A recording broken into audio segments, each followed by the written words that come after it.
Can the dead speak? And more importantly, if they did, would anyone listen?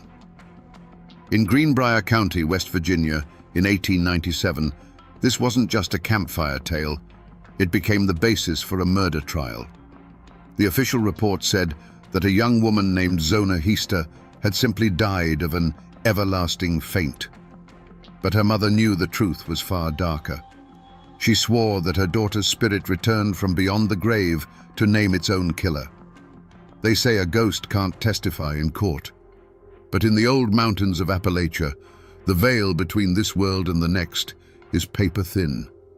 Before the whispers and the shadows, there was just Greenbrier County, a place carved out of the Appalachian mountains where the hollows hold the morning mist like a secret and life moves with the rhythm of the seasons. It was a hard land, but an honest one. People here knew their neighbors, they knew the old stories, and they knew that some things in this world couldn't be explained by logic or law. This was the world of Elva Zona Heaster, a young woman as vibrant and untamed as the mountains she called home. Locals just called her Zona. She was a beauty, with a spirit that refused to be broken. In a time when a woman's reputation was a fragile thing, Zona had already weathered a storm, having borne a child out of wedlock. But shame wasn't in her nature. She held her head high, her laughter echoing in the hills, a testament to a soul that craved life and love without condition. She was a daughter of these mountains, and she was looking for a future as bright as her own spirit. Then a stranger rode into town. His name was Erasmus Shue, but folks called him Trout. He was a blacksmith, strong and handsome, with a smooth way of talking that could charm a bird from a tree. He was new, a man without a past, or at least without one he was willing to share. When his eyes met Zona's, a spark ignited that was too powerful for either of them to ignore. He wasn't like the local boys. He spoke of a life beyond the confines of Greenbrier, a life filled with passion and promise. Their romance was a whirlwind, a sudden fire that burned hot and fast. Trout showered Zona with affection, painting a picture of a perfect life together. For a girl who had known hardship, his words were like a sweet melody, promising a home, a name, and a love that would protect her from the world's judgment. She was completely captivated, seeing in him not just a husband, but the fulfillment of all her dreams. But one person saw not a dream, but a nightmare. Zona's mother, Mary Jane Heaster, felt a chill every time Trout Shue was near. A mother's intuition is an ancient and powerful thing, and hers screamed that something was wrong. She saw a darkness behind his charming smile, a predator's stillness in his eyes. She warned Zona, begged her to be careful, but her daughter was blinded by the light of first love, deaf to the warnings of a woman who had learned to listen to the whispers of the mountains. In October of 1896, against her mother's wishes, Zona married Trout. They moved into a small house near the blacksmith shop, and for a fleeting moment, it seemed like Zona's dream had come true. She was Mrs. Shue, a wife with a home and a future. But the Appalachian winter was closing in, long and cold, and a darkness far deeper than the winter nights was gathering over that little house. The dream of a happy life, built so quickly, shattered just as fast. The Appalachian winter had settled deep into the bones of the mountains, but on January 23, 1897, a chill that had nothing to do with the weather ran through Greenbrier County. It had been only 3 months since the wedding. A young boy, sent by Trout Shue on an errand to his home, found a scene of shocking stillness. Zona was lying at the bottom of the stairs, lifeless. The boy ran, his feet pounding the frozen earth, his heart hammering against his ribs, carrying the terrible news back to town. By the time help arrived, led by the local doctor George Knapp, the scene was already changed. Trout Shue had carried his wife's body upstairs and laid her on their bed. He was wild with a grief that seemed too loud, too performative. He threw himself upon her, his sobs echoing through the small house, creating a wall of sound and sorrow that kept everyone at a distance. He was a man drowning in despair, or so it seemed.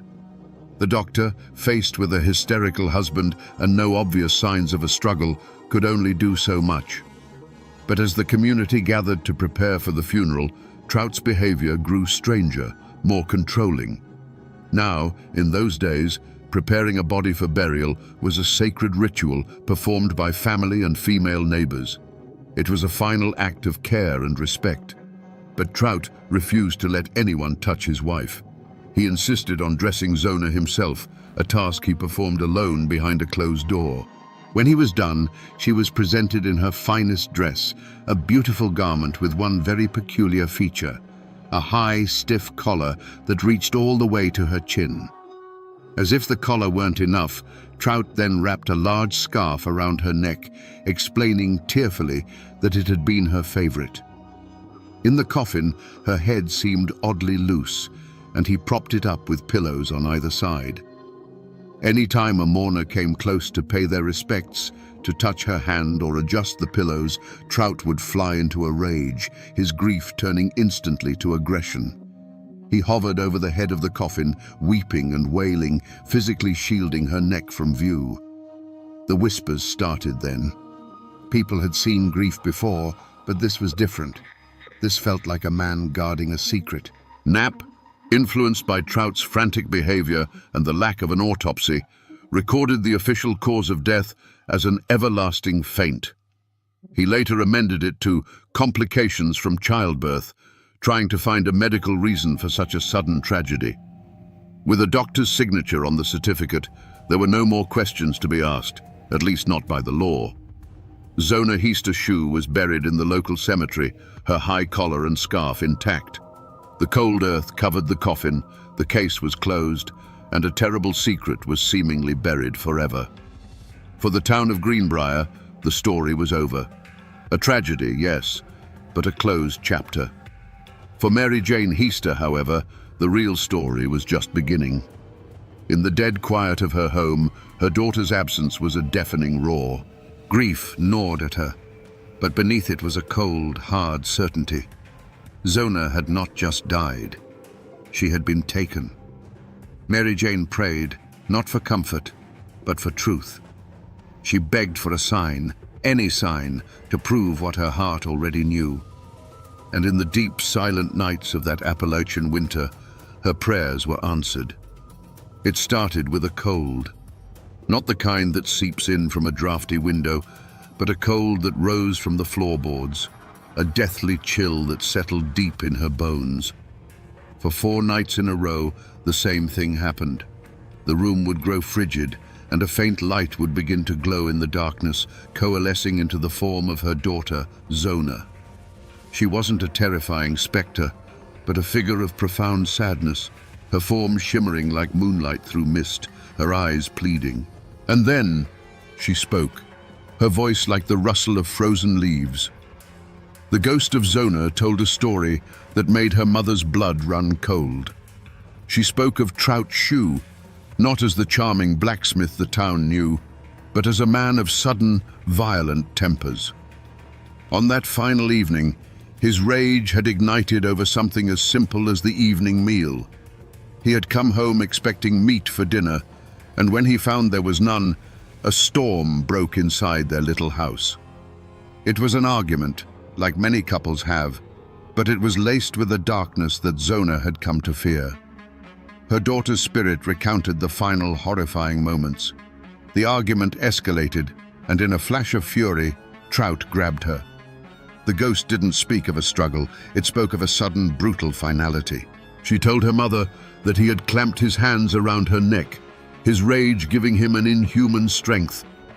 Then came the part of the vision that would be seared into Mary Jane's mind forever. To show her mother exactly what had happened, the spirit of Zona slowly turned its head. It turned and turned, past the point where a living neck could go, all the way around, until a faint, dry snap echoed in the silent room. A sound that was the final punctuation mark on her daughter's life. The apparition explained everything. It explained why her head was so loose in the coffin, why Trout had propped it with pillows.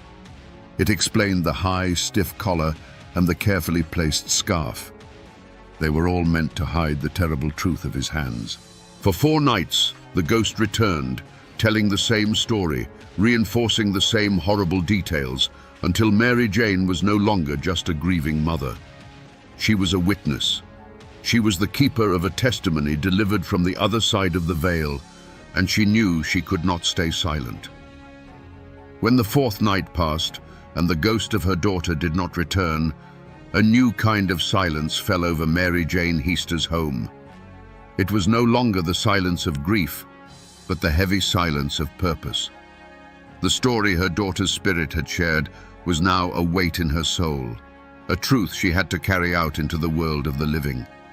She knew how it would sound. A woman, already half mad with sorrow, telling tales of a visitor from the grave. They would call her a fool, or worse, a liar. But the image of Zona's head turning, the ghostly echo of that final, terrible sound, it gave her a courage that no amount of ridicule could shake. With a resolve as hard as the frozen Appalachian ground, she went to the county prosecutor, John Alfred Preston. You can just imagine the scene.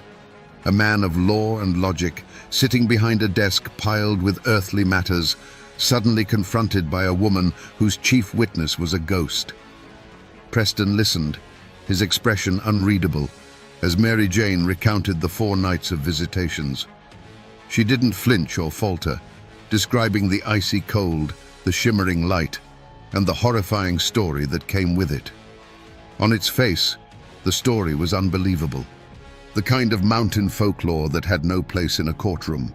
But Preston was a thoughtful man, and he remembered the whispers that had followed Zona's funeral. He remembered the reports of Trout Shoe's bizarre, possessive grief. He remembered the high collar and the scarf. Mary Jane's tale, as wild as it was, provided a chilling explanation for all of it.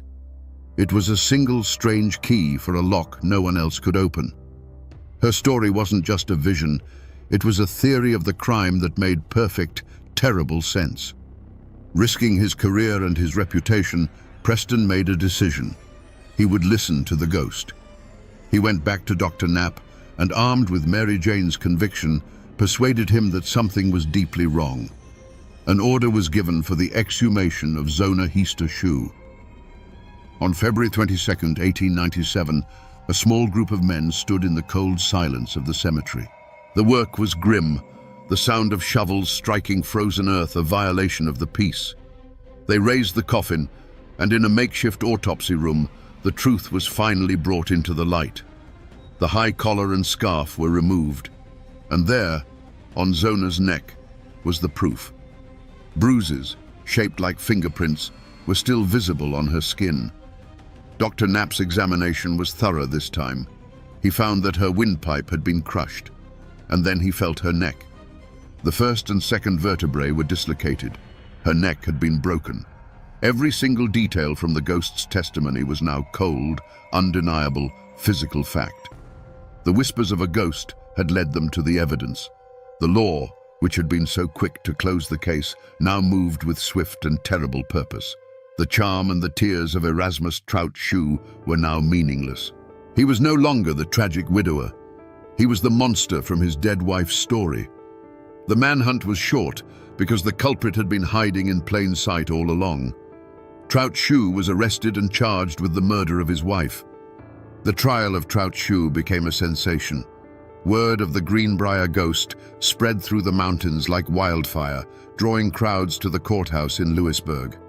This wasn't just a murder trial. It was a spectacle, a clash between the modern world of law and the ancient world of mountain belief. The courtroom was packed, a sea of faces, some hungry for justice, others just hungry for a good story. Prosecutor Preston had a strong case built on the solid scientific evidence of the autopsy. He had the broken neck, the crushed windpipe, the bruises. He had the facts. But he knew the heart of the story. The thing that had brought them all here was Mary Jane Heaster's spectral visitor. The defense attorney, on the other hand, saw Mary Jane as his greatest asset. He believed her story was so outlandish, so patently insane, that he could use it to discredit the entire investigation. He thought he could paint her as an unreliable, hysterical woman whose grief had pushed her into delusion. He planned to make a mockery of her testimony and, by extension, the entire prosecution. It was a fatal miscalculation. When Mary Jane took the stand, the courtroom fell silent. The defense attorney began his cross-examination, his tone dripping with condescension. He asked her about the ghost, expecting her to become flustered, to contradict herself, to crumble under the pressure of the court's scrutiny. He asked if the ghost's feet were bare. He asked what she was wearing. He asked if she spoke in a whisper. He was trying to catch her in a lie. But Mary Jane Heaster did not crumble.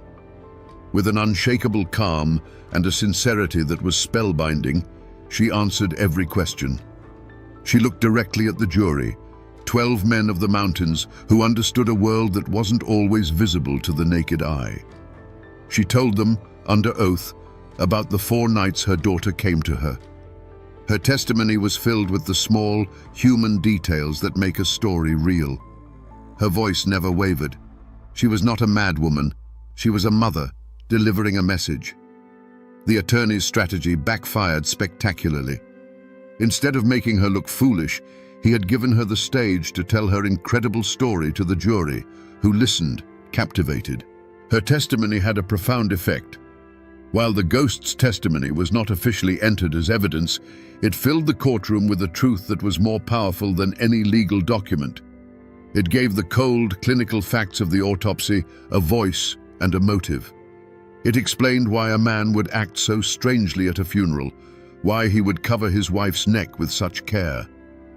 The jury looked at Trout Shue, sitting defiant and smirking at the defendant's table, and they saw him not just through the eyes of the law, but through the eyes of Zona's ghost.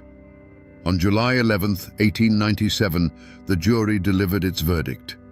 Guilty. Erasmus Trout Shue was sentenced to life in prison. The law of man had delivered its justice, but everyone in that courtroom knew it had been guided by a justice from somewhere else entirely. Trout Shue, the charming blacksmith, was sent to the state penitentiary in Moundsville, where he died just 3 years later, taking whatever was left of his secrets with him to the grave. The slam of the prison gate on Trout Shue was not the end of this story. In fact, once he was safely behind bars, the truth he had hidden for so long began to seep out like poison from a wound. Investigators, prompted by the sensational trial, started digging into his past. It turned out Zona wasn't his first wife, or even his second. A dark, terrifying pattern began to emerge. His first wife had divorced him, citing extreme and brutal cruelty. His second wife had died just a year into their marriage under circumstances that now seemed chillingly familiar, a sudden, mysterious fall. The mountains had been sheltering a predator for years. The ghost of Zona Heaster hadn't just sought justice for herself. Her voice from the grave had unmasked a man who was likely a serial abuser and murderer, a man who had used his charm to lure women to their deaths, confident that the isolation of these hills would keep his secrets buried. His conviction wasn't just a victory for one family, it was a reckoning that had been a long time coming. Today, if you travel those winding West Virginia roads into Greenbrier County, you can still find the physical traces of this story.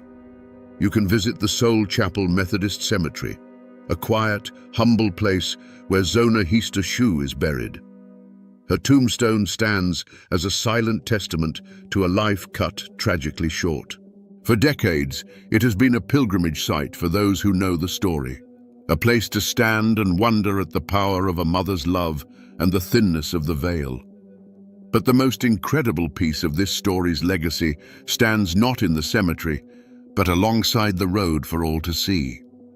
It's a historical marker, the kind you see all over the country commemorating battles and births. But this one is different. Cast in metal for the state of West Virginia to acknowledge forever, the plaque reads, "Interred in a nearby cemetery is Zona Heaster Shue, Her death in 1897 was presumed natural until her spirit appeared to her mother to describe how she was killed by her husband. An autopsy on the exhumed body verified the ghost's testimony. It ends with a sentence that still sends a shiver down the spine. The only known case in which testimony from a ghost helped convict a murderer. The court records are filed away. The people who filled that courtroom are long gone, but the mountains remember. The story of the Greenbrier ghost has become woven into the very fabric of Appalachian folklore, a tale told around fires and on front porches. It serves as a permanent reminder that in this land of mist and shadow, some bonds are stronger than death, and some truths will find a way to be heard, even if they have to cross the threshold of the grave to do it. So we come back to the question we started with. Can the dead speak? And would we listen if they did? Skeptics will say that Mary Jane Heaster was a shrewd and desperate woman, that she cleverly took the town's whispers and her own suspicions and wove them into a ghost story, the only tool she had to force the hand of a legal system that had already dismissed her daughter's death.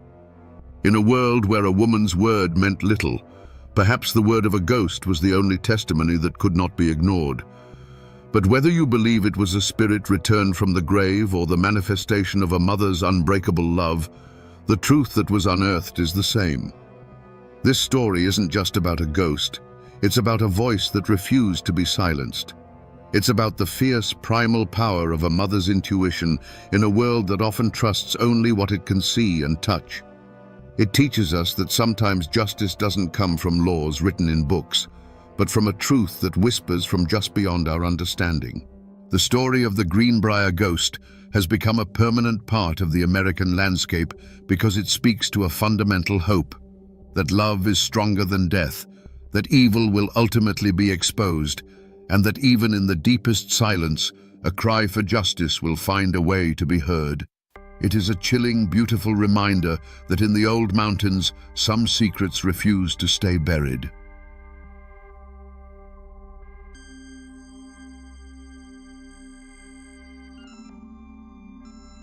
I'm standing on a piece of ground that has a story to tell, though you wouldn't know it to look at it now.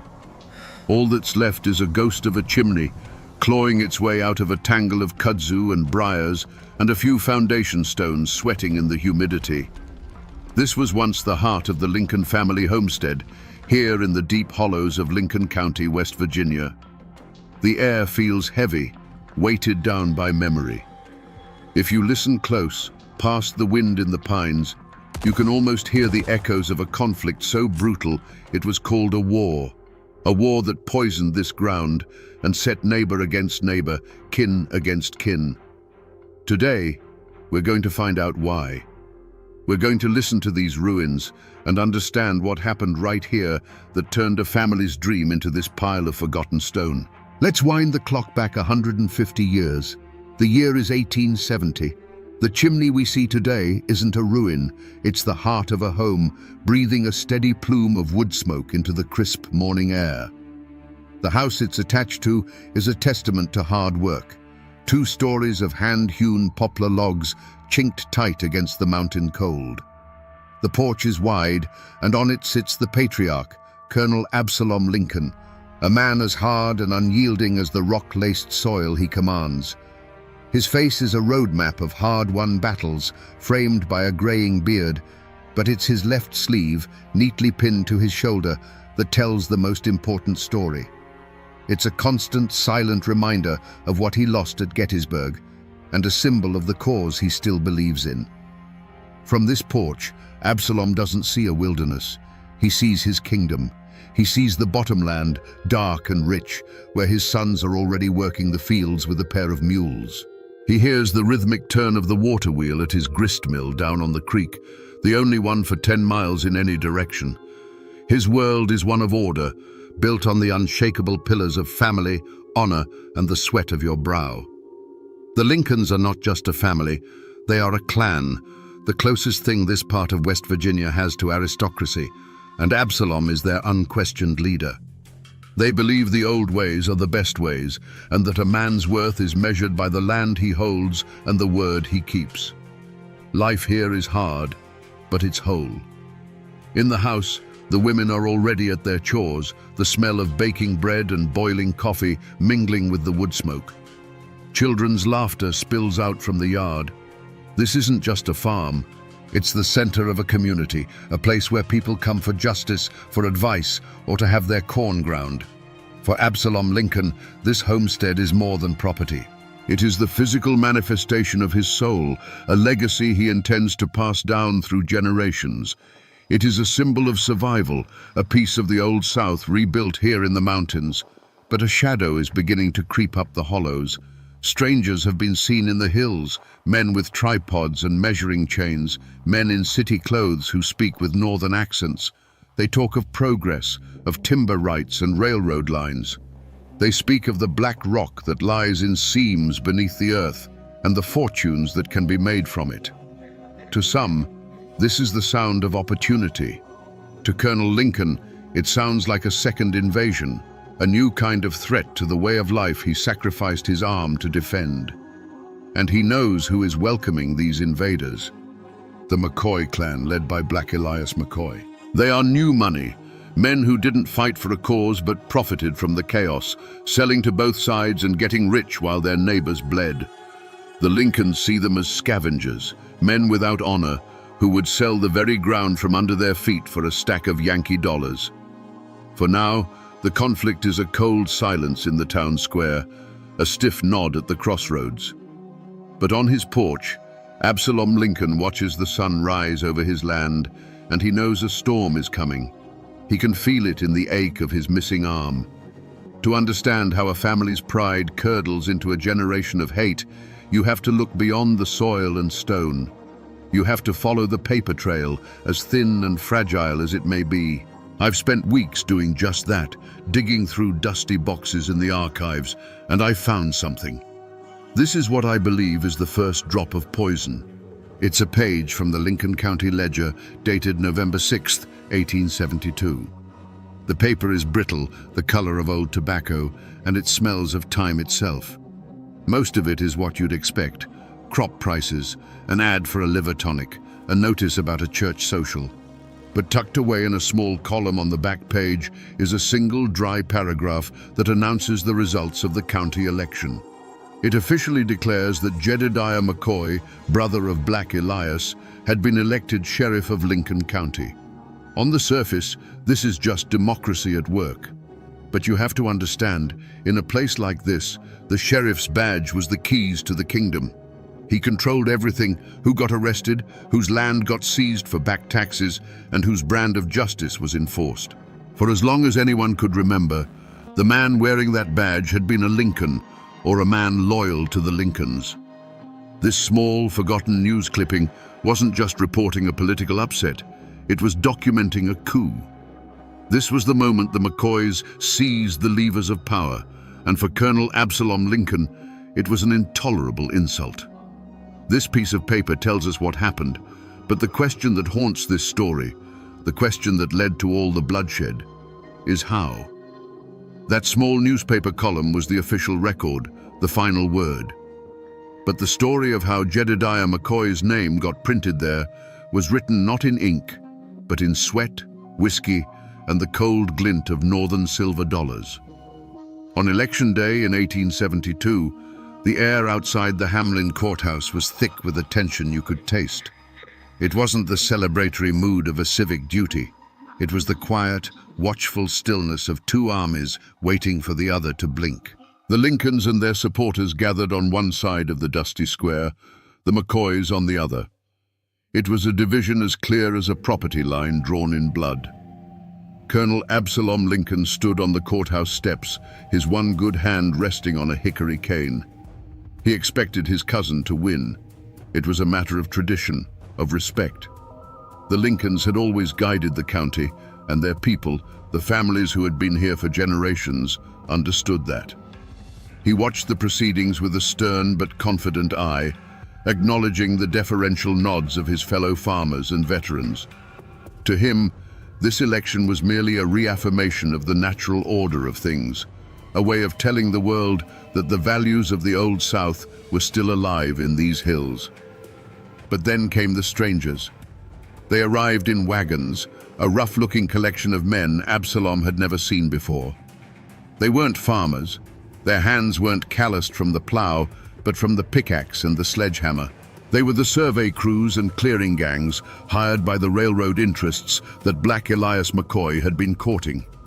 They were paid in cash and loyalty to the man who signed their checks.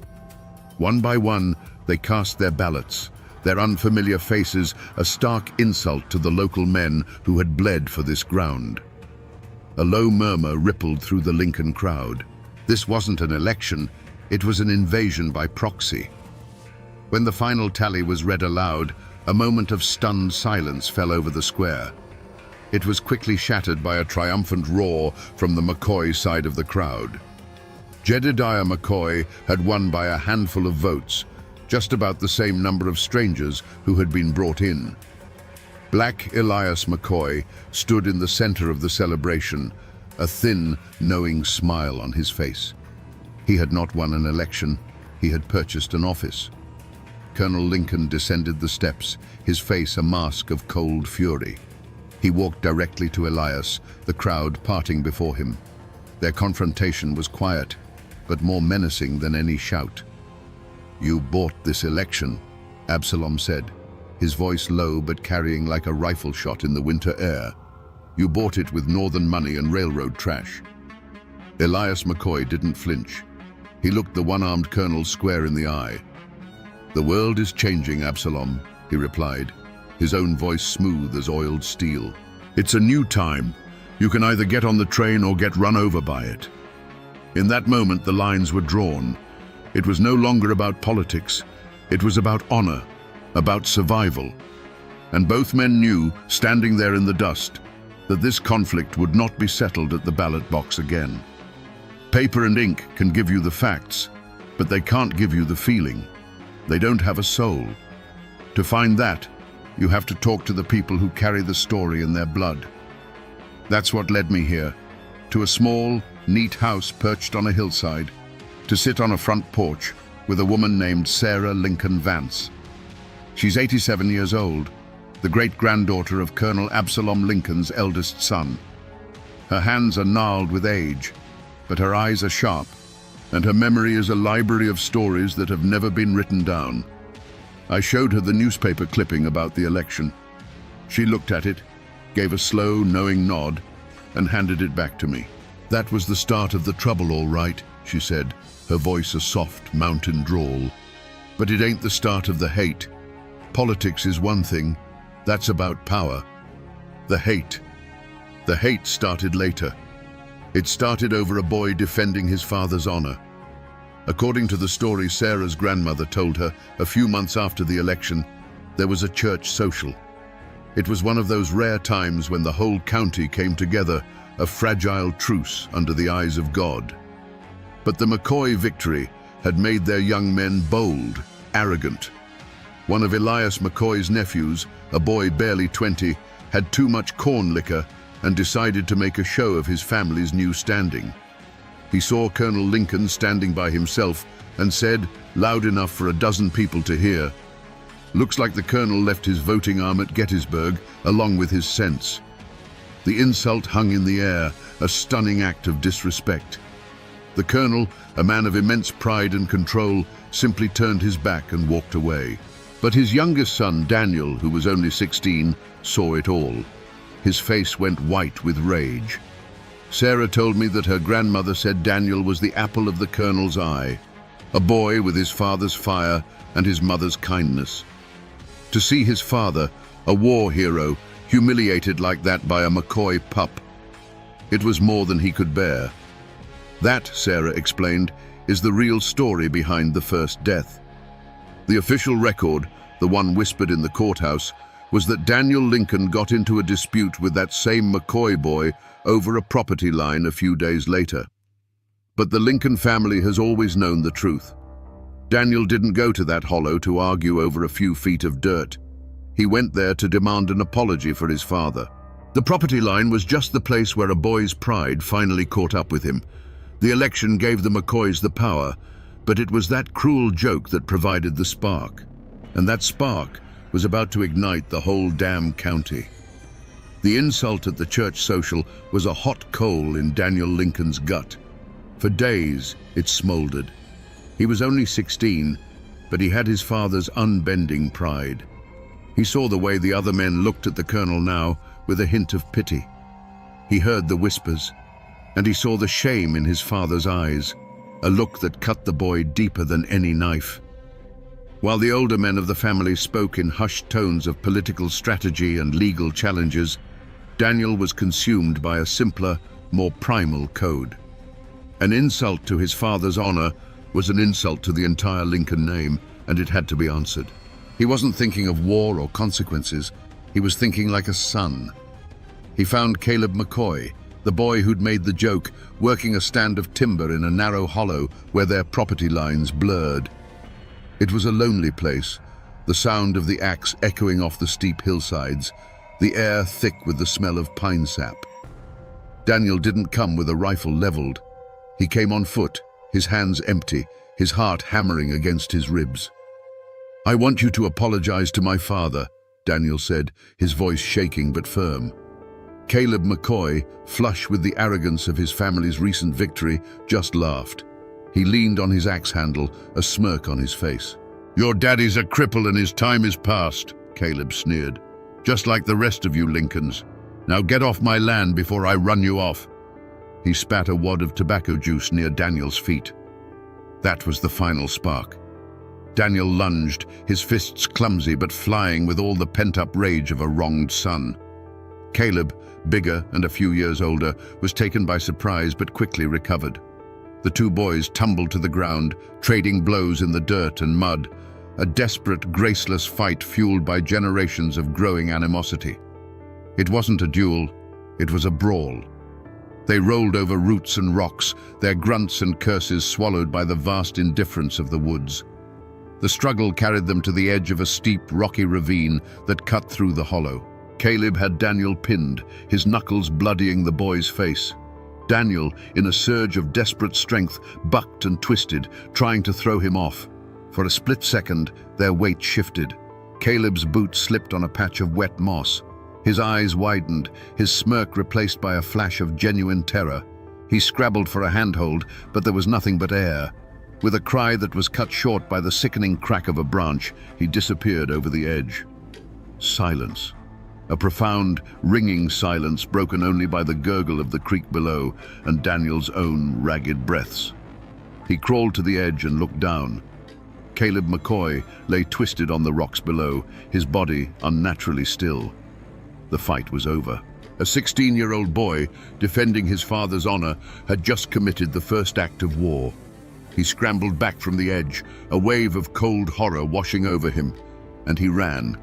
He ran not as a victor, but as a terrified child who had just opened the gates of hell.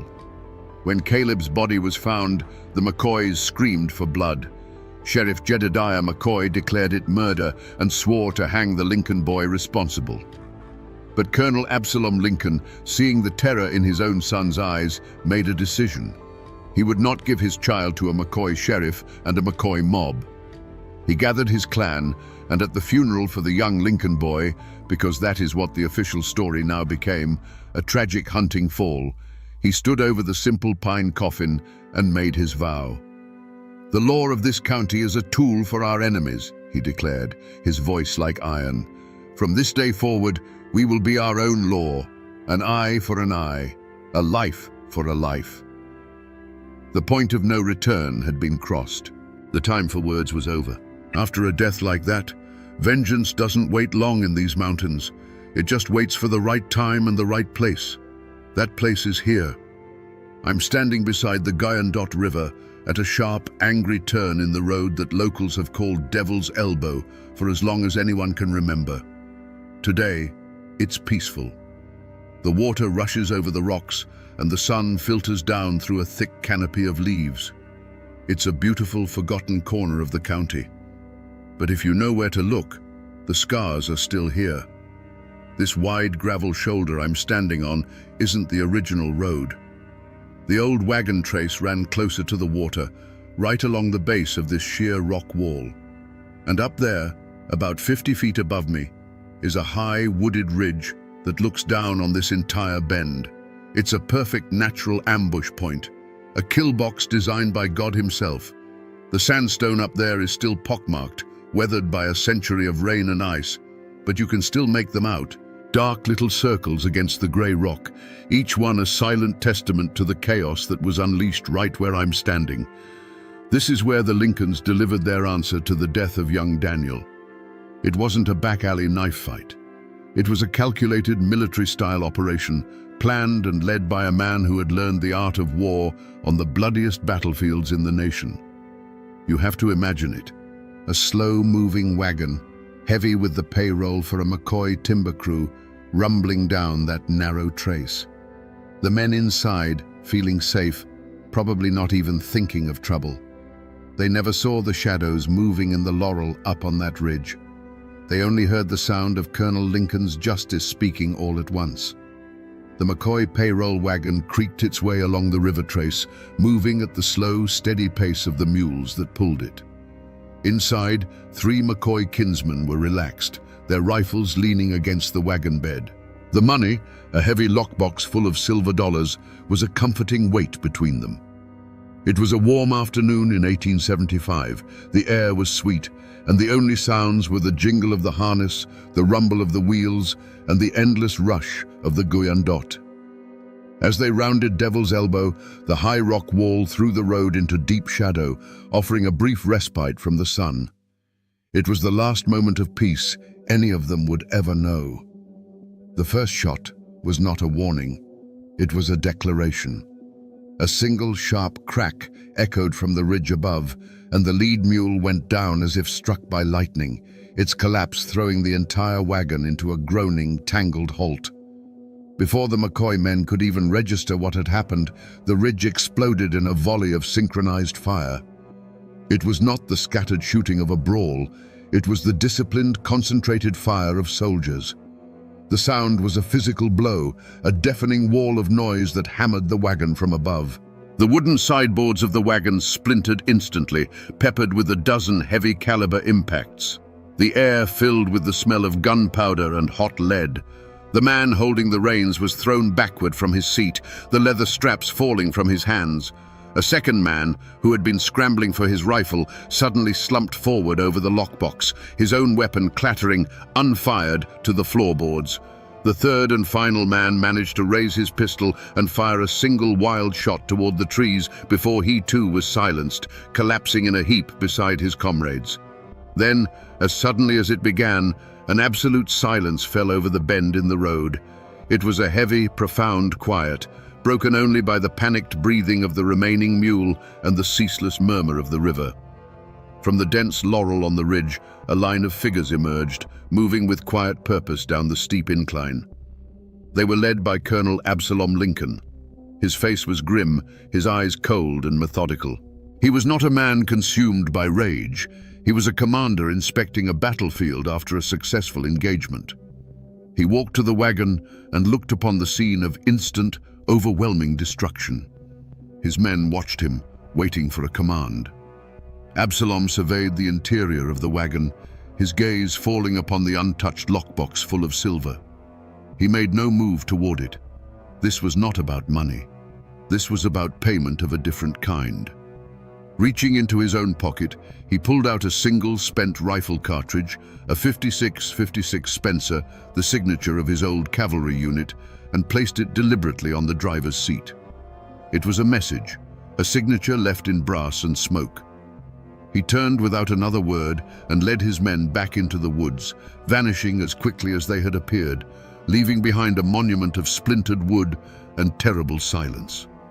The war had begun in earnest. After the smoke clears and the bodies are carried away, the machinery of the law, however rusty and biased, has to turn.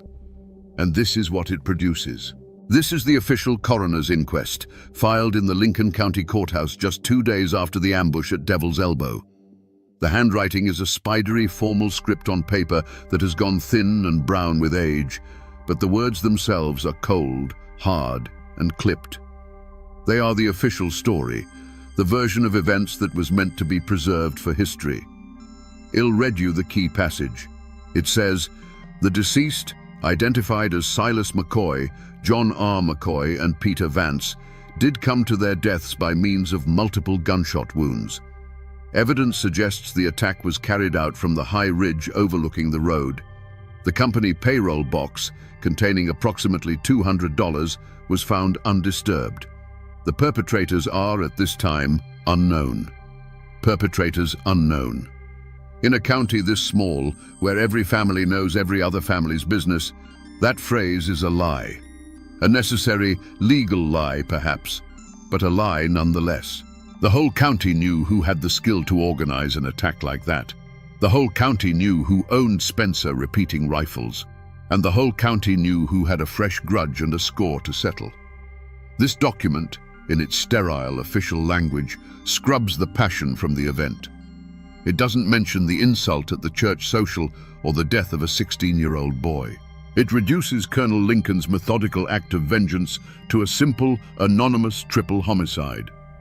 But this dry, passionless report was more than just a historical record. For Sheriff Jedediah McCoy, it was a weapon. It was the legal justification he'd been waiting for. It transformed a family feud into a matter of state law. Armed with this piece of paper, he could deputize his kinsmen, raise a posse, and legally ride out to the Lincoln homestead, not as an avenging McCoy, but as the High Sheriff of Lincoln County, serving a warrant and hunting down fugitives. The law had officially chosen a side. Sheriff Jedediah McCoy didn't waste a moment. That coroner's report was the only authority he needed, a piece of tin and paper that gave his vengeance the color of law. He deputized a dozen men that very day. This was no impartial posse of civic-minded citizens. It was a swarm of angry hornets. Every man was a McCoy by blood or by payroll, their faces hard, their eyes alight with a hunger for retribution. They rode out from Hamlin not as peacekeepers, but as an army, with Sheriff McCoy at their head, the warrants for Absalom Lincoln's sons tucked safely in his coat pocket. Their destination was the Lincoln homestead. They thundered up the hollow, a column of armed horsemen that was a clear and brutal message. This was not an attempt at a quiet arrest. It was a show of force meant to intimidate and to break the will of the Lincoln clan. But when they arrived, they found not a terrified family, but a fortress. The heavy shutters were barred on the windows, the porch was empty, and the long barrels of several rifles poked from carefully cut loopholes in the log walls. Colonel Absalom Lincoln himself stepped out onto the porch, his Spencer rifle held ready in his one good hand. Sheriff McCoy held up the warrants. "Absalom, I'm here for your boys by the authority of Lincoln County." The colonel's reply was as cold and sharp as a winter wind. "Your authority ends where my property begins, Jedediah. Your piece of paper means nothing here. Now turn your riders around before I am forced to defend my home." For a long, tense moment, the two sides faced each other in absolute silence. Then, a nervous McCoy deputy shifted his weight, his horse stamped, and a rifleman inside the Lincoln house took it as a threat. A single shot cracked the stillness, kicking up dirt just in front of McCoy's horse. That was all it took. The posse unleashed a ragged volley of fire at the house, which was answered by the disciplined, withering fire of the defenders. McCoy's men were exposed, out in the open, and after several minutes of taking the worst of the exchange, they were forced into a humiliating retreat back down the hollow. Furious and thwarted, Jedediah and Elias McCoy devised a new strategy. If they couldn't take the Lincoln fort, they would seize the counties. They rode their posse back into Hamlin, but they didn't disperse. Instead, they dismounted and, in a shocking act of insurrection, stormed the county courthouse. They threw out the Lincoln-appointed clerk and barricaded the doors. From the windows of the very building meant to dispense justice, McCoy riflemen now aimed their weapons out at the town square. There was no trial. There was no capture. The verdict was delivered by Jedediah McCoy himself, who hung a hand-painted sign from the courthouse balcony. By order of the sheriff, martial law is in effect. All sympathizers of the Lincoln clan will be deemed outlaws. The pursuit of the law had ended with the law itself being taken hostage. Lincoln County now had two armed camps, two governments. The Lincolns, barricaded in their home, and the McCoys, ruling from a stolen courthouse. The town of Hamlin became a no-man's land where the slightest movement could draw a sniper's bullet, and the promise of a full-scale battle hung over the valley like a storm cloud waiting to break. Every war, no matter how large or small, ends in the same place, a quiet plot of ground under a silent sky. I'm here now, in the old Hamlin Cemetery, a place where the stones lean like tired old men, and the stories they tell are slowly being erased by wind and rain. The grass is high, and the only sound is the drone of cicadas in the ancient oaks. I came here to find the final chapters of the two men who started it all, to see where their ambition and their bitterness finally led them. It wasn't hard to find Colonel Absalom Lincoln. His grave is on a small rise overlooking the valley. It's a simple, dignified stone of grey granite, the kind a soldier would choose. The inscription is clear and deep: Colonel Absalom Lincoln, CSA, beloved father and husband. A small, sun-bleached Confederate flag is planted in the earth beside it, a sign that even after all these years, someone still comes here to remember the man and the cause he fought for. His legacy, at least to his own family, is one of honor. Finding Black Elias McCoy was a different story. His grave is tucked away in a low-lying corner of the cemetery, where the water gathers and the weeds grow thickest. His headstone was clearly once more expensive than the colonel's, a tall, ornate piece of marble, but time has been cruel to it. It's tilted badly, stained dark green with moss, and a thick vein of ivy is slowly choking the inscription. I had to pull it away to even read the name. Here lies the man who wanted to drag the county into the modern age, the man who dealt in railroads and northern money, yet his final resting place is forgotten, sinking back into the earth. And here is the final bitter irony of the Lincoln County War. They lie just 100 yards apart now. The proud colonel and the ambitious McCoy, enemies who set the hills on fire with their hatred, are now silent neighbors for eternity. They fought for control of a whole county, for timber rights and political power, and in the end, this is all they hold: a 6-foot plot of dirt. Their war of sieges and snipers didn't last forever. It had to end. And standing here between their graves, the question becomes unavoidable. What was the final act that brought these two powerful men to this quiet, humble end? The journey from the courthouse siege to those two lonely graves was not a short one. It was a slow, grinding descent into a hell of their own making. The standoff was eventually broken by a traveling circuit judge, a brave man named Theron Parsons, who rode into Hamlin flanked by federal marshals. He brokered a fragile truce, a peace as thin as January ice, forcing the McCoys to relinquish the courthouse and the Lincolns to lay down their arms under the threat of state intervention. For a few tense months, an uneasy quiet settled over the county, but the hate was still there, simmering just beneath the surface. That fragile peace was shattered by a single rifle shot in the summer of 1878. Judge Parsons, seen as sympathetic to the Lincolns, was sitting on the porch of his boarding house when a bullet from the shadows found him. The assassination was a message. There was no room for impartial law in Lincoln County. The truce was over. The act was so brazen, so final, that it pushed both sides past the point of no return. The rules of engagement, if there ever were any, were burned along with the judge's body on the funeral pyre. The conflict then devolved into a new, more ruinous kind of warfare: economic destruction. One moonless night, McCoy riders swept through the Lincoln holdings, their torches finding the grist mill and the barns full of the year's harvest. The orange glow against the night sky was visible for miles, a signal that the McCoys were no longer just trying to win, but to erase the Lincolns from the land entirely. The retaliation was swift and terrible. The Lincolns, led by Absalom's remaining sons, no longer targeted barns. They targeted homes, setting fire to the McCoy homesteads and driving women and children out into the cold. It was a war of total annihilation, where the goal was to leave the enemy with nothing but ashes. This was the war that finally broke both clans. Black Elias McCoy, for all his cunning, found his fortune turning to ash in his hands. He had spent everything on hired guns, legal fees and bribes, and with his timber operations constantly under threat, his northern business partners abandoned him. He died a few years later, not from a bullet, but a broken man.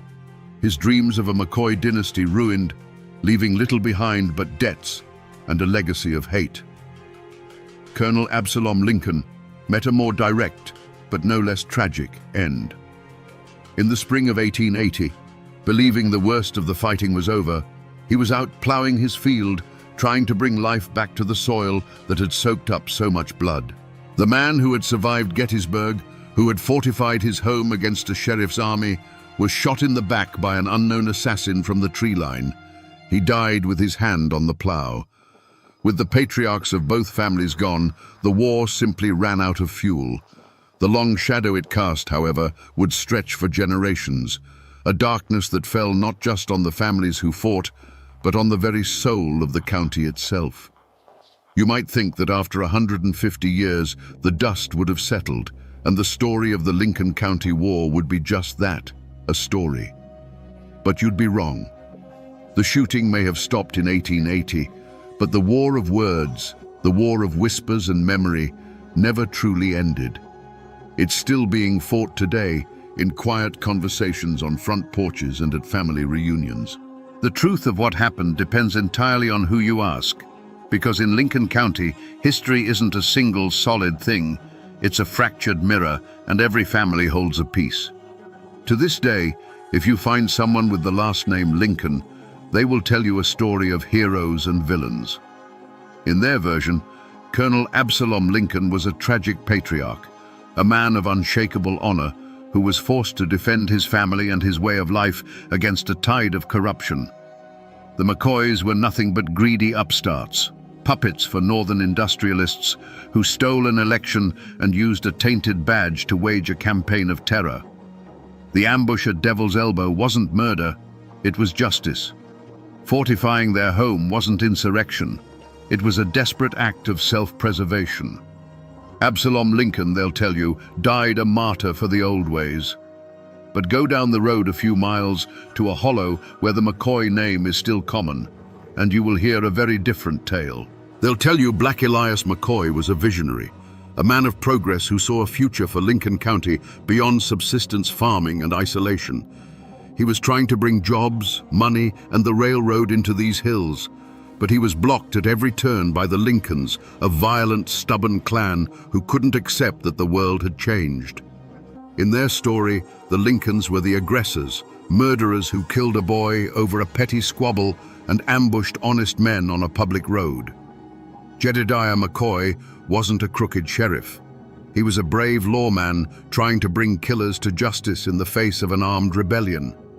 So who was the hero and who was the villain? The truth, as it so often does in these mountains, probably lives somewhere in the grey shadows between those two stories. Most of the other old families in the county, the ones who weren't Lincolns or McCoys, have their own version. They'll tell you it was a pointless feud between two proud, power-hungry clans that tore the county apart, bled it dry, and left it weak and vulnerable.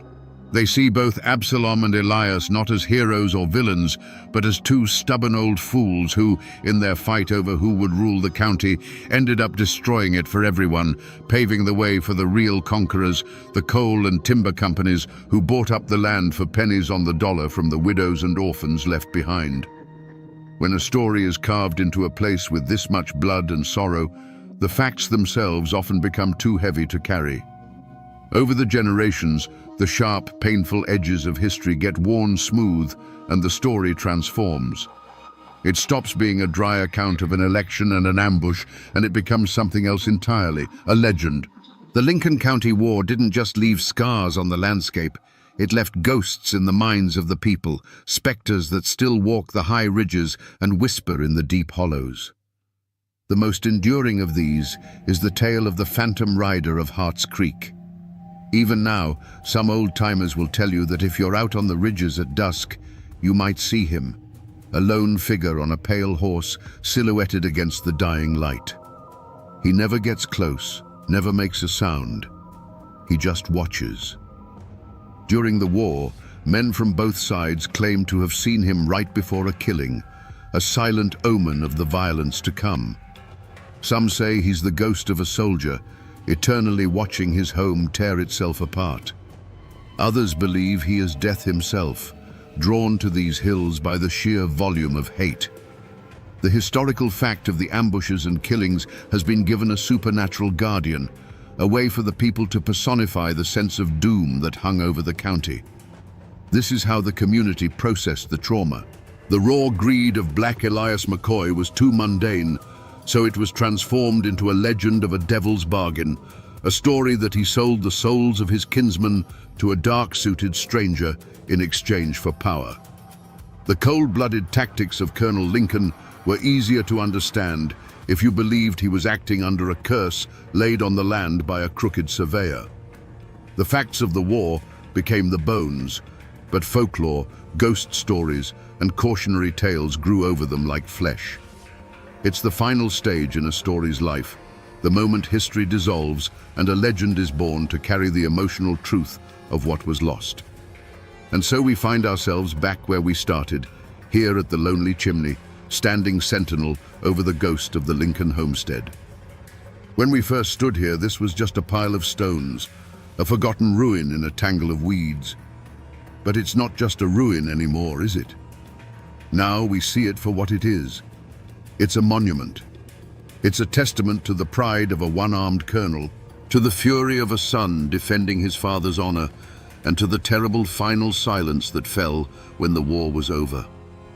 These stones are heavy with the weight of that story, a story of how a home can become a fortress, and how a fortress can become a tomb. We have walked a long and bloody road today, from a dusty newspaper archive to a quiet front porch where memories are still kept alive. We stood at Devil's Elbow, where justice was delivered from the barrel of a rifle, and we walked between the graves of two old enemies who are now neighbors in the silent earth. We have seen how a political squabble, fueled by a simple, cruel insult, could ignite a fire that would consume two families and poison a county for 100 years. The ultimate tragedy of the Lincoln County War is that in the end, nobody won. The Lincolns and the McCoys fought over who would control the future of these hills, and they fought with such ferocity that they destroyed each other. Their war left a vacuum, a void of power and leadership that was quickly filled by the very outsiders they both, in their own ways, distrusted. The coal and timber barons swept in, and the true conquest of Lincoln County began, not with a gunshot, but with the stroke of a pen on a deed. So the next time you pass a forgotten ruin on a lonely road, remember that it's not just a pile of stones. It's a library filled with stories of love, loss, and the choices that define us. The people are gone, the houses are gone, but the story remains.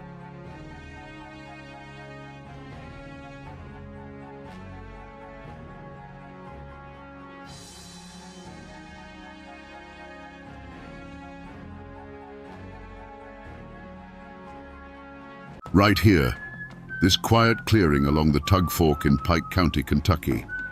It doesn't look like much now, just some scattered foundation stones and a cold, lonely chimney swallowed by the woods. But if you stand here at dusk, when the fog rolls up from the river, you can almost feel the chill of a history that refuses to be buried. Here, where all you hear is the wind in the pines, more than a century ago, the silence was shattered by fire and gunfire.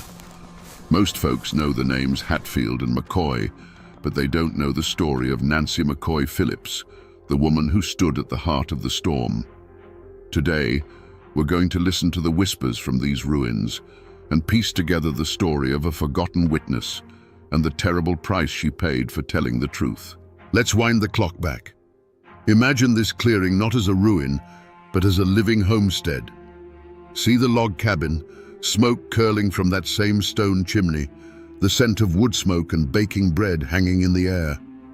This was the world of Nancy McCoy, born into a valley that was both a sanctuary and a prison. The Tug Fork River, just down the hill, wasn't just a landmark, it was a border. On this side, Kentucky, you were McCoy. On the other, West Virginia, you were Hatfield. And for Nancy, that border was a line drawn in her father's blood. She was the daughter of Asa Harmon McCoy, a Union soldier murdered by Hatfield sympathizers when he returned from the war. She grew up in the shadow of that unresolved killing, in a home where the name Hatfield was spoken like a curse. Her world was one of hard work and fierce loyalty, a place where a family's honor was its most valuable possession. Life was governed by the seasons, the rifle, and the Bible, but beneath it all ran a current of simmering hatred for the clan across the river. The McCoys, led by the grim patriarch Randolph, were a proud but struggling family. They scraped a living from the rocky soil, their lives intertwined with their neighbors through marriage, church, and shared hardship. They were a tight-knit clan, bound together by the knowledge that survival in these mountains depended on sticking with your own blood. To betray that trust was the greatest sin imaginable. Across the water, the Hatfields were a different power altogether. Led by the charismatic and intimidating William Anderson Devil Anse Hatfield, they were more prosperous, politically connected, and masters of the timber trade. They saw the McCoys as provincial and resentful. To them, loyalty was also paramount, and they answered any perceived slight with overwhelming force. They lived by their own law, a law enforced by Devil Anse and his formidable sons. This was Nancy's world, two powerful families staring at each other across a narrow river, each nursing grievances that festered year after year. It was a place of barn dances and church socials, but also of whispered threats and loaded guns propped by the door. It was a world waiting for a match to be struck, and Nancy McCoy, a girl defined by a Hatfield killing, was about to become that match. To understand how deep this story cuts, you have to look past the legends and get down to the hard facts. And sometimes, the most shocking facts are written on a simple piece of paper. In the Pike County Courthouse archives, buried in a dusty ledger, you'll find this: a marriage bond dated May the 14th, 1881. The names on it are clear, written in the elegant script of the time: John C. Hatfield and Nancy McCoy. This isn't just a historical document, it's a confession. It's a declaration of defiance.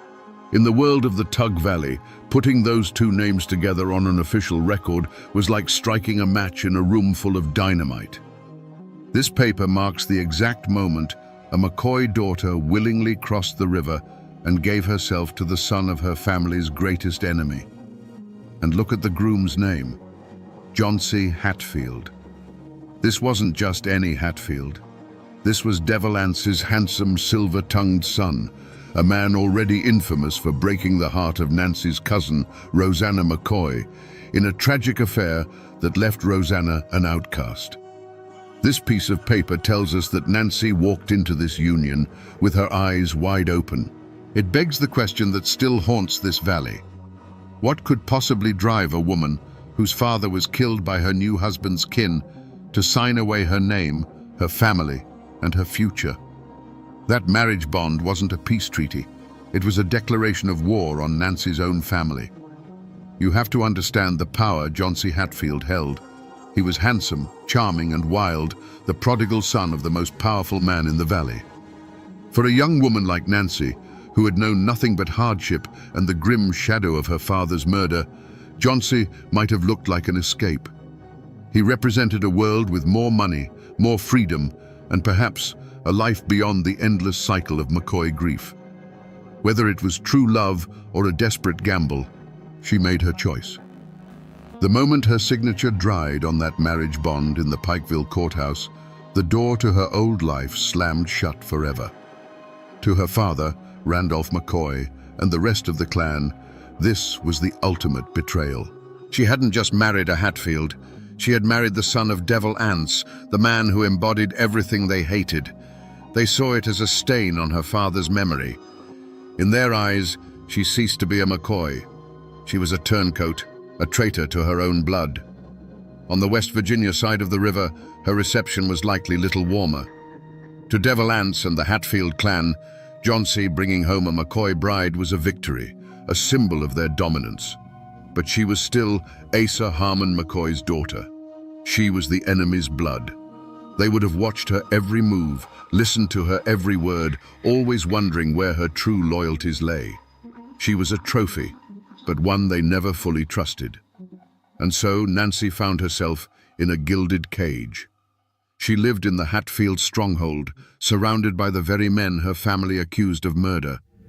She ate at their table, listened to their stories, and slept beside a man who was the flesh and blood of her sworn enemy. She had traded a home of bitter poverty for a home of silent suspicion. She was a woman without a country, caught in the no-man's land between two warring armies. The seeds of conflict weren't just being sown around her, they were being planted right in the heart of her own home.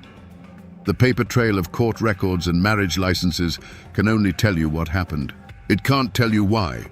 For that, you have to talk to the people who have kept the stories alive, the ones passed down from father to son, from mother to daughter. In a small house just outside Pikeville, I met a local historian whose family has lived in this valley since before the feud ever had a name. He's a man who has spent a lifetime separating fact from folklore, but he understands that sometimes the folklore holds the deeper truth. He laid out the official timeline of the feud with the precision of a scholar, speaking of land disputes and Civil War animosities. But when I asked him about Nancy, he leaned back in his chair and a different look came into his eyes. "The books will tell you the feud was about honor and property," he said, his voice low. "But down here, we know most wars start in the heart. And Nancy's story, that's a story of a heart broken twice." He explained that the official record states that Nancy's conscience was awakened by the sheer brutality of the New Year's night massacre of 1888, when her Hatfield in-laws burned her family's cabin and murdered her kin. "And that's true, I'm sure," the historian said. "But there's another story, one you won't find in any book. It's the story my grandmother used to tell." According to the whispers passed down through his family, Nancy's testimony wasn't just an act of justice, it was an act of revenge. Johnsy Hatfield, for all his charm, was a notorious philanderer. The story goes that by 1888, he had already begun casting Nancy aside for other women, openly humiliating the wife who had sacrificed everything for him. She was left alone for weeks at a time, a McCoy outcast living in a Hatfield house, serving a husband who no longer wanted her. In that context, the New Year's massacre wasn't just an attack on her family. It was an attack by the very people who protected and enabled the man who had betrayed her. Her choice to testify was no longer just about loyalty to her murdered cousins. It was the desperate act of a woman who had been betrayed by her birth family, and now scorned by the man she had chosen over them. She had absolutely nothing left to lose. And in these mountains, a person with nothing left to lose is capable of anything. The breaking point came on a night so cold, the trees themselves seemed to groan under the strain. It was New Year's night, 1888.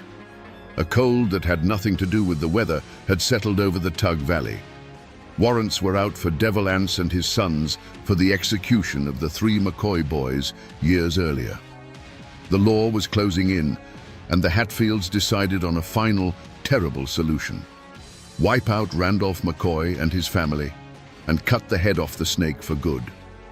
Under a black, moonless sky, a posse of Hatfields, led by the merciless Jim Vance and Cap Hatfield, crossed the frozen mud of the Tug Fork.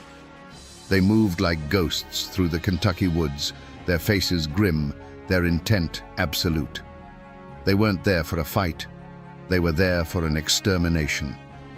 They surrounded Randolph McCoy's small cabin, the same cabin Nancy had grown up in, and waited.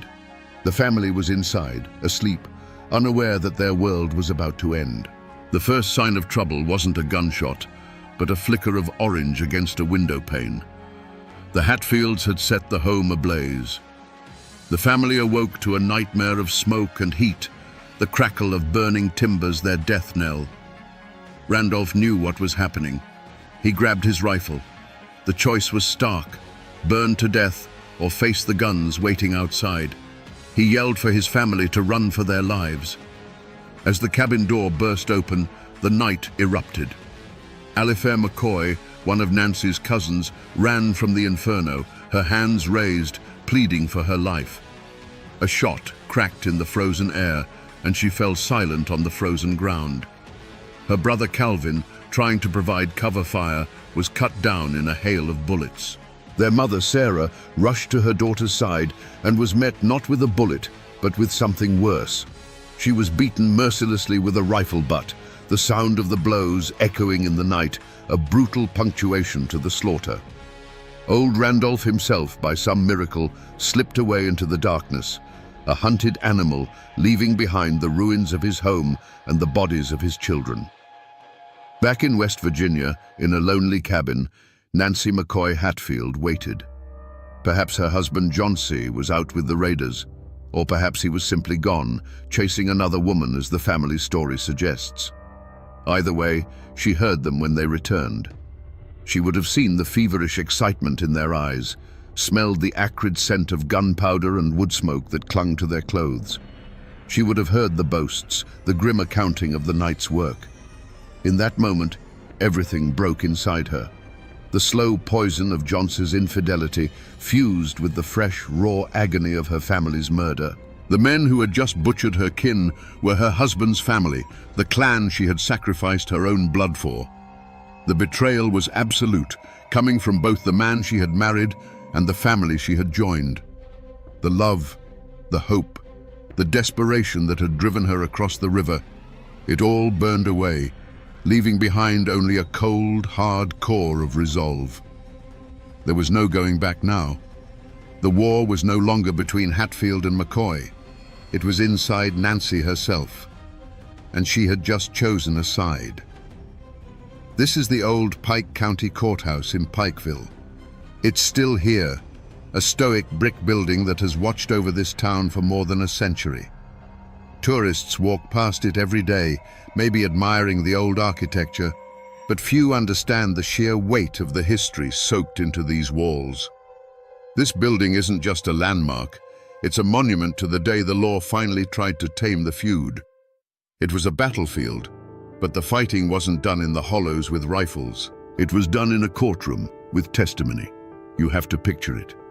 In 1889, this square would have been a sea of tension. Bearded, armed men from both sides of the river would have crowded the streets, their eyes full of suspicion and hatred. The feud had been brought indoors, but the threat of violence was so thick you could taste it in the air. Every man in that courtroom was loyal to one side or the other, and they were all waiting to see if Kentucky law was strong enough to hold back the tide of blood vengeance. And right here, in a room just behind these tall windows, stood the witness stand. That small, elevated chair was the focal point of the entire war. This is where it happened. The climax of Nancy's story wasn't in a burning cabin or a midnight raid. It was in the suffocating silence of a courtroom, where the only sound was the scratching of a clerk's pen. The weapon that would decide the fate of the Hatfield clan wasn't a Winchester rifle or a Colt revolver. It was the voice of a single betrayed woman. Imagine walking into that courtroom. The air was thick with a century of bad blood, so heavy you could barely draw a breath. On one side of the room sat the Hatfields, stony-faced and armed. On the other, the McCoys, their eyes burning with a righteous fury. And into this deafening silence walked Nancy. She was a McCoy by birth, a Hatfield by marriage, and at that moment, she was an enemy to them all. Every eye in that room followed her as she made the long walk to the witness stand, her footsteps echoing on the wooden floor. She was utterly and completely alone. When she placed her hand on the Bible to be sworn in, a quiet ripple went through the crowd. The court clerk asked for her name. Her voice, clear and steady in the stillness, answered, "Nancy Hatfield." The name hung in the air, a final bitter acknowledgement of the life she was about to destroy. She was claiming the name of the very men she was there to condemn, a final cutting act of a bond being severed. The prosecutor began his questions, his voice calm and methodical. He asked her about the night of the fire. He asked her who was in her home. He asked her what she heard when the men returned from Kentucky. Nancy's gaze was fixed on a point on the far wall, as if looking through it into the past. She didn't shout. She didn't cry. She simply spoke the truth, her voice a quiet, devastating weapon. With each name she uttered, a new wave of shock silenced the room. She did not describe the chaos of the raid in graphic detail. She didn't have to. She simply drew a map for the jury, placing each man at the scene of the crime. When she spoke the name of Cap Hatfield in connection with her cousin's death, a stillness fell over the room so complete you could hear a man's sharp intake of breath from the back row. Her words weren't bullets, they were axes, chopping down the family tree she had married into, one name at a time. The code of silence that had protected the clans for generations was shattered, not by lawmen, but by the quiet testimony of a scorned wife. When she finished, there was no applause, no sigh of relief. From the Hatfield side of the aisle, she received looks of pure, unadulterated hatred. They saw a viper they had foolishly welcomed into their home. From the McCoy side, there was no welcome embrace. They saw the traitor who had finally done her duty, but it was too late. Her testimony was a victory for their cause, but she, the witness, was still a stain on their name. She had served her purpose. As she stepped down from the stand, the crowd parted for her as if she carried a disease. She didn't look at her husband, or her cousins, or any of the men whose fates she had just sealed. She looked straight ahead, a ghost walking out of her own life. The only thing left in that courtroom, besides the echo of her words, was the wreckage of two families, and a woman who now belonged to neither. After the emotional firestorm of the trial, all that remains is the cold, black ink on a yellowed page. These are copies of the official court records from the 1889 Pikeville trial.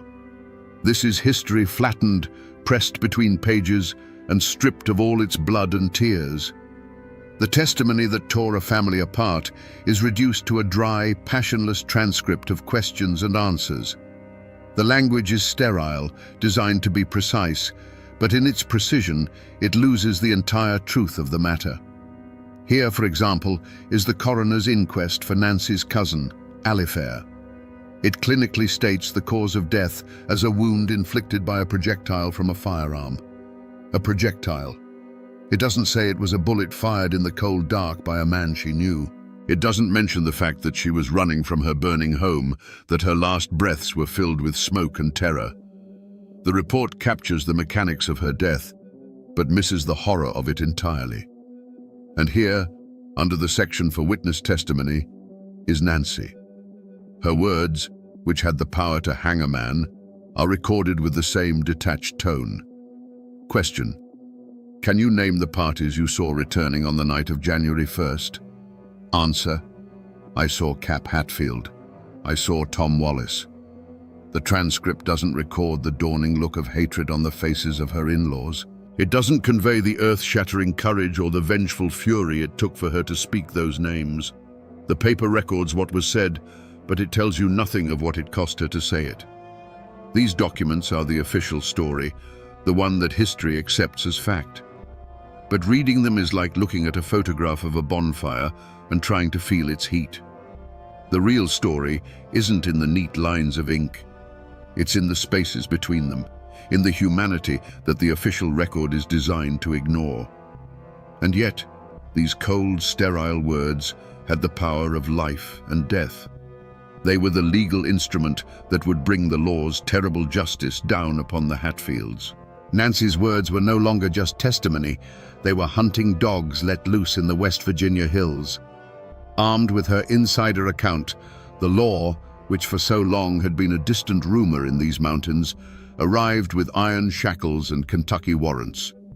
Frank Phillips, a relentless bounty hunter, and, ironically, a future husband to Nancy in a brief, doomed marriage, led posses across the Tug Fork. The hunt was on, and for the first time, the Hatfields were the prey. The mountains that had been their fortress now became their cage, as lawmen and bounty hunters, hungry for the rewards, pried into every hollow and cabin. One by one, they were caught. Some were taken in violent gunfights, others surrendered grimly, knowing the game had changed. The most significant capture was that of Ellison Cotton Top Mounts, the illegitimate son of Ellison Hatfield. He was known to be simple-minded, a follower, not a leader, which made his role in the massacre all the more tragic. He was found hiding, terrified, and was dragged back to Pikeville in chains, a symbol of the Hatfields' broken power. The message was clear. The days of clan law were over. The authority of the state had finally come to the Tug Valley. The trial that followed was a spectacle of raw legal force. With Nancy's testimony as its unshakable foundation, the prosecution built its case brick by bloody brick. The Hatfield defense, based on clan loyalty and denials, crumbled against the word of a woman who had been on the inside. The jury, made up of men who understood the ways of the mountains, deliberated for hours, the weight of a generation of violence on their shoulders. When they finally filed back into the courtroom, the silence was so deep it felt like the bottom of a well. The foreman stood, a simple farmer holding a piece of paper that would end a war. He refused to look at the Hatfield side of the room as he read the verdicts. Guilty. The word struck like a hammer again and again for 8 of the defendants. Guilty of arson, guilty of murder, life in prison for most, a sentence that would see them die far from the mountains they called home. But for Cotton Top Mounts, the jury and the judge reserved a different fate. Based on Nancy's testimony and other evidence that placed him as a key aggressor, the verdict was absolute. The judge's voice was cold and steady as he sentenced him to be hanged by the neck until dead. A wave of shock and fury rippled through the Hatfield benches, while a grim, quiet satisfaction settled over the McCoys. It was done. Nancy's words, spoken in that quiet room, had been forged by the law into a noose. The feud would now have its only official, state-sanctioned death. The cycle of vengeance was finally, brutally, being broken by a force greater than any clan. To see the end of this story, you have to come to the graveyards. Here in Sarah Ann, West Virginia, is the Hatfield family cemetery. At its head stands a life-sized marble statue of Devil Anse, looking out over the hills he once ruled. He died a free man in his own bed, and his grave is a landmark. Over in Pikeville, Kentucky, you can find the grave of Randolph McCoy, a proud monument to the patriarch who lost so much. The powerful men, the leaders of the clans, are remembered in stone. But what about Nancy? To find her, you have to search. There is no statue, no grand headstone. After the trial, she was cast out, a ghost in her own life. She married Frank Phillips, the bounty hunter, but it didn't last. She was a woman who belonged nowhere, and her final years were a slow fade into poverty and sickness. She died of consumption around 1901, alone. Her grave is the final, heartbreaking testament to her life. For decades, it was believed to be unmarked, lost to the weeds and the passage of time, a silent patch of earth for the woman whose voice had once shaken these mountains. A simple modern stone marks the supposed spot now, placed there by descendants long after the fact, but it only highlights the century of anonymity she endured. The woman whose testimony was the most powerful weapon in the feud was given the quietest possible end. They all lie in the same Appalachian soil now, the killers and the killed, the witnesses and the judged. But standing here, you can't help but feel the profound injustice. The men who drove the war are immortalized, while the woman who brought the justice was erased. The law's final word came on a cold February morning in 1890. A public gallows had been built in Pikeville, a grim new landmark for a town that had seen enough death. A crowd gathered, their faces a mixture of morbid curiosity and grim satisfaction. This wasn't a mountain killing in the dead of night. This was justice, performed in the open for all to see. Ellison Cotton Topmounts was led to the scaffold. He was the scapegoat, the symbol, the price the Hatfields would pay in blood for the New Year's massacre. The trapdoor fell, and in that instant, the feud, as an open war, came to an end. For the other convicted Hatfields, their fate was a different kind of death. They were shackled and put on a train, sent away from the mountains to a state penitentiary in Frankfurt. For men who had only known the freedom of the hollows, a stone cell was a fate worse than the gallows. They would grow old and die looking at brick walls, their names becoming cautionary tales whispered back home. And what of Nancy? She had won. She had brought the law down on the men who murdered her family. But victory felt like ashes in her mouth. Her husband, John C. Hatfield, humiliated and enraged, turned his back on her for good. He cast her aside without a second thought and soon found a new, younger bride, continuing his life as if Nancy had never existed. To the Hatfields, she was no longer just a McCoy. She was Judas, and her life wasn't worth a spent shotgun shell on their side of the river. The McCoys, though they had used her testimony, kept their distance. She was still the woman who had laid with the enemy, a living reminder of a betrayal they could not forget. She was utterly alone, an outcast in the only place she had ever called home. She drifted, a woman haunted by what she had seen and what she had done. The feud's fire had been put out, but she was standing in the smoldering ruins, and the ground was still hot to the touch. Her life became a long, slow walk toward the unmarked grave that was waiting for her, a final chapter of poverty and sickness.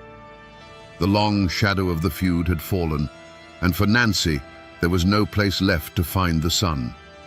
Even today, more than a century after the last shot was fired, the story of Nancy McCoy is not a settled matter. In the diners and post offices of Pike and Mingo counties, her name can still change the temperature of a room. Was she a courageous witness who stood for the rule of law, or was she a scorned woman who weaponized the courts for personal revenge? The answer, it seems, depends entirely on who you ask. If you talk to those who hold the McCoy version of history, they will tell you she was a hero. In their eyes, she was a woman whose conscience was awakened by an act of pure evil. They see her testimony as an incredible act of bravery, a moment when a person chose moral justice over the ironclad and often toxic loyalty of the clan. To them, Nancy is the tragic figure who, despite her own terrible choices, found the strength to break the cycle of violence and stand for what was right, even though it cost her everything she had. But you cross the river into West Virginia, into the old Hatfield territory, and you will hear a very different story. They'll tell you that Nancy's testimony had little to do with justice and everything to do with vengeance. They'll remind you that John C. Hatfield was a handsome devil who never stayed with one woman for long, and that he had already cast Nancy aside. In this version, the trial was not about avenging her murdered cousins. It was about destroying the family of the man who had publicly humiliated her.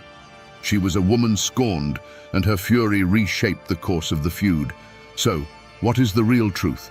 Was she a righteous witness or a vengeful wife? The honest answer is that we will never know. The heart is a complex and mysterious place, with enough room for both a thirst for justice and a desire for revenge. Perhaps her decision was born of both.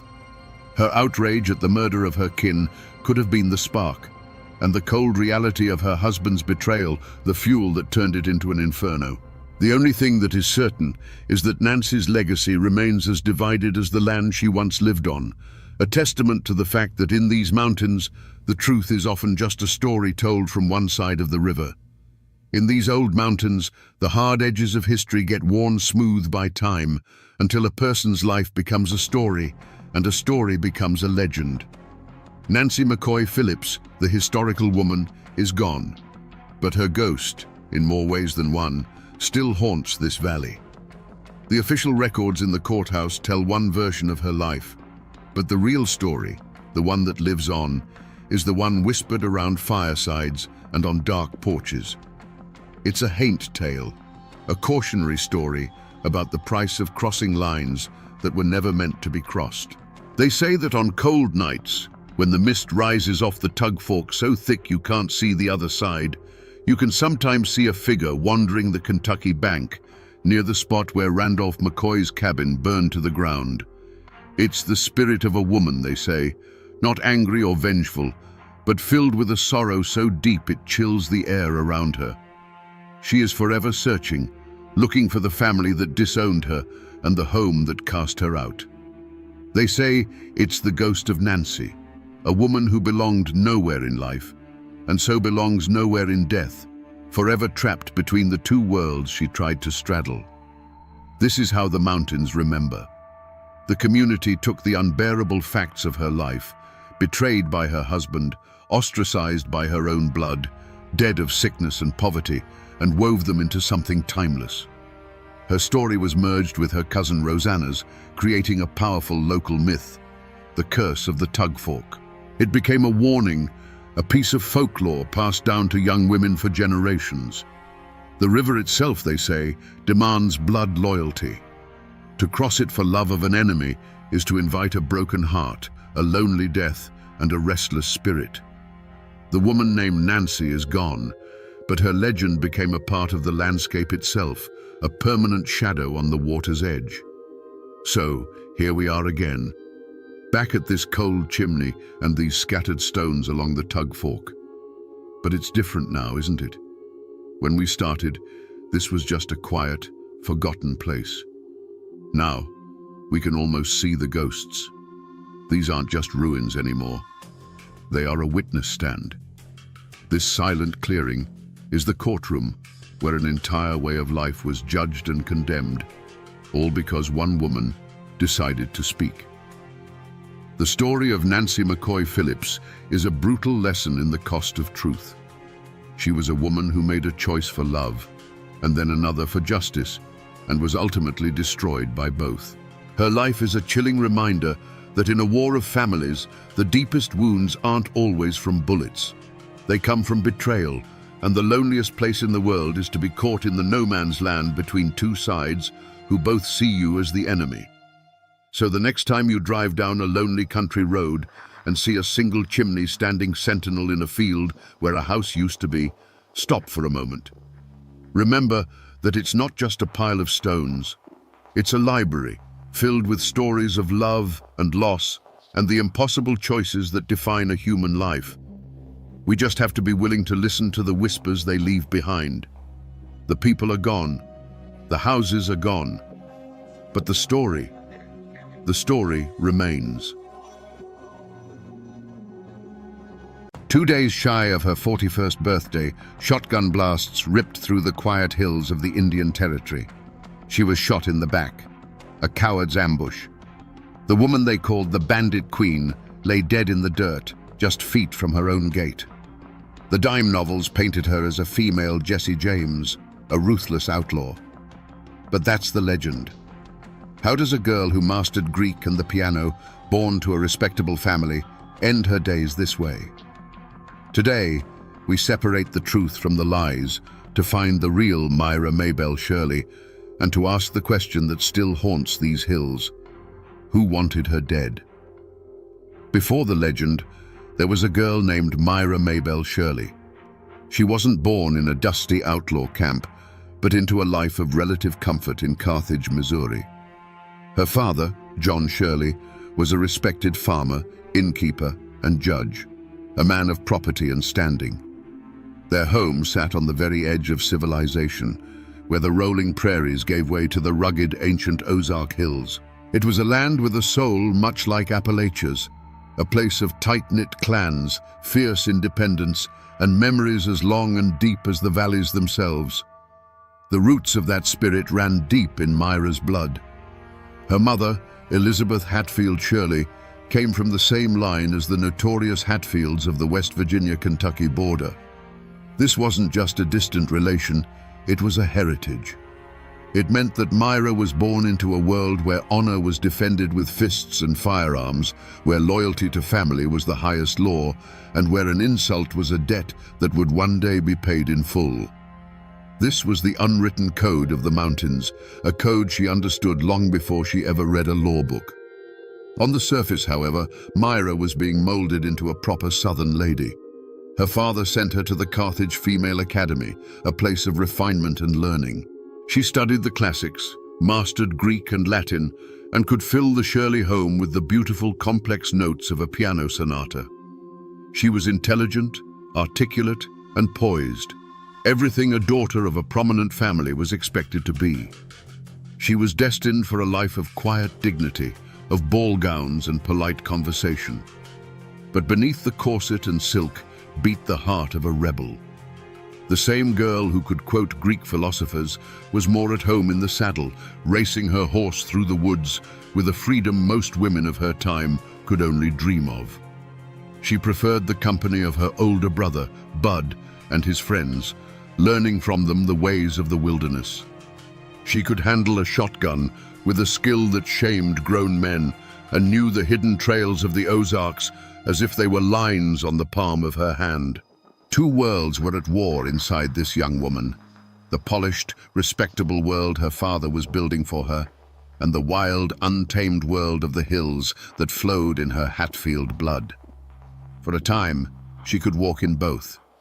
But a storm was gathering on the horizon of America, a storm of fire and steel that would sweep across the nation, and it would force Myra Maybelle Shirley to choose, once and for all, which world she truly belonged to. Little did she know that choice would burn the life she knew to the ground. If the Ozark Hills were the anvil of Myra's character, the Civil War was the hammer that shattered it and reforged it into something hard and sharp. When the war came, it didn't just divide the nation, it ripped through Missouri, turning neighbor against neighbor in a savage guerrilla conflict. The Shirley family didn't hesitate. Their loyalty was to the Confederacy, and their home soon became a clandestine way station for the most feared Southern partisans, the bushwhackers. Men like William Quantrill and Bloody Bill Anderson, men who fought with a cold fury, found refuge under the Shirley roof. And riding with them were boys who would become legends in their own right, the James brothers and the Younger brothers. This was the world that consumed Myra Maybelle. She saw these men not as outlaws, but as heroes defending their homes. And her greatest hero was her own brother, Edwin, whom everyone called Bud. He was everything she admired: brave, defiant, and free. When he joined the bushwhackers, Myra's war began. The polite young lady from the academy vanished, replaced by a cunning operative for the Southern cause. Legends say she would use her charm and education to flirt with Union officers, prying information from them about troop movements, which she would then pass on to her brother and his comrades. She became a scout, a spy, a vital part of the shadow war being fought in the Missouri hills. For a time, it must have felt like a dangerous, righteous adventure. She was fighting alongside her brother, defending her family's beliefs. The risk was real, but so was the adrenaline, the sense of purpose. She was no longer just a girl playing piano, she was a player in the great bloody drama of her time. But this was no adventure, and the price of this war was about to be brought to her door in the most brutal way imaginable. In 1864, the hammer fell. Federal troops, tired of the constant raids and ambushes, hunted down Bud Shirley. He was trapped, cornered, and killed. For 16-year-old Myra, the news wasn't just devastating, it was the end of her world. The light of her life, her protector, her idol, was gone, slain by the very men she saw as foreign invaders. In that moment, her girlish patriotism and grief curdled into something far darker, a cold, permanent, all-consuming hatred. A hatred for the government, for its uniforms, for its laws. They had taken her brother, and in doing so, they had taken a part of her soul. The war might end for the country, but for Myra Shirley, it would never be over. She would spend the rest of her life fighting the victors. After the war, the Shirley family fled to Texas, seeking a new life from the ashes of the old. But for Myra, peace was a foreign country. Her heart, forged in hatred, was drawn to the fire. She found that fire in the eyes of the men who, like her brother Bud, refused to surrender. Men like the charismatic Cole Younger, a childhood friend and now a notorious outlaw. Rumors would later whisper of a passionate affair, claiming her daughter Pearl was his. It was a romantic story, but likely just that, a story. The truth, however, was no less dangerous. Her first husband was Jim Reed, another former bushwhacker who couldn't trade his pistol for a plow. With him, Myra stepped fully into the world of the outlaw. Their life was a blur of stolen horses and dodging posses, a frantic existence on the run. In this chaos, her two children, Pearl and Eddie, were born. But this was no family portrait. It was a partnership born of war and rebellion, and it was destined to end in blood. In 1874, Jim Reed's luck ran out. The news that reached Myra was cold and brutal. Her husband had been shot down, not in a blaze of glory, but by an acquaintance who valued the reward money more than friendship. At 26, Myra was a widow, a mother of two, and officially branded the accomplice of a dead bandit. This was the world she had chosen, a world with no honor among thieves. So she moved deeper into the shadows, to a place where the law of the United States was thin and the old ways were strong, the Indian Territory of Oklahoma. There, she met and married Sam Starr, a man from a proud Cherokee family. This wasn't just a marriage, it was the founding of a dynasty. On their land, tucked away in the rugged hills, they established a stronghold. It had a name that was a tribute to her old friends and a warning to her new enemies: Younger's Bend. Younger's Bend wasn't a ranch. It was a sanctuary for the damned. It was a place where men on the run, men like Jesse James and the Younger brothers themselves, could find a hot meal, a fresh horse, and a place to lay low, protected by the cunning of its queen. The air there was thick with the smell of wood smoke, whiskey, and paranoia. Every rider on the horizon was either a friend or a hangman. This was the heart of darkness, a kingdom built on stolen goods and guarded by guns. Here, the final transformation of Myra Maybelle Shirley was complete. She was no longer just a bandit's wife, she was the mastermind. She never led a charge, her hands weren't on the triggers during the robberies. Her weapons were her intellect and her will.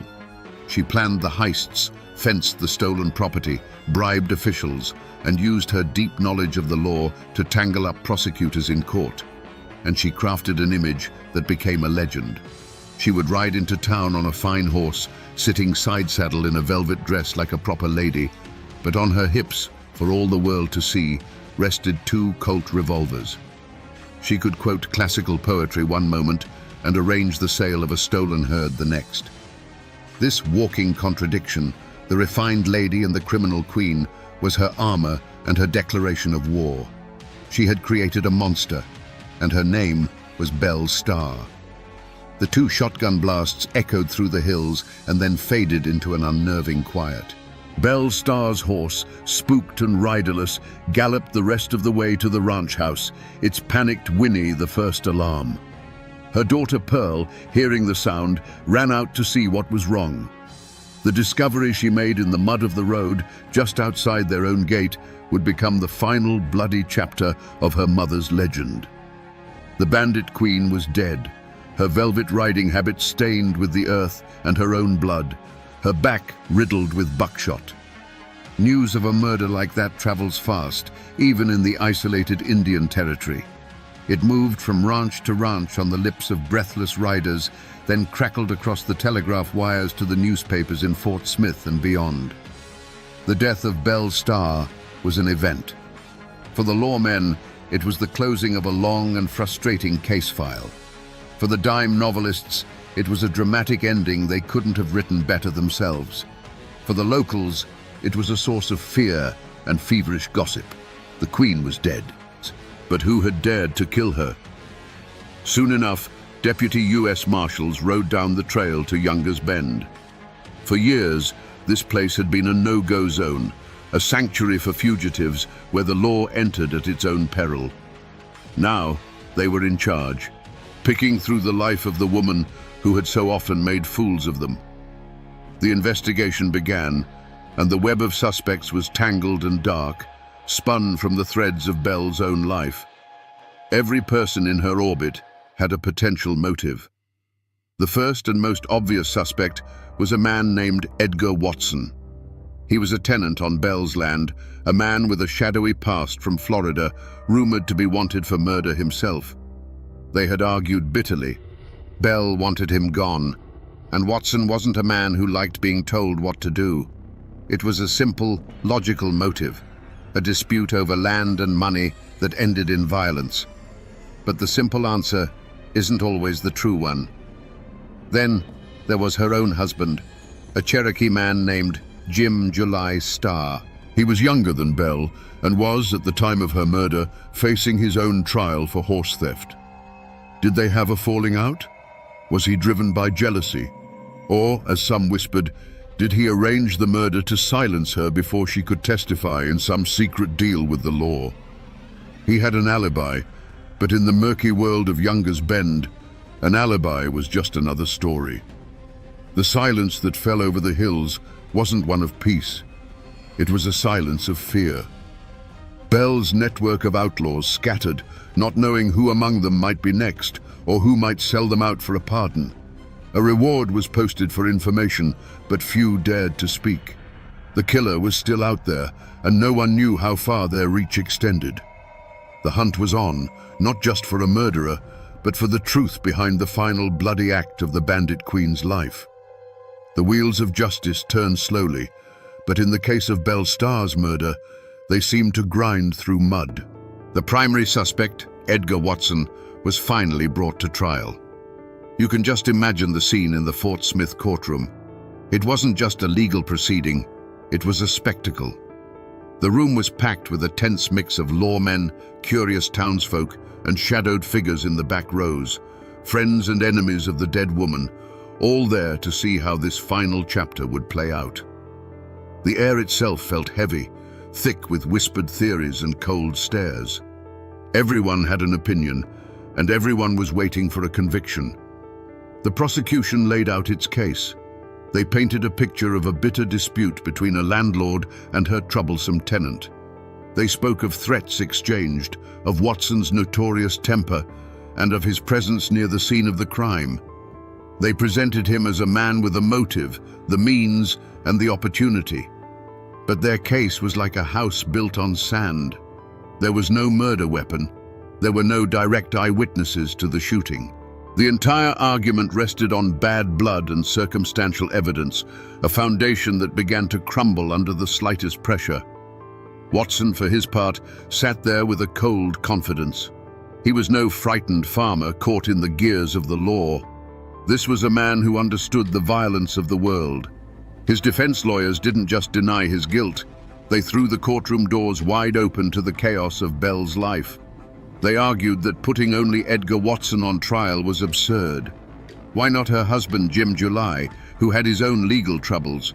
Why not any of the dozens of spurned lovers, jilted partners, or vengeful victims Belle had created over the years? To have an enemy, they argued, was to be Belle Starr's acquaintance. And then, the darkest rumor of all, a chilling whisper that slithered through the courtroom, gave everyone pause. The story of Belle and her own son, Eddie. Their relationship was poison.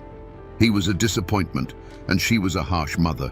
The gossip was that just before her death, she had taken a whip to him for mistreating her favorite horse. Had the boy's resentment finally boiled over into an unspeakable act? Could he have pulled the trigger himself, or perhaps paid Watson to do it for him?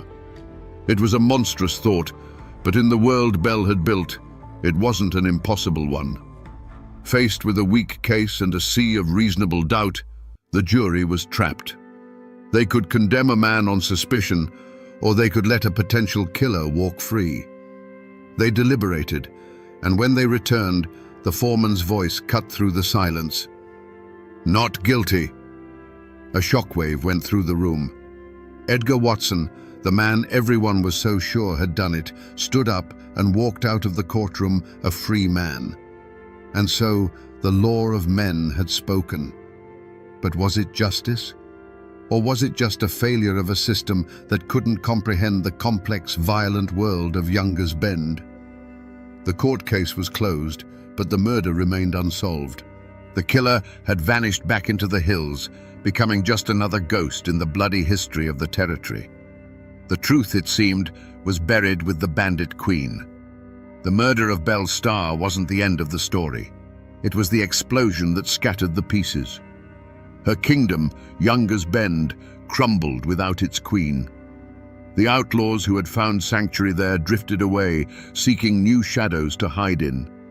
The land itself was eventually swallowed up by the relentless tide of settlement and progress.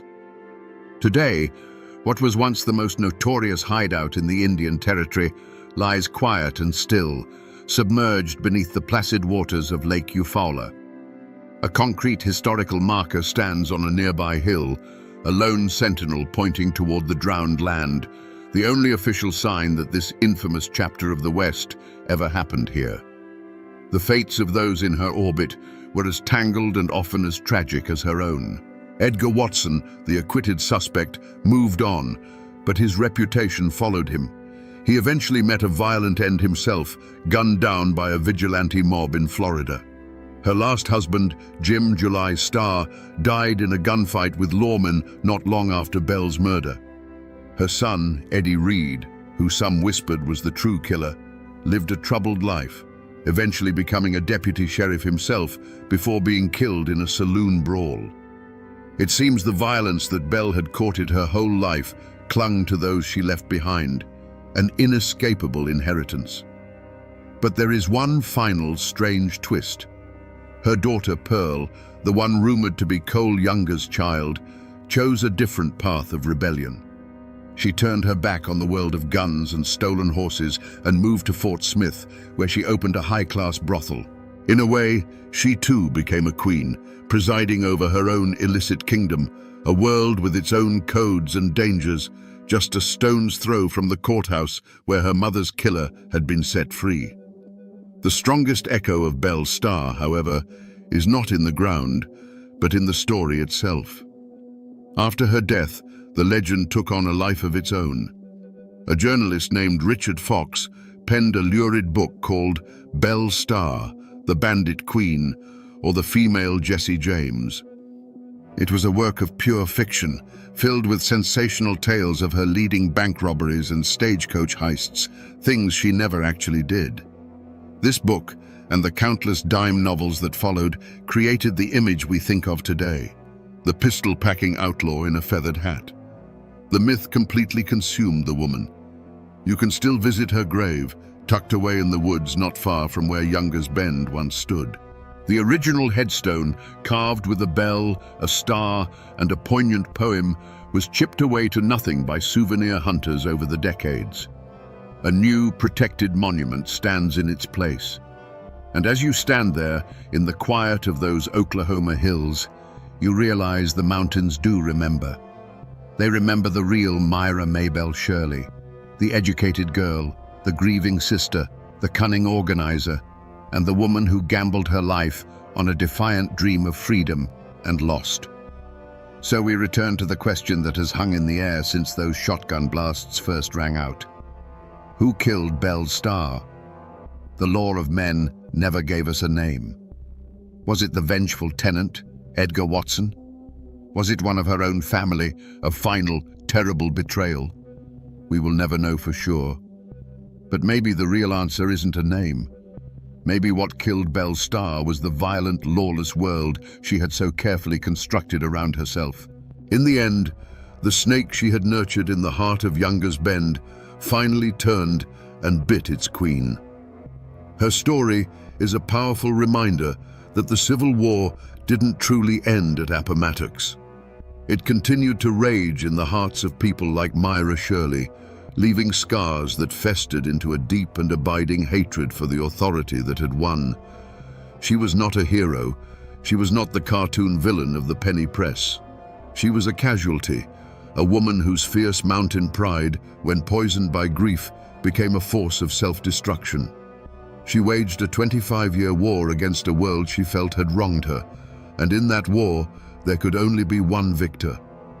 Myra Mabel Shirley was a woman of stark contradictions, the educated lady who could quote the classics and the ruthless godmother who ruled a den of thieves. She was born with the spirit of the mountains in her blood, proud, defiant, and unforgiving. But that spirit, when broken, forged a legend written in gunsmoke and blood. A girl who was meant to be a lady became the bandit queen, a cautionary tale that still echoes in the hills where she once rode.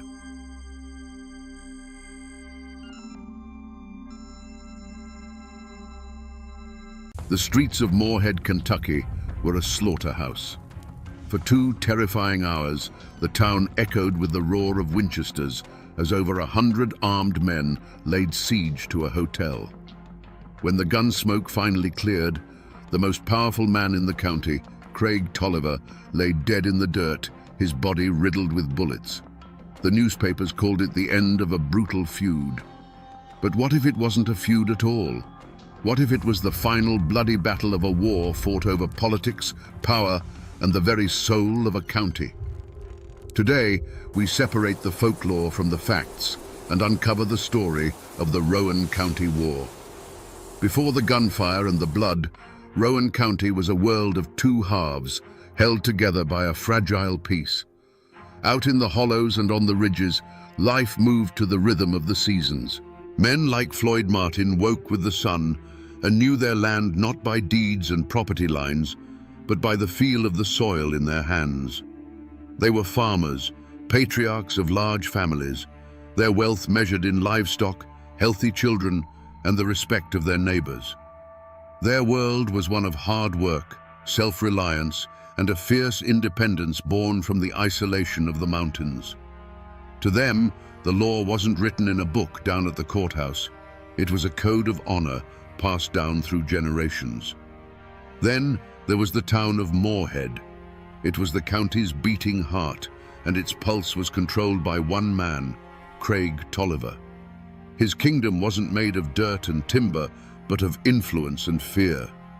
From the bar of his monarch saloon or a suite in his Galt House hotel, he orchestrated the county's politics. He was handsome, always dressed in fine clothes that stood out against the town's mud and dust, but his smile never quite reached his eyes. He was the Democratic boss, the man who could make another man rich with a handshake or ruin him with a whisper. He saw Morehead not as a home, but as a chessboard, and every person in it was a pawn. These 2 worlds brushed against each other on market days. The Martin clan and their Republican allies would ride into town, their faces weathered by the sun, their conversations quiet and watchful. They'd trade their crops, buy supplies, and endure the smirks of Tolliver's men who ran the town.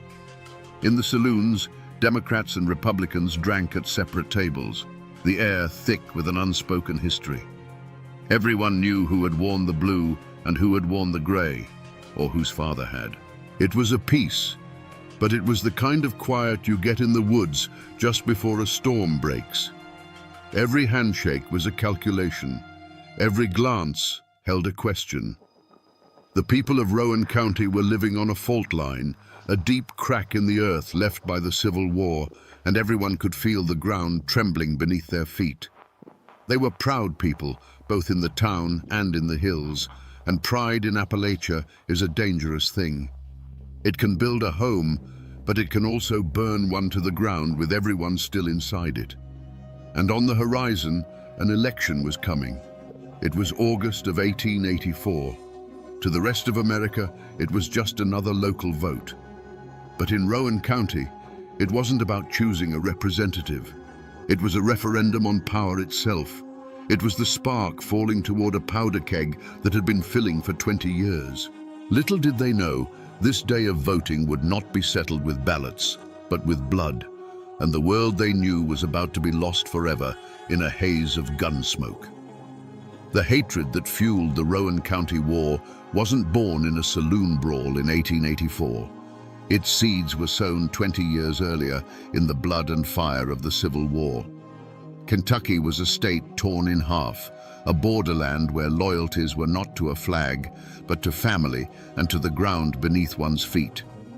Brother fought against brother, and neighbor took up arms against neighbor. When the war ended, the soldiers returned to their farms and towns, but they brought the conflict back with them. They laid down their rifles, but they never truly laid down the fight. In the rugged hills of Rowan County, these old battle lines hardened into political identities.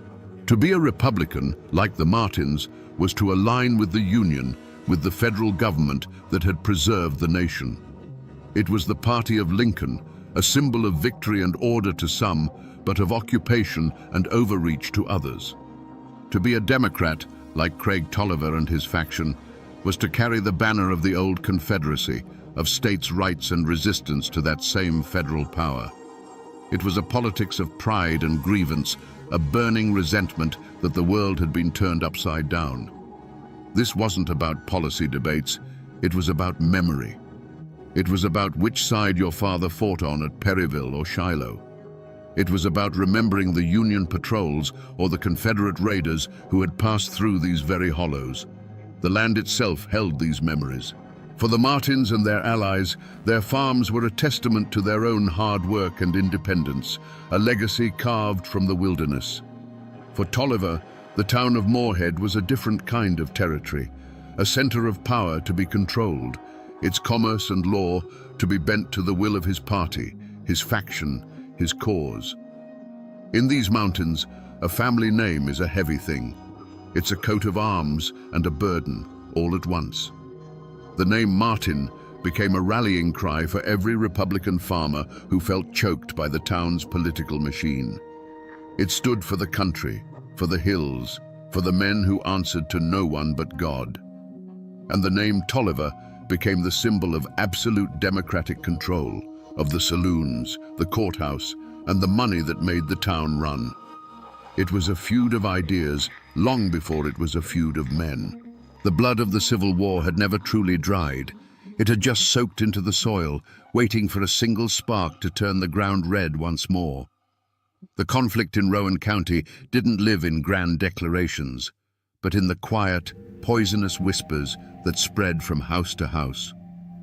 Craig Tolliver's Monarch Saloon wasn't just a place to drink. It was a spider's parlor where the web of rumor was spun. Here, his lieutenants, men who owed him their jobs or their freedom, would gather. They were the town's deputies, clerks and business owners, all bound to Tolliver by loyalty or fear. They nurtured every slight against their party, magnifying small disputes into grave insults against the Democratic cause and Tolliver himself. The Martin alliance was quieter, forged not over whiskey, but over shared meals and silent nods of understanding on the steps of a country church. Theirs was a sprawling network of kin and fellow Republicans, families like the Coopers and the Hoggers, who saw Tolliver's grip on the courthouse as a tyranny that was slowly strangling them. They were men who had been denied loans, lost court cases on technicalities, or had their businesses squeezed by Tolliver's allies. Their support for Floyd Martin wasn't just political, it was a matter of survival. The ground was already salted with old wounds. Just a few years prior, a sheriff's election had been decided by a handful of questionable ballots, installing a Tolliver man and leaving the Martins and their supporters feeling cheated and disenfranchised.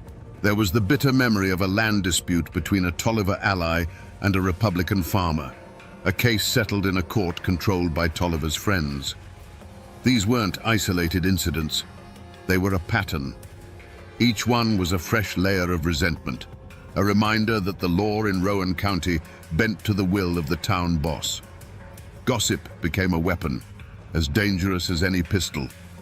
A drunken argument at the general store was retold in the Monarch Saloon as a deliberate Republican provocation. A Martin supporter speaking too loudly about his rights was marked as a troublemaker. The air grew thick with suspicion. Men started carrying guns, not just for hunting, but for a trip into town. Friendships that had crossed party lines began to fray. The community wasn't just divided, it was curdling, turning sour with paranoia and hate. The stage was being set for a tragedy, and every rumor, every old grudge was another nail being hammered into the coffin of peace. In the long, sweltering weeks leading up to the August election of 1884, a heavy stillness settled over Rowan County. The summer had been brutally hot and dry, cracking the creek beds and turning the dirt roads into a fine, choking powder that coated every leaf and fence post. Old-timers whispered that it was a bad sign when the katydids fell silent in the heat of the day. It was as if the land itself was holding its breath, waiting for the coming violence. The usual sounds of the mountains, the birds, the rustle of game in the undergrowth seemed to have faded, replaced by an oppressive quiet that felt more menacing than any storm. The true omen, however, wasn't in the sky or the trees. It was in the faces of the men gathering in Moorhead. Election day was approaching, and it felt less like a civic duty and more like a muster for war. The flow of whiskey, always a tool of political persuasion in those days, began to run more freely than usual, loosening tongues and sharpening tempers. Craig Tolliver's men walked the town's boardwalks with a certain swagger, their hands resting near their hips, while the Martin men who rode in from the country were grim-faced and watchful, their eyes scanning every alley and doorway. A deep sense of dread, a cold knot in the gut, became a shared secret among the people of Rowan. Wives watched their husbands clean rifles that hadn't been fired since the last deer season, a silent question hanging in the air between them. Men who had been neighbors their whole lives now passed each other on the road with a curt nod, the old bonds of communities straining under the weight of political hatred. This wasn't just another election. It felt like a final reckoning was at hand. They couldn't have known what was coming, not exactly, but they could feel the pressure building, a charge in the air that promised not rain, but lightning. Election day, August 4th, 1884, dawned hot and suffocating. At a polling place just outside Moorhead, the air was thick with more than just summer humidity. It was charged with whiskey and years of bottled-up hatred. Men from both factions gathered, their political affiliations worn like uniforms. Votes were being bought with liquor, and every conversation was a low growl of intimidation or defiance. This wasn't democracy in action. It was a standoff, a test of nerve where everyone was waiting for the first man to flinch. The spark came in the form of a drunken slur. John Martin, Floyd Martin's own son, got into a heated argument with a fervent Tolliver supporter named Solomon Bradley. The exact words were swallowed by the noise and the heat, but they were likely the same insults that had been traded for years. Taunts about the war, about family, about honor. But this time, fueled by cheap whiskey and the tension of the day, words were not enough. Shouts turned to shoves, and shoves exploded into a vicious, desperate brawl. It was over in a flash of chaotic violence. The crowd surged, men yelled, but no one dared to intervene. In the midst of the scuffle, in the dust and the confusion, Solomon Bradley fell to the ground, mortally wounded. Whether a knife flashed in the sun, or if he was simply beaten to death, the accounts would forever conflict. But the result was brutally clear. Bradley lay dying, and John Martin stood over him, his knuckles raw, the grim reality of his actions beginning to dawn on his face. The cheering and the jeering died instantly, replaced by a stunned, horrified silence. The news ripped through the county faster than a telegram. For the Martin clan, it was a tragedy, but a defensible one. They called it a fair fight, a drunken brawl that went too far, provoked by Tolliver's men and their liquor. John Martin was arrested, and his family prepared for a legal battle. But for Craig Tolliver and his faction, this was no accident. This was a declaration of war. It was the son of their political enemy striking down one of their own on election day.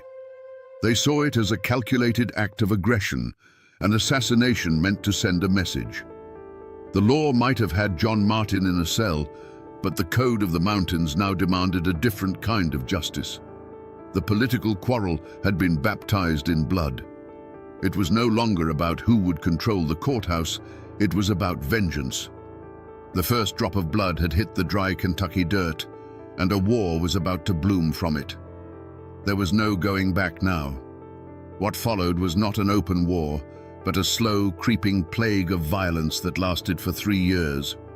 The law of the gun replaced the law of the land, and Rowan County became a place of shadows and fear. Death could come from anywhere, at any time. A man might be plowing his field, the only sound the harness creaking and the birds singing, when the tree line would suddenly erupt with a volley of gunfire.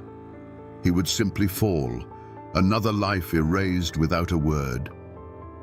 A riderless horse returning to a barn at dusk became a common and dreaded sight, a silent messenger of another ambush. The first major act of retribution was aimed directly at the head of the Martin clan. As Floyd Martin rode along a quiet country road, a section of woods he'd passed 1,000 times before, the trees themselves seemed to explode. A hail of lead tore through the air, and Martin was thrown from his horse. He lay grievously wounded, but by some miracle, he survived. The message, however, had been delivered in smoke and lead. No one was safe, no place was sacred. The war of assassination had begun. This shadow war culminated on a blistering summer morning, June 22nd, 1887. The Martin faction, now an army of over 100 determined men, descended from the hills and laid siege to Moorhead. The morning calm was shattered by a sound like rolling thunder, a sound that sent townspeople scrambling for their lives, diving into cellars or hiding behind anything that could stop a bullet. For hours, the air was filled with a constant, deafening roar as hundreds of rounds were fired. It was a storm of lead. The high-pitched whine of bullets was everywhere. Wooden storefronts splintered, sending shards of timber flying through the air. The windows of the Galt House Hotel, where Craig Tolliver and his men were cornered, shattered one by one. Through the thick haze of gunsmoke, you could see the muzzle flashes from doorways, from rooftops, from behind wagons. The Martin men weren't brawling. They were conducting a methodical extermination, tightening a noose of rifle fire around the heart of Tolliver's power. Then came the final, desperate act. Trapped, his men falling around him, Craig Tolliver made a run for it. He burst from the hotel, a flash of motion against the chaos. It wasn't a single shot that answered him, but a deafening, instantaneous chorus of rifles firing as one. The unstoppable town boss, the man who had ruled Rowan County with an iron fist, simply collapsed in the middle of the street. And in the moment his body hit the dirt, the thunder of the guns stopped. A deafening silence fell over Moorhead, broken only by the ringing in men's ears and the sight of the dead man lying in the dust. The war was over. To understand the 3 years of terror that followed, we must try to look at the world through Craig Tolliver's cold, calculating eyes. In his own mind, he was no villain. He was a king, and Moorhead was his kingdom. The Galt House Hotel was his castle, the Monarch Saloon his throne room. He believed in order, but it was his order. He provided jobs, settled disputes, and kept the peace, all so long as his authority was never questioned. He didn't see the Martins and their allies as a political opposition. He saw them as rebels, as a disease threatening the body of his carefully controlled world.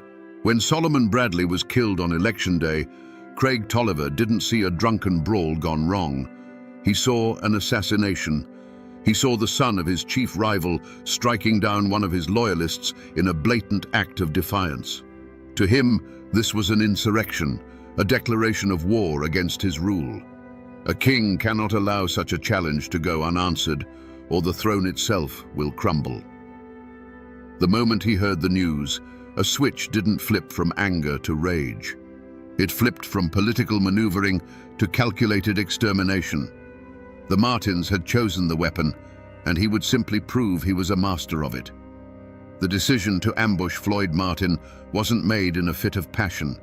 It was a cold, strategic move, a piece being moved on a chessboard. Tolliver would have seen it as a regrettable but necessary act of statecraft. In his logic, removing the head of the rebellion would cause the movement to collapse. After the ambush failed, he wouldn't have felt frustration or panic, but a grim resolve. It was simply a problem that now required a more thorough solution. For 3 years, as the bodies fell on both sides, it's unlikely Tolliver felt guilt. Each report of another Martin supporter shot from ambush would have been received not with glee, but with a sense of grim satisfaction. It wasn't murder, it was management. It was the slow, methodical process of cutting a cancer out of his county. He was the only man, in his own view, strong enough to do what needed to be done. This is what makes his evil so chilling. It was not the product of madness, but of a terrible, unwavering certainty that he was the hero of his own story. When the final volley of shots faded, a silence fell over Moorhead. It was a silence so deep and heavy, it felt louder than the gunfire that had preceded it. A thick, acrid haze of gun smoke hung in the humid summer air, burning the eyes and throat. For a long moment, nothing moved. The only sign that the world hadn't ended was the sight of Craig Tolliver's lifeless body lying in the dusty street, a final stark punctuation mark at the end of a bloody 3-year sentence. Slowly, cautiously, the town began to emerge from its hiding places. Cellar doors creaked open. Shopkeepers peered out from behind barricaded windows. The faces of the townspeople were pale with shock, their eyes wide as they took in the scene. The main street looked like a battlefield. Bullet holes pocked nearly every building. Windows were shattered, and the ground was littered with spent shell casings. The bodies of Tolliver and his lieutenants lay where they had fallen, silent testament to the terrible finality of the fight. The Martin faction, victorious, did not flee back to their hollows. They were no longer an invading army. They were the new power in Rowan County. They stood in the open, rifles held loosely in their hands, their faces grim and streaked with sweat and gunpowder. They had come to Moorhead to kill a king, and they had succeeded.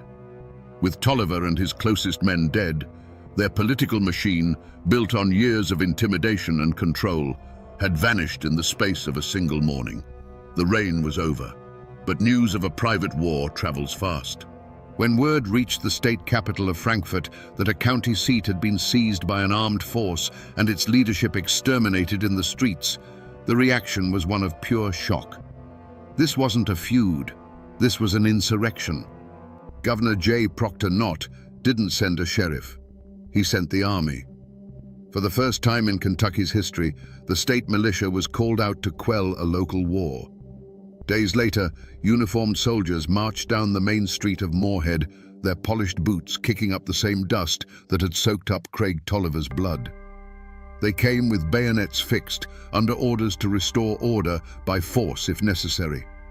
They were a foreign power, an outside authority that neither the Martins nor the Tollivers had ever answered to.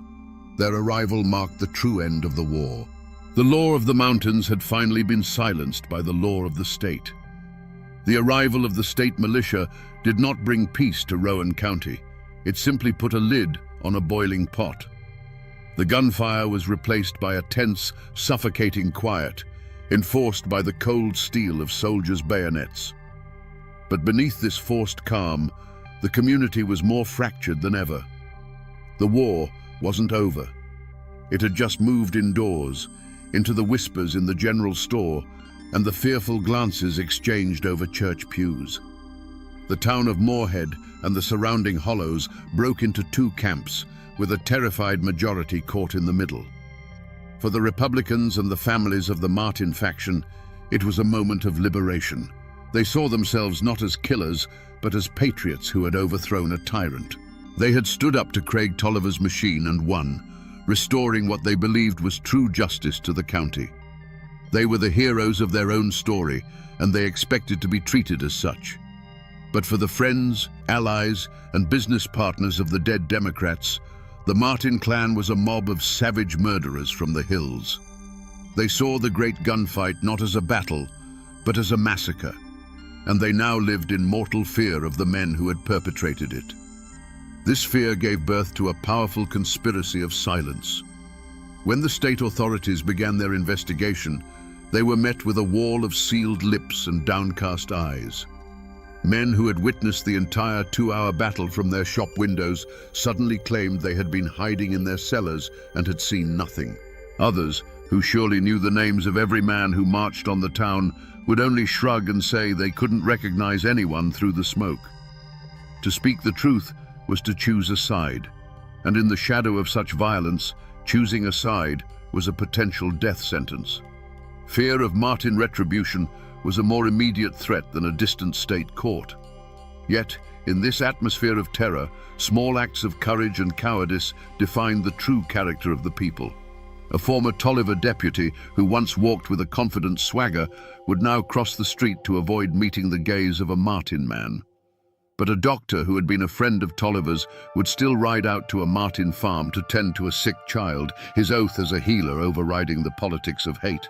A widow of a slain Tolliver man might find a sack of flour left on her porch in the dead of night, a silent offering from a neighbor who dared not show support in the daylight. The war had moved from the streets into the hearts of the people, and every small decision, who to trade with, who to talk to, who to help, became a declaration of allegiance in a conflict that was far from over. The hunt for the killers of Craig Tolliver was not a chase with hounds and rifles through the dark hollows. The killers weren't hiding. They were walking the streets of Moorhead in broad daylight, confident and victorious. The hunt that followed was a different kind of pursuit altogether, a methodical and dangerous game of wits waged by outsiders in a land that guarded its secrets jealously. The posse was not made of vengeful neighbors, but of state prosecutors and detectives from Frankfurt, city men who wore stiff collars and carried law books instead of Winchesters.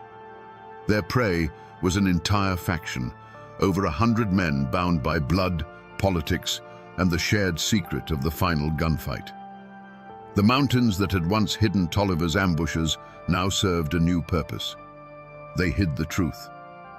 The state's men rode from one isolated farm to the next, asking questions that were met with blank stares, convenient memory loss, and a steadfast, unnerving silence. The people of the hills, loyal to the Martins or simply terrified of them, created a fortress of ignorance. The investigators found themselves lost not in the woods, but in a fog of fear and clan loyalty. But the state had a power that Tolliver never did: the full weight of the law and the endless patience of bureaucracy. Slowly, painstakingly, they pieced together a list of names. Whispers were gathered, deals were offered, and cracks began to appear in the wall of silence. Finally, the state felt it had enough. Indictments were issued for the leaders of the Martin faction, charging them with murder and insurrection. The question that hung over the entire county was, would they come peacefully? Or would the state's lawmen have to fight a second war to bring them in? The moment of capture was not a bloody firefight, but a scene of quiet, surreal drama. Faced with warrants from the state, the very authority they claimed to respect, the Martin leaders made a calculated choice. One by one, they came down from their hill farms, met the lawmen, and surrendered their rifles. There was no resistance, no desperate last stand. They walked into custody with their heads held high, not as cornered fugitives, but as men who believed utterly in their own righteousness. They were confident that any jury of their peers would see them not as criminals, but as liberators who had done the county a necessary, if brutal, service. Their war was not over. It was simply moving from the battlefield to the courtroom.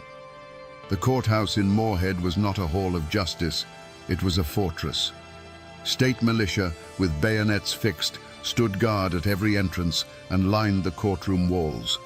The room was packed to suffocation, split down the middle as if by an invisible wall. On one side sat the grim-faced farmers and families of the Martin faction, their expressions hard and unyielding. On the other, the remaining allies of Craig Tolliver, their faces a mixture of grief, fear, and a desperate hope for vengeance. Every person in that room understood this was not just a trial. It was the final battle of the Rowan County War, fought not with rifles, but with words and law books. The prosecution, sent from the state capital, laid out a clear and brutal case. This was murder, plain and simple. A conspiracy of over 100 men who had taken the law into their own hands, sieged a town, and executed their political rivals in the street. They painted the Martin faction as a lawless mob, a threat to the very fabric of civilized society. But the defense lawyers, shrewd men who understood the ways of the mountains, told a different story. They portrayed Craig Tolliver as a ruthless tyrant who ruled Rowan County through fear and corruption. The Martin men, they argued, were not murderers. They were patriots, Minutemen, who had risen up to liberate their community from a despot when the law itself had failed them. The trial became a spectacle of fear. One by one, witnesses were called to the stand. Men who had seen the whole bloody affair unfold would stare at the floor, their hands trembling, and mumble that they couldn't be sure of any faces they saw that day. The smoke, they'd say, was too thick. The chaos was too great. And you can imagine, my friends, the pressure in that room. You can imagine the silent, heavy gazes from the Martin supporters, a non-verbal promise of a long memory. The conspiracy of silence that had protected the killers in the hills now followed them right into the courthouse. Throughout the proceedings, the accused leaders of the Martin clan sat in their chairs with a quiet, unshakable dignity. There was no remorse in their eyes, no plea for mercy. They listened to the testimony with the stoicism of men who had made their peace with their actions long ago. They had done what they believed was necessary, and they put their faith not in clever lawyers, but in a jury of their peers, men who knew the land, who understood the grievances, and who had lived under the shadow of Craig Tolliver's rule. Finally, the day of the verdict arrived. The jury, 12 men from Rowan County, filed back into the silent, tense courtroom. They avoided the eyes of everyone, their faces pale and unreadable. The foreman stood, a single piece of paper trembling in his hand. He cleared his throat and spoke the words that would echo through those mountains for 100 years. On the charge of murder, on the charge of insurrection, the verdict for every single man was the same: not guilty. A roar erupted from one side of the room, a wave of triumphant relief. On the other side, there was only the dead silence of disbelief and defeat. The Martin men walked out of the courthouse as free men, acquitted by a jury of their neighbors. The law of the state had spoken, but was it justice? Or was it fear, wearing a judge's robes? The Martin men walked free from the courthouse, but the war had left a scar on every soul in Rowan County. For the allies of Craig Tolliver, the verdict was not just an acquittal, it was an eviction notice. Their leader was dead, their power was shattered, and the men who had killed him now held all the cards. There was no future for them in a county run by their mortal enemies. A quiet, grim exodus began. One by one, they sold their businesses and their land for whatever they could get, packed their families into wagons, and disappeared from the county, seeking a life in a place where their name was not a mark of defeat. For the victorious Martin faction, life after the verdict was not a simple return to peace. They had won the war, and in the following years, they took control of the courthouse and the sheriff's office, just as they had set out to do. But their victory was a heavy crown. They were no longer simple farmers. They were the men who had laid siege to a town and killed its leader. They were respected by their allies, but forever watched with fear by others. They had to live with the ghosts of what they had done, and the silence of their neighbors was a constant reminder of the blood that had been spilled. They had freed Rowan County from a tyrant, but in doing so had become figures of awe and terror themselves. The community, caught in the middle, made a silent pact to forget. It was a wound too deep to be discussed, a memory too painful to be preserved. The bullet holes in the storefronts were patched with new wood. The Galt House Hotel, the blood-soaked epicenter of the battle, stood empty and decaying for a time, a grim monument to the war, until it eventually burned to the ground, taking its ghosts and stories with it in the smoke. People stopped talking about the feud. A generation grew up knowing only a sanitized version of the story, or perhaps none at all. The great gunfight became the county's dark secret, a history that everyone knew, but no one dared to speak aloud. For the sake of peace, Rowan County buried its own past under a thick, heavy blanket of collective silence. If you walk the streets of Moorhead, Kentucky today, you won't see the scars of a battlefield. You'll see the campus of a bustling university. You'll see traffic and commerce, a modern town moving at a modern pace. The old wooden storefronts are gone, replaced by brick and pavement. The thunder of the 1887 gunfight has been replaced by the everyday sounds of life. It would be easy to think that the Rowan County War was just a tall tale, a ghost story whispered by old men. But if you look in the local phone book, you will still find the names Martin and Tolliver. The descendants of the men who fought and died in that war still live on the same land, still walk the same streets. The blood has thinned, the old hatreds have cooled into a shared, complicated history. They are no longer armies, just families. A Martin and a Tolliver might work together. Their children might sit next to each other in school, most of them knowing little of the war their great-grandfathers waged for the soul of this very ground. The physical landmarks of the war are nearly all gone. The Galt House Hotel is a ghost, its location now just a spot on a modern street.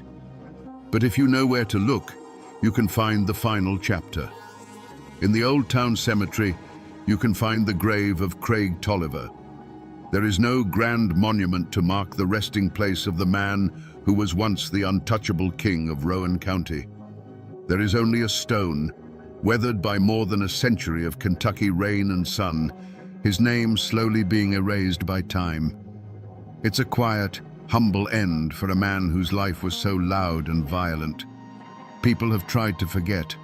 For generations they buried the story, hoping silence would heal the wounds. But in Appalachia, the land has a memory longer than any person's. The mountains that surround Moorhead stood as silent witnesses to the ambushes and the final bloody siege. The waters of Triplet Creek still flow as they did when they ran dark with rumor and fear. The buildings are gone, the guns are rust, and the men are dust, but the mountains remember everything. So we return to the question we asked at the very beginning around this digital campfire. Was this a feud, or was it a war? The story of Rowan County gives us a clear and chilling answer. This was not a petty squabble between families. It was the final bloody battle in a political war that had been simmering since the end of the Civil War. It's a brutal lesson in what happens when the law serves one man instead of all men, and when an entire community feels it has no recourse but the rifle. The great tragedy of the Rowan County War is that there were no simple heroes. To defeat a tyrant like Craig Tolliver, who had wrapped the law around himself like a shield, the Martin faction had to become a mirror of his own ruthlessness. They had to abandon that very law and become an army, delivering a verdict with a volley of lead because they believed a jury never would. This story forces us to confront an uncomfortable truth, that the line between a liberator and a killer can sometimes be as thin as a puff of gun smoke. This is a story of the indomitable and sometimes terrifying Appalachian spirit. It is a testament to a code that says a man's honor is his own to defend, and that power taken by force can be taken away by force.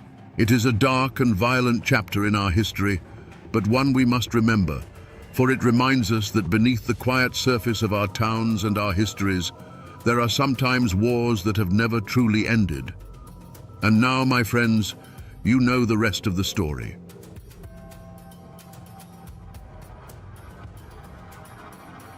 In 1835, one of the most famous men in America stood before the voters who had just ended his career and gave them a farewell that would echo for centuries. "You may all go to hell, and I will go to Texas."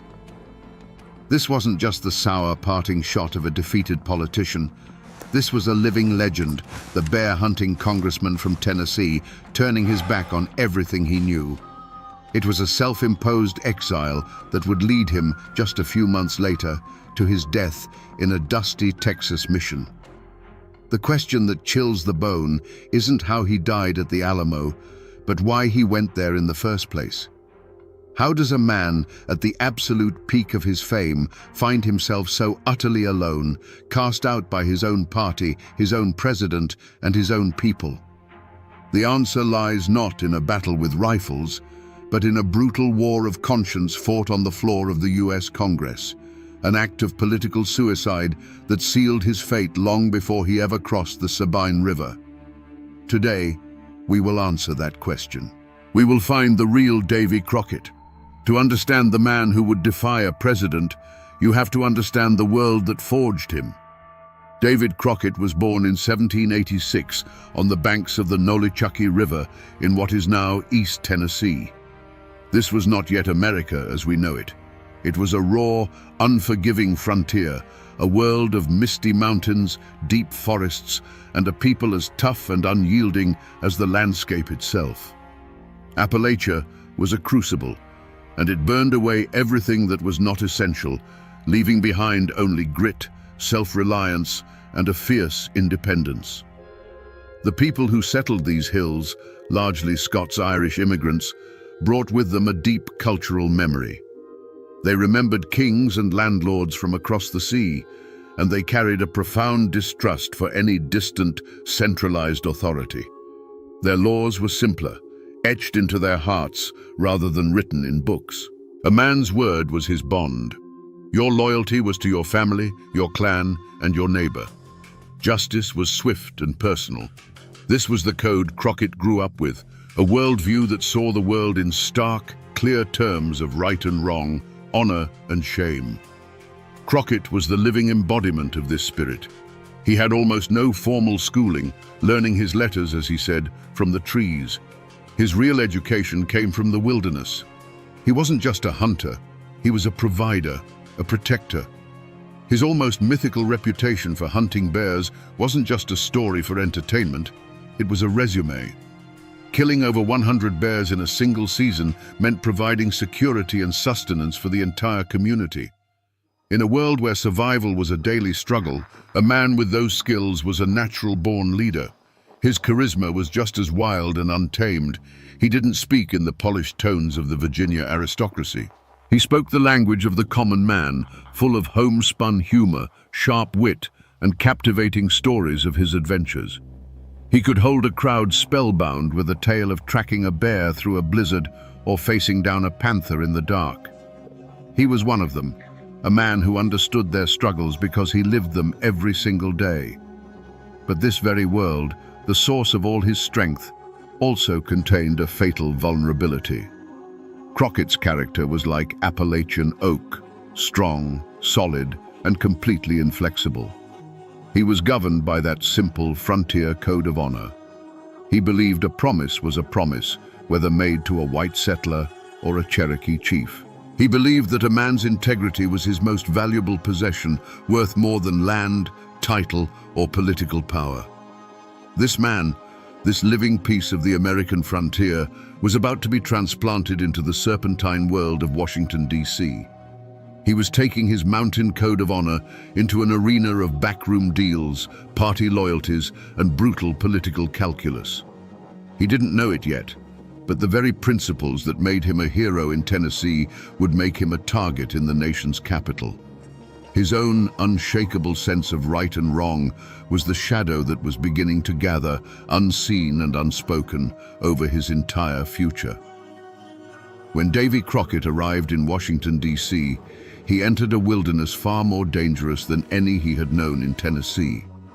This was a political swamp, thick with ambition, veiled threats, and hidden allegiances.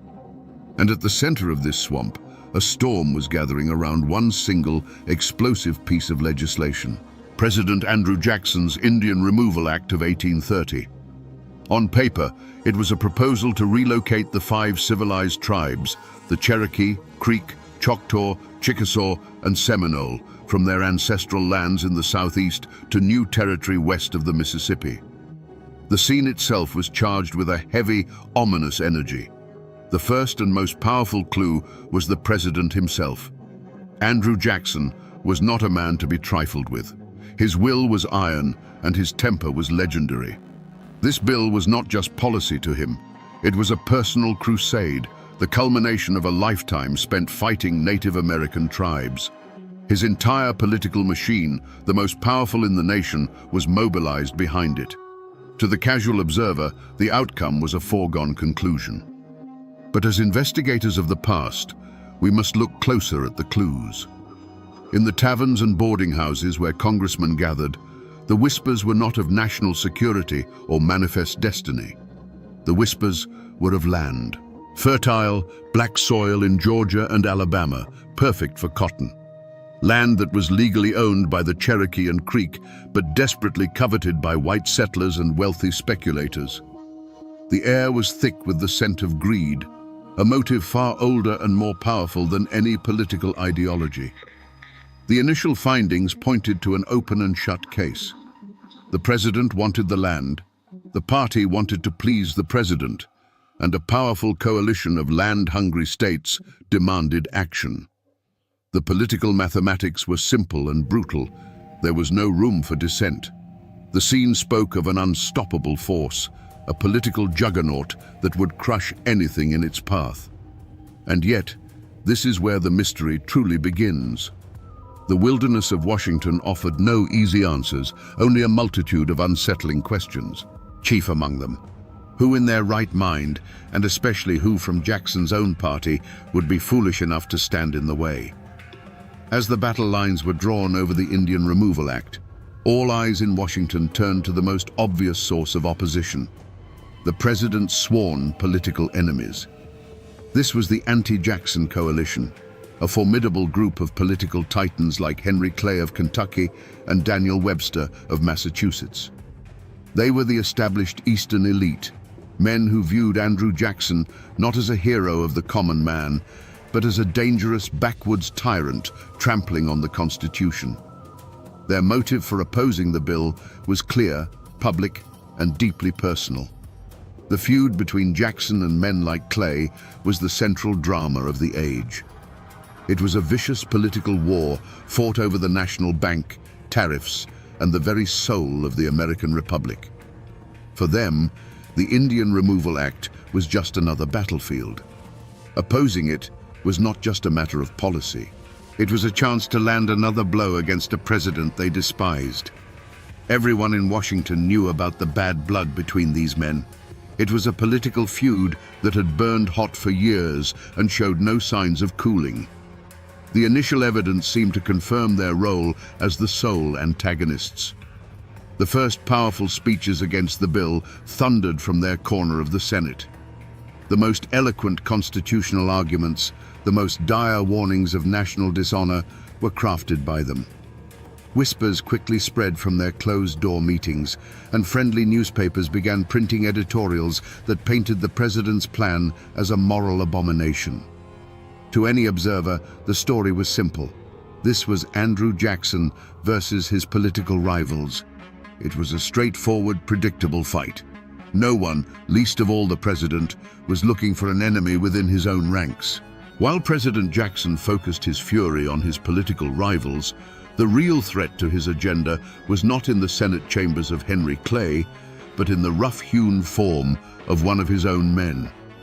The most dangerous dissent, the kind that can break a cause from the inside out, came from a completely unexpected source: Congressman David Crockett of Tennessee. No one suspected him. He was a Jackson man, through and through, a fellow Tennessean, a veteran of the Creek War who had served under Old Hickory himself, and the living embodiment of the frontier spirit that had swept the president into office. He was trusted like a brother in arms. But Crockett carried a secret, a motive that was utterly invisible to the political operators in Washington. It wasn't greed, jealousy, or a hidden ambition for higher office. His motive was his conscience. He had lived too close to the land and the people Jackson sought to remove. He had seen the Cherokee Nation firsthand, with their farms, their written language, and their constitution. He had fought alongside Native Americans and against them, and he respected them as people, not as obstacles on a map. For Crockett, this wasn't about clearing land for cotton. It was about a promise being broken, a treaty being trampled, and an act of profound injustice being committed in the name of progress. Looking back, his party colleagues would have seen the signs. As the debate raged, Crockett grew quiet. His usual booming laughter and endless supply of tall tales were replaced by a grim-faced contemplation. He was seen speaking not with party bosses, but with missionaries who had lived among the Cherokee. His questions in the cloakrooms became pointed, not about political advantage, but about morality and honor. His grief, if you could call it that, wasn't theatrical. It was a deep, simmering anger that his colleagues mistook for backwoods confusion. They saw a simple frontiersman struggling with complex policy. They failed to see a man whose entire moral compass was screaming that his own side was wrong. Beyond the personal rivalries and internal betrayals, a third, far more powerful force was at play. This was not a single man or a political party, but a vast, impersonal economic juggernaut with an insatiable appetite, the Cotton Kingdom. The real pressure for Indian removal wasn't coming from the White House alone. It was coming from the relentless thrum of textile mills in Manchester, England, and Lowell, Massachusetts. A global revolution in industry had created an unprecedented demand for cotton, and the American South was its primary supplier. The motive was as simple and potent as profit itself. The old cotton lands of the Carolinas were becoming exhausted, and the planters looked westward with hungry eyes. The fertile, well-watered lands of the Cherokee, Creek, and Choctaw in Georgia, Alabama, and Mississippi were the prize. This wasn't a local squabble. It was a matter of economic destiny for the entire Southern establishment. The value of the land wasn't measured in tradition or ancestral right, but in dollars per acre and bales per season. This massive, faceless entity had a single, overriding interest: acquire that land by any means necessary. This external threat created a suffocating climate of inevitability. Long before the bill was debated in Congress, the pressure was being felt on the ground. Land speculators, the quiet agents of this economic empire, were already appearing in the valleys. They were not local men, and they carried an air of quiet menace. They brought maps and surveying chains, making offers that were more like warnings. Their presence sent a clear message to everyone, including the Cherokee and politicians like Crockett. This was no longer a negotiation. A tidal wave of money and power was coming, and it intended to wash away everything in its path. In the beginning, the opposition to the Indian Removal Act pursued what seemed to be a clear and righteous path. The first great charge was a legal one, led by the sharpest constitutional minds in the country. They brandished copies of treaties signed in good faith by the United States government that explicitly guaranteed the Cherokee and other tribes their lands forever. On the floor of the Senate, men like Daniel Webster laid out a powerful, logical case.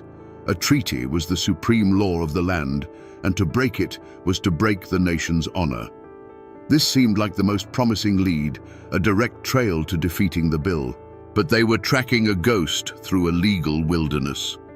The Jackson administration, with ruthless efficiency, argued that they were not dealing with truly sovereign nations, but with domestic dependent nations living within the borders of the United States. It was a brutal legal sleight of hand, a way of saying that all those promises, all those sacred oaths, could be erased by a simple act of Congress. The trail of constitutional law, which seemed so clear and bright, vanished into the thickets of raw political power. The opposition's most potent weapon had proven to be a dud. Another trail seemed far more promising, the path of simple human decency. Missionaries and religious leaders who had lived among the tribes came to Washington, painting a vivid picture of the civilization Jackson sought to destroy. They spoke of the Cherokee's alphabet, their written constitution, their neat farms and Christian churches.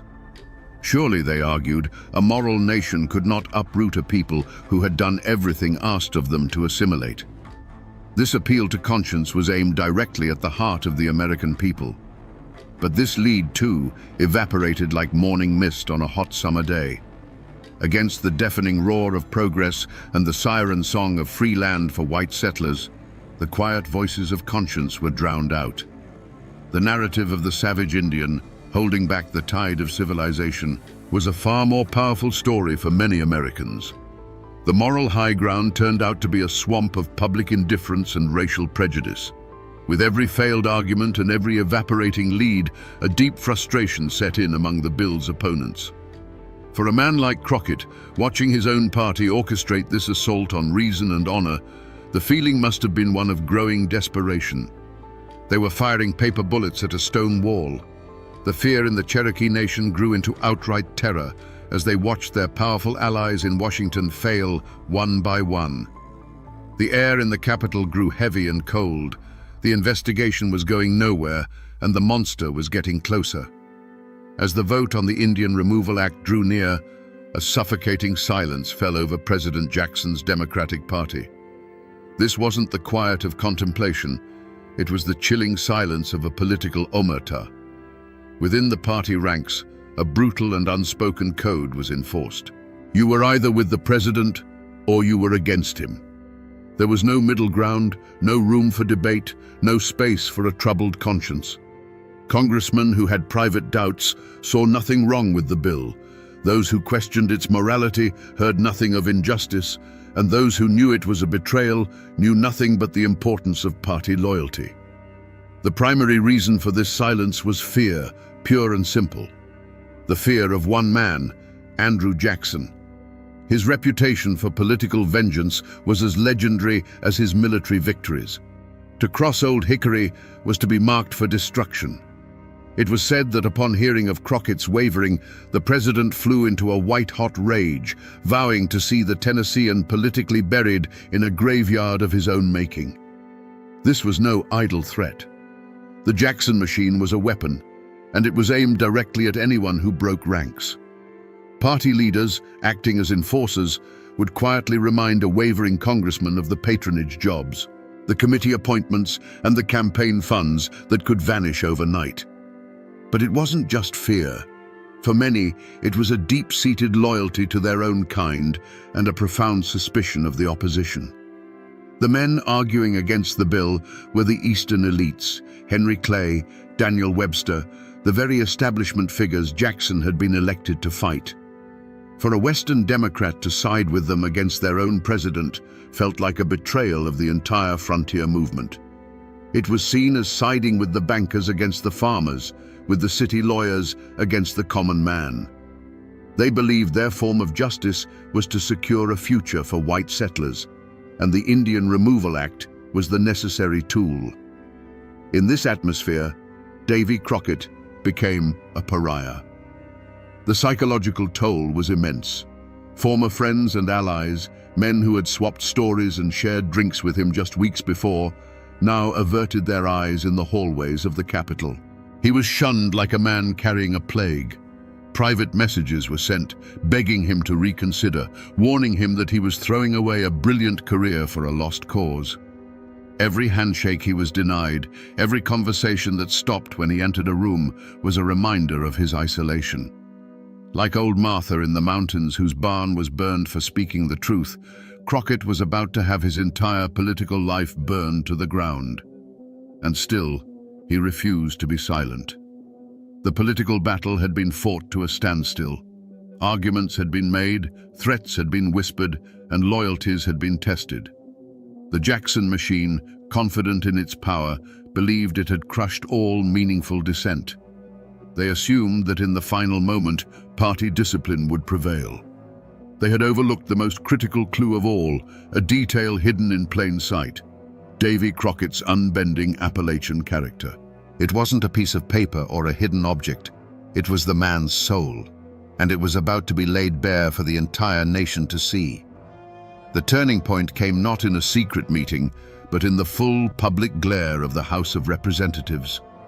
As the final debate on the Indian Removal Act took place, Crockett rose to speak. The chamber fell into a hush. This was the moment of truth. He wasn't supposed to speak. He was supposed to fall in line, to cast his vote with the party and save his career. Instead, he unleashed the one piece of evidence that would change everything, a verbal confession not of a crime, but of a conviction. He looked directly at his fellow congressmen, men who had shunned him and pressured him, and he spoke not of politics, but of honor. "I have been charged with not representing my constituents," he declared, his frontier drawl cutting through the tense silence. "I did not come here to represent my constituents alone. I am a servant of the American people. Justice and honor are my guides." In that single moment, the forgotten clue of his personal code was slammed down on the table. He was stating, unequivocally, that his conscience was a higher authority than his party, his president, or even the people who elected him. The effect was electric. It was a stunning public rebuke of the president from within his own ranks. Suddenly, the perception of Davy Crockett shifted dramatically. He was no longer just a quirky backwoodsman. He was a rebel. The words he spoke were more damning than any secret diary or misplaced letter. They exposed the truth not of a conspiracy, but of one man's solitary, defiant stand. For the Jacksonians, the revelation was horrifying. Their simple story of party unity was shattered. And with that speech, a new and urgent mission began: the complete and total political destruction of Davy Crockett. The air in the House of Representatives was thick enough to cut with a knife. The final vote on the Indian Removal Act had arrived. This was the moment where whispers ended and legacies were forged in iron. The roll call began, a death march of names echoing in the tense, silent chamber. One by one, Jackson's men, many with visible reluctance, answered yea. They chose their party. They chose their careers. They chose their president. The wall of silence was holding. Then the clerk's voice cut through the air. "Crockett." For a heartbeat there was nothing. Then a voice clear and steady filled the room with a single defiant word: nay. It was more than a vote. It was the sound of a political career committing suicide. It was the roar of an Appalachian conscience that refused to be silenced. In that instant, every man in the room understood the price Crockett had just willingly paid. But it was not enough. The bill passed by a razor-thin margin, just 5 votes. Davy Crockett's personal honor was intact, but the fate of the 5 tribes was sealed. And with the smoke of that final battle still clearing, the true culprits behind this national tragedy were finally and irrevocably unmasked. The mastermind was, and always had been, President Andrew Jackson. His motive was not a fleeting political whim, but the culmination of a lifetime of frontier warfare and a chillingly clear vision of an expanding white America built on the ashes of broken treaties and displaced peoples. His was the iron will that drove the entire affair, the hand that held the dagger. The weapon he wielded was his own Democratic Party. Their motive was not malice, but a toxic combination of fear and ambition. They were not evil men, but they were terrified men, bound by a pact of loyalty that demanded they sacrifice their own morals for the sake of political survival.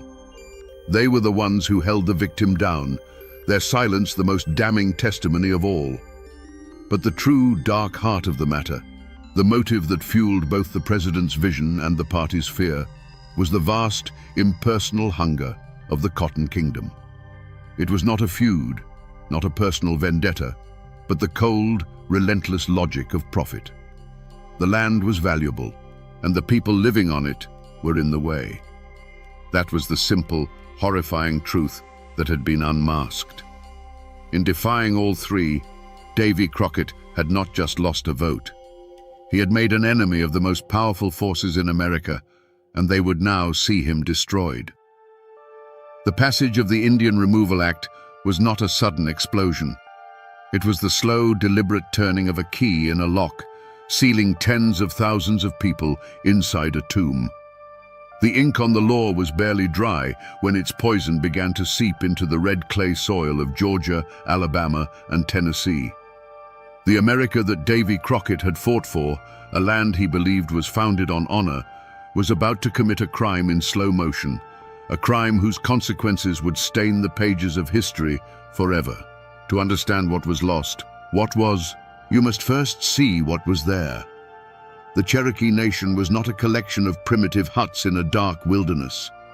A traveler passing through their lands in 1830 would have seen a nation mirroring the one that was about to destroy it. They would have seen neat, prosperous farms with squared log cabins and smoke curling from stone chimneys. They would have seen fields of corn and cotton with plows that cut straight, proud furrows in the earth.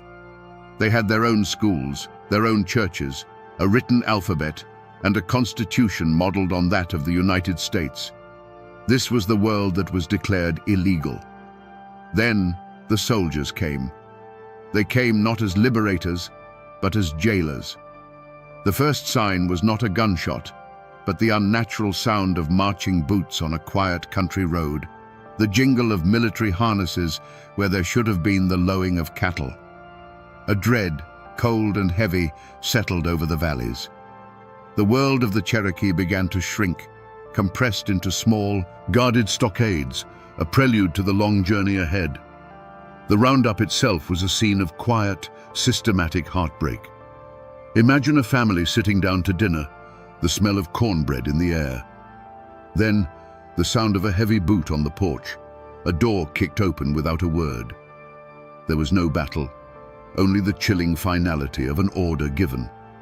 The family would be forced to stand up and walk away, leaving the food to grow cold on the table, leaving a Bible open on a mantelpiece, leaving a child's doll lying forgotten in a corner. The children, frozen in terror, saw only the grim faces of the soldiers and the tears in their mothers' eyes. They covered their ears, but it didn't help. The world had turned into a hell of sudden orders, followed by a ringing, ghostly silence as home after home was emptied. Then came the march. History calls it the Trail of Tears, but it was a river of sorrow flowing west. It began with the shuffling of thousands of feet, the creak of overloaded wagons, and the crying of children that never seemed to stop. The biting wind of the winter cut through their thin blankets. The freezing rain turned the trail into a thick, sucking mud that pulled at their moccasins and stole the strength from their legs. The old and the sick, unable to keep up, would simply lie down by the side of the trail, their passing marked only by a shallow, hastily dug grave. Davy Crockett was not there to witness this. He was in Washington, a political ghost haunting the halls of the Capitol. But this horrifying procession was the physical embodiment of his every warning. This was the vision that had kept him awake at night, the nightmare he had sacrificed his entire career to prevent. Each snap of a twig under a soldier's boot was an echo of the speaker's gavel. Every shallow grave dug in the frozen earth was a testament to the votes cast against him. This was the national dishonor he had screamed about, now written not in ink, but in the frozen tears of a people betrayed. Davy Crockett's trial did not take place in a courthouse of brick and mortar. His courtroom was the dusty town squares and stump-speaking platforms of West Tennessee during the election of 1835. The charge, laid out in venomous ink by every Jackson-friendly newspaper, was political treason. The prosecution was the full, terrifying weight of the president's political machine, which had sent money, organizers, and a hand-picked candidate, Adam Huntsman, to see Crockett destroyed. The jury was the very people he had once called his friends and neighbors. The atmosphere was electric with tension. This wasn't a campaign, it was a political blood feud playing out in public. The prosecution's case was simple and brutal. Crockett had betrayed them. He had sided with the Eastern elites against their president, their party, and their own interests. His vote on the Indian Removal Act was painted not as an act of conscience, but as a direct assault on the dreams of every poor farmer who wanted a piece of that land. They branded him an arrogant traitor who had forgotten the common man. Crockett's reaction to these charges was not one of remorse or quiet defense. He showed nothing but defiant, thunderous contempt. He didn't plead his case, he prosecuted his accusers. He climbed onto the stump and spat his defiance at the Jackson machine, mocking the president as King Andrew I and daring the voters to cast their ballots for a man who would be a mere puppet. He didn't run from his vote on the Indian Removal Act. He owned it. He held it up as a badge of honor, a symbol of his integrity, and he challenged the jury of his peers to show that they valued honor as much as he did. On election day, the verdict came in. David Crockett was found guilty. He lost the election to Huntsman by a narrow margin. The Jackson machine had succeeded. The bear-hunting congressman had been politically executed, cast out into the wilderness by his own people. But this was not justice. It was a political assassination. The verdict was a product of a trial utterly corrupted by outside influence, a result bought with a flood of presidential power and money. It was a verdict that would spark arguments in those hills for generations to come, a bitter debate over whether a representative's first duty is to his own conscience or to the immediate desires of the people who elect him. In the end, Davy Crockett did not accept the verdict quietly. He stood before the people who had condemned him and delivered his own final judgment, the legendary farewell that would become his epitaph. "You may all go to hell, and I will go to Texas." He had lost the trial, but he walked away a free man, finally unshackled from the system that had tried to break him. For David Crockett, the verdict of the 1835 election was not just a political defeat, it was a spiritual severing. It cut the taproot that connected him to the people and the land that had defined his entire existence. He was a man without a tribe, a legend who had been voted into irrelevance. This rejection haunted him far more than any bear or political rival ever could. His journey to Texas was not merely a search for new adventure, it was a desperate flight from a world that no longer had a place for his code of honor. He went west, looking for a new frontier where a man's word still meant something, a place where he could fight for a cause he believed in without being branded a traitor. His political death in Tennessee was the direct cause of his physical death at the Alamo just a few months later. One fate was inextricably tied to the other. The victors, President Andrew Jackson and his party, also found their destinies forever altered. They had won. The Indian Removal Act was law, and the lands of the Southeast were open to white settlement, cementing Jackson's legacy as a powerful and decisive leader. But it was a poisoned victory.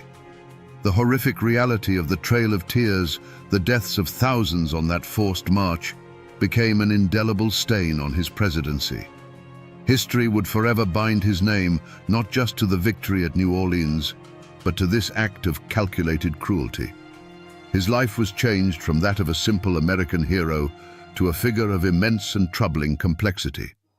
For the Cherokee, Choctaw, and other tribes, their lives were shattered beyond recognition. They survived, but as a shadow of their former nations, scattered in a strange new territory far from the sacred ground of their ancestors. They carried with them the trauma of the stockades and the ghosts of those lost along the trail. The political decision made in Washington became a wound carried in the hearts of their people for generations, a story of betrayal and loss that would be told around their own campfires for a century to come. And what of the people of Tennessee, the voters who had cast Crockett out? They got what they wanted. The land was opened and a new wave of settlement and prosperity followed. But their lives, too, were changed. They had traded a man of unbending principle for a man of party loyalty. In local law, some say a quiet shame settled over those hills, a lingering memory of the great man they had rejected. They had silenced the one voice who dared to tell them a hard truth, and in doing so, they became complicit in the tragedy that followed. No one, from the president in the White House to the smallest farmer in a Tennessee holler, escaped the consequences of that fateful vote. Even now, nearly 200 years later, the echoes of this story are not hard to find. The name Davy Crockett is carved into the American landscape. You can walk through his replica birth site cabin in East Tennessee, a humble structure of rough-hewn logs that feels charged with the energy of his spirit. Statues in his likeness stand in town squares, often depicting the mythical hero, rifle in hand. But the most powerful and most tragic, tangible remnant of this era is the land itself. The Trail of Tears is now a national historic trail, a scar of memory that stretches for more than 2,000 miles. It is marked by quiet roadside plaques, preserved segments of old roads, and lonely, often unmarked graves that lie just beneath the surface of the modern world, silent witnesses to an epic of sorrow. Culturally, the story has been told in two vastly different ways. One is the roaring campfire legend of Davy Crockett, king of the wild frontier. It's a story immortalized in song and on screen, a comforting myth of a simple, grinning hero in a coonskin cap. That legend, powerful as it is a shadow. The true story, the one we have told today, is the one whispered in the halls of Congress and preserved in the dry, brittle pages of the official record, the story of a man's lonely, costly stand for his own conscience. For the descendants of the 5 tribes, the story is not a legend. It is a living memory, a foundational trauma that has shaped their identity for generations. It is told not in folk songs for entertainment, but in their own languages, passed from grandparent to grandchild as a testament to their resilience and survival. It is the story of who they are, where they came from, and what they overcame. It is a fire that has never gone out. The world might remember the cartoon, but the Appalachian mountains themselves hold the memory of the man. His story is etched into the very character of the place, a permanent reminder that deep within these hills, a code of honor can sometimes grow that is stronger than politics, more unyielding than a president's will, and more enduring than a man's own life. The mountains remember the man who stood alone, and they do not forget. So we return to the question that started it all. Why did one of the most famous men in America turn his back on his country and march toward his own death in Texas? The answer, we now know, is far more complex than a simple thirst for adventure. Davy Crockett didn't just go to Texas. He was driven from a United States that had broken his heart. He went because his government had chosen greed over honor, his party had chosen loyalty over justice, and his own people had chosen land over the man who tried to tell them the truth. The Alamo was not his destination. It was simply the last stop on a desperate journey to find a piece of the world that still lived by the code he understood. This is a story not just of a crime against a people, but of the brutal, soul-crushing cost of conscience. It serves as a chilling lesson in how the machinery of power can isolate, demonize, and ultimately destroy a person who dares to stand in its way. Davy Crockett's stand teaches us that the most profound acts of bravery don't always happen on the battlefield with a rifle in hand. Sometimes they happen in a quiet chamber with a single lonely vote in a cause you know is already lost. It is a testament to the idea that true integrity is measured not by the victories you win, but by the principles you refuse to surrender, even in total defeat. The world may have forgotten the real David Crockett, preferring the simple cartoon in a coonskin cap. But his true story is the one America needs to remember. It is the story of a flawed, stubborn man from the mountains who, at a moment of supreme moral crisis, chose to be an honest man rather than a successful politician. He lost his career, his home, and ultimately his life, but he never lost his honor. And now, my friends, you know the rest of the story, or at least as much of it as the mountains are willing to give up.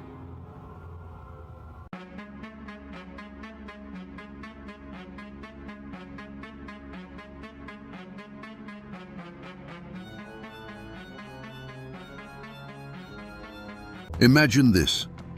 An old woman sits on her porch in the misty mountains, her voice thin but clear. The tune she sings is simple, almost a lullaby. But the words tell of a jealous lover, a flash of steel, and a shallow grave by the river. This isn't just a song, it's a coroner's report. It's a witness statement from a ghost. Now imagine realizing that the hills around you are filled with these musical affidavits, detailing every kind of human tragedy imaginable. What if the darkest secrets of a region weren't written in dusty court records, but were hidden in plain sight, carried on a mournful melody? And who was the strange, suit-wearing lawyer who dared to venture into those isolated hollows to collect them? Today, we follow the man who became a detective of the past, using a banjo instead of a magnifying glass to uncover the bloody sagas the mountains tried to forget. Before we follow the man in the suit, we must first understand the world he was trying to save. In the early 1900s, the Appalachian Mountains were a nation unto themselves, a place where time flowed like creek water, slowly and in its own channel. The true victims of this story weren't just the people in the ballads. It was the memory of them, a living history held together by the frailest of threads, the human voice. This was a world built on self-reliance, where your closest neighbor might be a 2-hour walk over a ridge, and the law was often a distant, abstract idea. The keepers of these stories were not scholars or poets. They were farmers whose hands were stained with the same soil that would one day cover them. They were mothers who sang murder ballads to their children like lullabies, not to frighten them, but to teach them about the very real dangers of the world. Their lives were a cycle of hardship and small joys, marked by the seasons, the birth of a child, or the death of a neighbor. Their dreams were not of fame or fortune, but of a good harvest, healthy livestock, and a winter with enough firewood to keep the cold at bay. The mountains themselves were a living character in every story. They were a fortress that protected this unique culture, but also a prison that bred isolation and suspicion. A foggy hollow could hide a moonshine still, a family feud, or a fresh grave with equal ease. The deep woods and winding trails that were a source of life and sustenance could also swallow a person whole, leaving behind nothing but a whispered story. Justice here was often personal, and consequences were swift and final. These ballads, then, were more than just entertainment for long winter nights. They were the community's collective memory, its legal code, and its moral compass. A song about a betrayed lover was a stark warning. A ballad recounting a feud served as a map of bad blood, reminding each new generation who their friends were and who they could never trust. To lose these songs would be like a town losing its courthouse records, its newspaper archives, and its gravestones all at once. But even in this isolated world, shadows were beginning to gather. The first crackle of the radio was starting to echo through the hollows, bringing with it new songs from faraway cities. Young folks were hearing tales of a different life, a world of electricity and automobiles, and some were beginning to see the old ways as a burden. An entire library of ghosts, a complete history of human passion, violence, and sorrow, was at risk of fading into an unspoken silence, and only a very few seemed to notice. When Bascom Lamar Lunsford arrived in a remote holler, he was stepping into a unique kind of crime scene, one where the evidence was not bloodstains or broken furniture, but fading memories and fractured melodies. The first sign that something was wrong was often the silence. He would visit a family known for its music, only to find the younger generation knew the latest radio hit, but not the half-forgotten ballad their own grandfather used to sing about a local tragedy.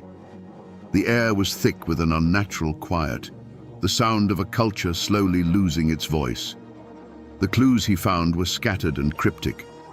In one cabin, he might collect a single haunting verse of the Omi Wise saga, a piece of the story preserved like a shard of bone. Miles away, over another ridge, he might hear the same melody, but attached to a different set of words, the names changed to protect a long-dead ancestor. He would find specific, tangible details embedded in the lyrics, the mention of the Yadkin River, or a landmark like Adams Falls, clues that felt as real and specific as a footprint left at the scene of a crime. These weren't just random stories, they were anchored to the very soil beneath his feet. Yet this evidence only deepened the mystery. The scene spoke of chaos and the ravages of time.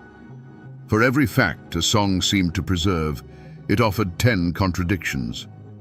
Was Tom Dula a heartless killer, or a handsome fool manipulated by a jealous woman? The ballads Lunsford collected painted him as both, sometimes in the very same version. The trail of truth was overgrown with decades of gossip, family pride, and the simple, inevitable erosion of memory. The mountains held the secrets, but they offered no easy answers. Lunsford quickly realized his task was far more complex than simple recording. He was an archaeologist of sorrow, trying to reconstruct a complete skeleton from a handful of scattered, mismatched bones. Every person he spoke to was a witness, but their testimony was shaped by who told them the story and why. The wilderness he was navigating wasn't just the dense laurel thickets and steep ravines of the Blue Ridge, but the tangled, treacherous landscape of human memory itself, and it was filled with a multitude of unsettling questions. The first and most powerful suspect in the slow murder of these mountain sagas was the community itself. Lunsford quickly discovered that the greatest threat to a story was often the pain it carried. These weren't tales of distant kings and queens, they were raw, open wounds in the local memory. To sing about a young woman drowned in a river was to remember the real girl whose family still lived just down the creek. The songs were a constant reminder of a neighbor's betrayal, an ancestor's shame, or a violence that had torn families apart. Forgetting was not an accident. It was a choice, a form of self-preservation. The motive was a deep and understandable desire to bury the past. Many families felt a personal vendetta against the very history that defined them. As the 20th century progressed, the outside world began to cast a long shadow, bringing with it a condescending judgment of Appalachian life. The stereotype of the violent, feuding hillbilly was taking root, and these murder ballads felt like Exhibit A. To the younger generation especially, these songs were not a proud heritage, but a source of shame, a link to a brutal past they were desperate to escape. They wanted radios and cars, not grim reminders of the bad old days. The evidence of this quiet conspiracy was everywhere Lunsford looked. He'd approach an old man known to be a master fiddler and ask about a specific feud ballad, only to be met with a stony silence and the curt reply, "We don't trouble with that one no more." Parents actively stopped teaching the darkest songs to their children, preferring to pass on church hymns or the cheerful, impersonal tunes coming over the airwaves. This wasn't just forgetfulness, it was a deliberate act of cultural pruning, cutting away the painful branches of their own family trees. The community was turning on its own memories, hoping that silence would finally bring peace to the ghosts that haunted their hollows. If shame was driving the old songs into the shadows, a more seductive threat was beginning to change them in the open. The second suspect was someone no one wanted to point a finger at, the most gifted and ambitious musicians themselves. These were the keepers of the flame, the high priests of the tradition, the very people Lunsford sought out as his most valuable sources. Their betrayal wasn't one of malice, but of temptation, a quiet corruption that came from within the circle of trust. The secret motive was the dazzling promise of the modern world, delivered on a spinning shellac disc. In the 1920s, talent scouts from record labels like Victor and OK began venturing into the mountains. They weren't looking for historical documents, they were hunting for hits. They offered cash money, a life-changing sum for a family living on the edge of poverty, for a 3-minute recording. Suddenly, a song wasn't just a piece of heritage. It was a potential ticket to a life beyond the cornfield and the coal mine. A musician who had only ever played for neighbors at a barn dance was now being offered a small taste of immortality. Lunsford began to see the evidence of this pact everywhere. A long, grim ballad he had collected in its pure form from an elderly woman would reappear on a commercial record, but it would be different. The 15-verse saga of a bloody feud, with all its specific names and local details, was trimmed to a tidy 3 minutes. The killer's chilling, remorseless confession was replaced with a more palatable, moralizing chorus. The very soul of the story, its raw, uncomfortable truth, was being sanitized for sale. The custodians of the culture, in their understandable desire for a better life, were becoming agents of its alteration, polishing the jagged edges off the evidence until it no longer told the whole story. But the most dangerous intruder didn't carry a gun or a land deed. It arrived in a polished wooden box and spoke with 1,000 voices from a world away. The third suspect was a vast, impersonal, and relentless force, the rise of national mass media spearheaded by the radio. This was an entity with no face and no name, an invisible invader that could slip through the cracks of the tightest-knit community and whisper its promises directly into the heart of the home. Its motive was not malicious. It was something far more powerful: commerce. The radio wasn't interested in preserving the grim history of a specific mountain county. Its purpose was to create a single, unified American culture, one that bought the same soap, drove the same cars, and listened to the same songs. The old ballads, with their dark themes, rough edges, and hyper-local references, were an obstacle to this new, streamlined world. They were static in the signal of progress, a relic that didn't fit into a tidy, half-hour sponsored program. The presence of this threat created a quiet, creeping sense of cultural anxiety. The ancient art of storytelling, of passing a song from one generation to the next on a cold winter's night, was suddenly in competition with professional comedians and crooners from Nashville and New York. The local fiddler, a hero in his community for decades, now sounded amateurish compared to the polished bands broadcasting from the Grand Ole Opry. This external force didn't need to threaten or intimidate. Its very existence was a judgment. It carried an air of quiet menace, not with violence, but with the subtle, corrosive suggestion that the old ways were no longer good enough. In the beginning, Bascom Lamar Lunsford approached his collection like the lawyer he was, with a methodical belief that for every crime there was a single, definitive truth. He ventured into the mountains not just as a collector, but as an investigator, certain that he could track down the one pure version of each ballad, the original testimony that had been passed down unaltered through the generations. He believed that somewhere, in the most remote cabin, held in the memory of the oldest living soul, was the definitive, uncorrupted story of what truly happened to Laura Foster. He pursued this phantom through the rugged wilderness of human memory. He would meticulously record what he believed was the final word on the Tom Dula saga from a farmer in Wilkes County, only to travel 20 miles over the next ridge and hear a contradictory version from the man's own cousin. One song painted Tom as a romantic fool, another as a heartless killer. Ann Melton was a jealous accomplice in one holler and an innocent victim of rumor in the next. Every promising lead, every witness who claimed to have the real story from their great-grandmother, only led to another dead end, another fork in the trail. The single solid truth he sought was a red herring. He also assumed that the most celebrated local musicians, the prize-winning fiddlers and banjo pickers, would be the most reliable keepers of the ancient songs. He followed the sound of their music to barn dances and town squares, hoping to find the mother lode. But this trail, too, quickly went cold.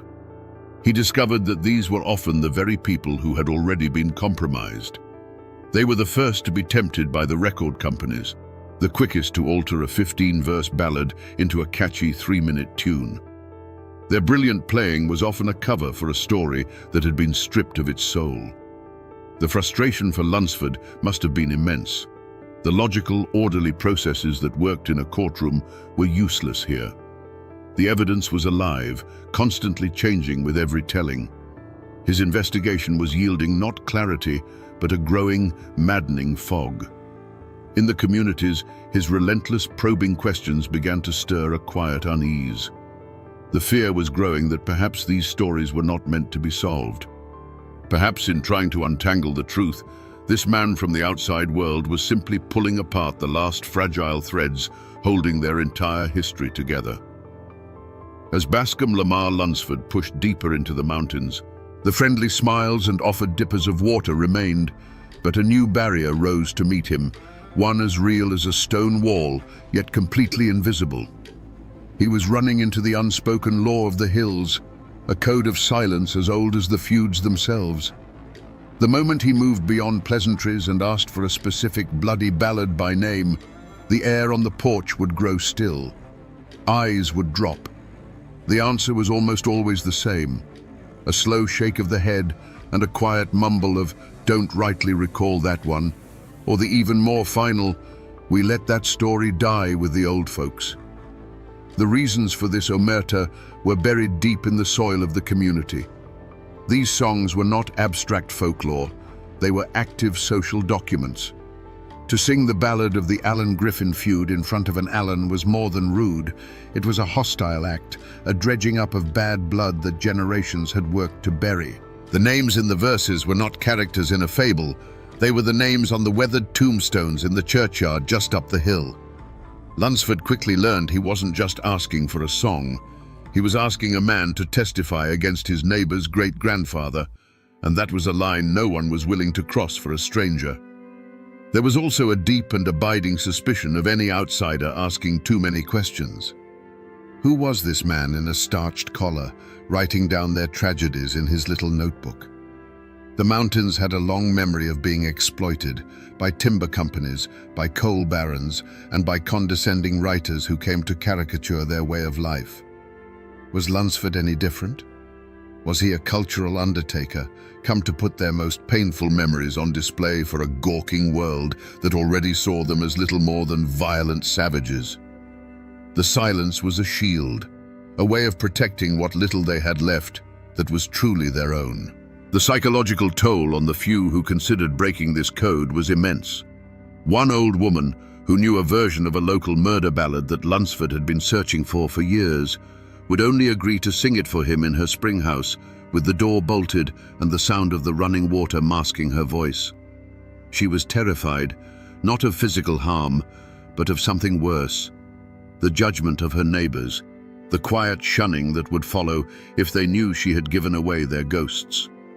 In these hills, a reputation was all a person had, and the price for breaking the wall of silence was to lose it forever. For months, perhaps years, Bascom Lamar Lunsford operated as a detective chasing a ghost. He was searching for a single, verifiable truth, a definitive version of each ballad that could be entered into the record as historical fact. But the mountains resisted. The contradictions piled up, the silence grew deeper, and the logical mind of the lawyer was nearing a point of despair. He had a collection of beautiful broken fragments, but the complete, unassailable story he sought remained as elusive as smoke.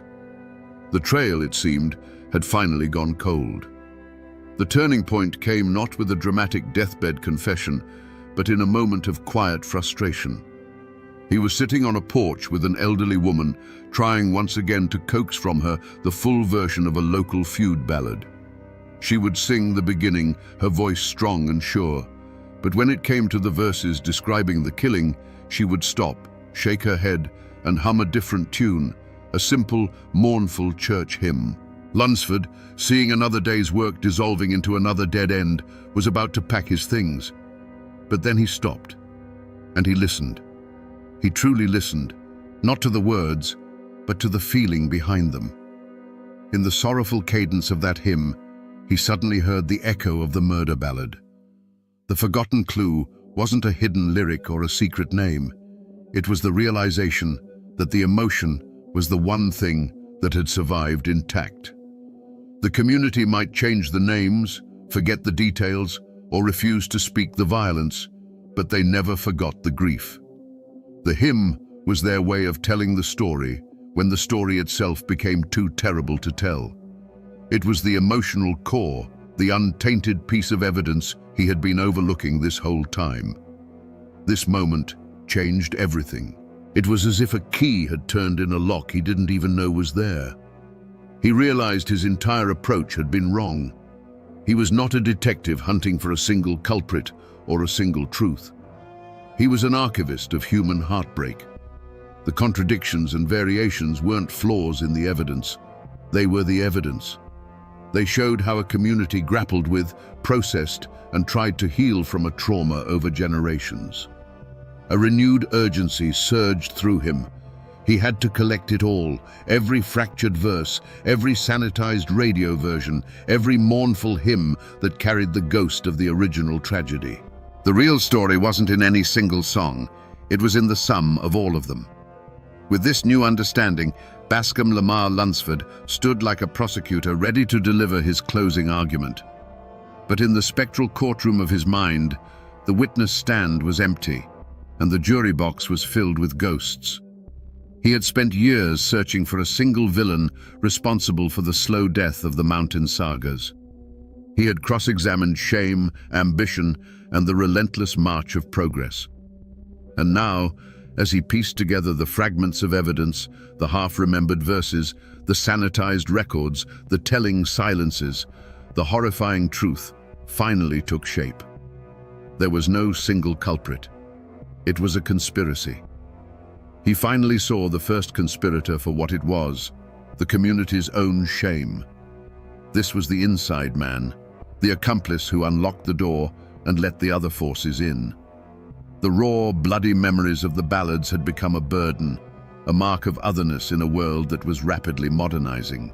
By choosing to bury their most painful stories, by refusing to teach their children the songs of feud and betrayal, the mountain folk had, with the best intentions, created a vacuum. They had disarmed their own culture, leaving it vulnerable and defenseless against the coming storm. Into this vacuum stepped the second conspirator, the gifted local musician, tempted by the promise of a world beyond the mountains.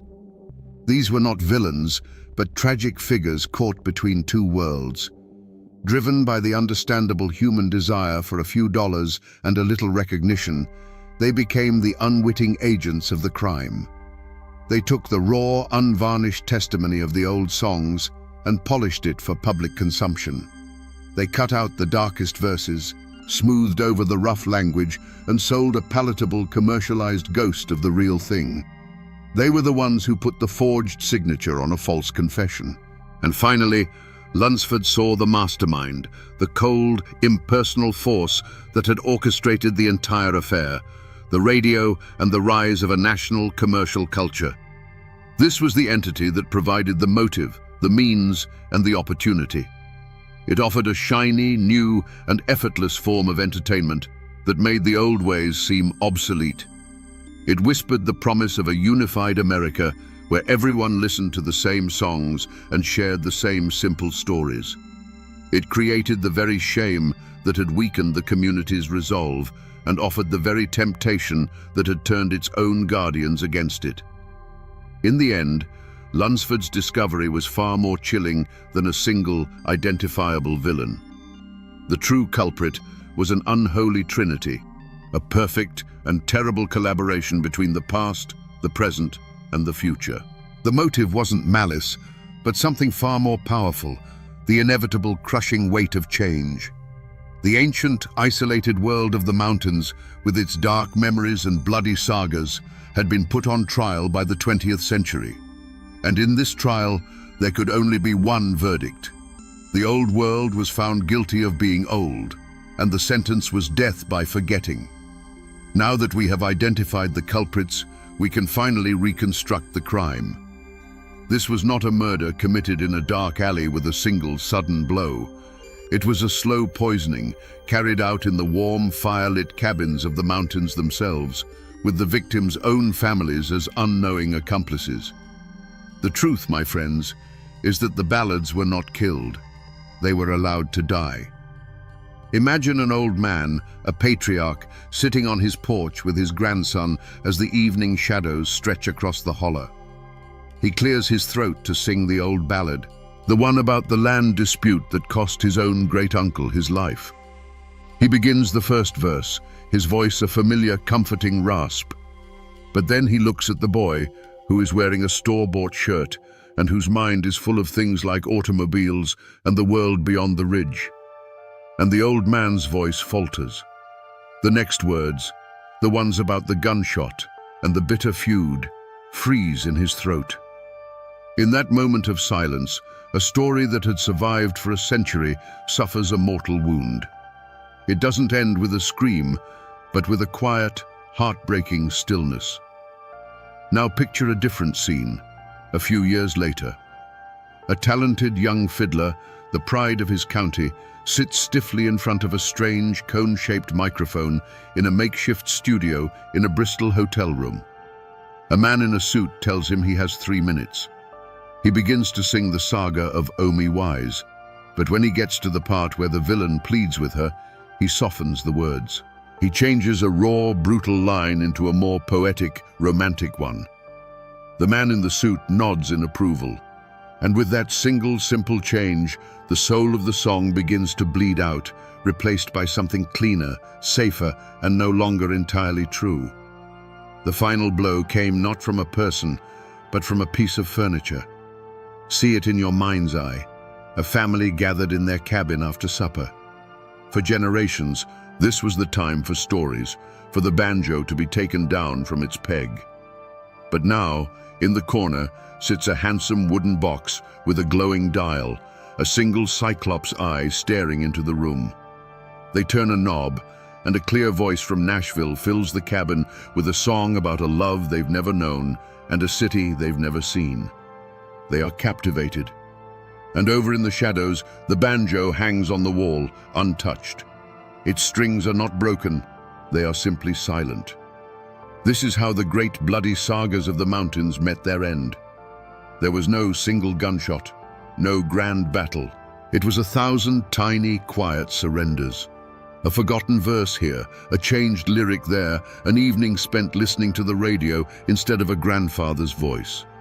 The stories became ghosts in their own homes, fading slowly until only a faint, melodic echo remained. They weren't murdered in a fit of passion. They were simply starved, one by one, in the quiet, comfortable darkness of a new and brighter world. There was no grand courtroom for this crime, no judge in black robes. The trial of the mountain ballads was held in the court of progress, and the jury was the American people, whose ears were already filled with the siren song of a new century. The prosecution, a slick and powerful attorney called the Future, presented its case with devastating force. It showed evidence of a faster, brighter, more connected world, a world of convenience and prosperity that made the old ways seem slow, dark, and obsolete. The defense was barely heard, a few faint, mournful notes from an old fiddle, drowned out by the confident roar of the radio. The accused parties reacted to the proceedings in their own ways.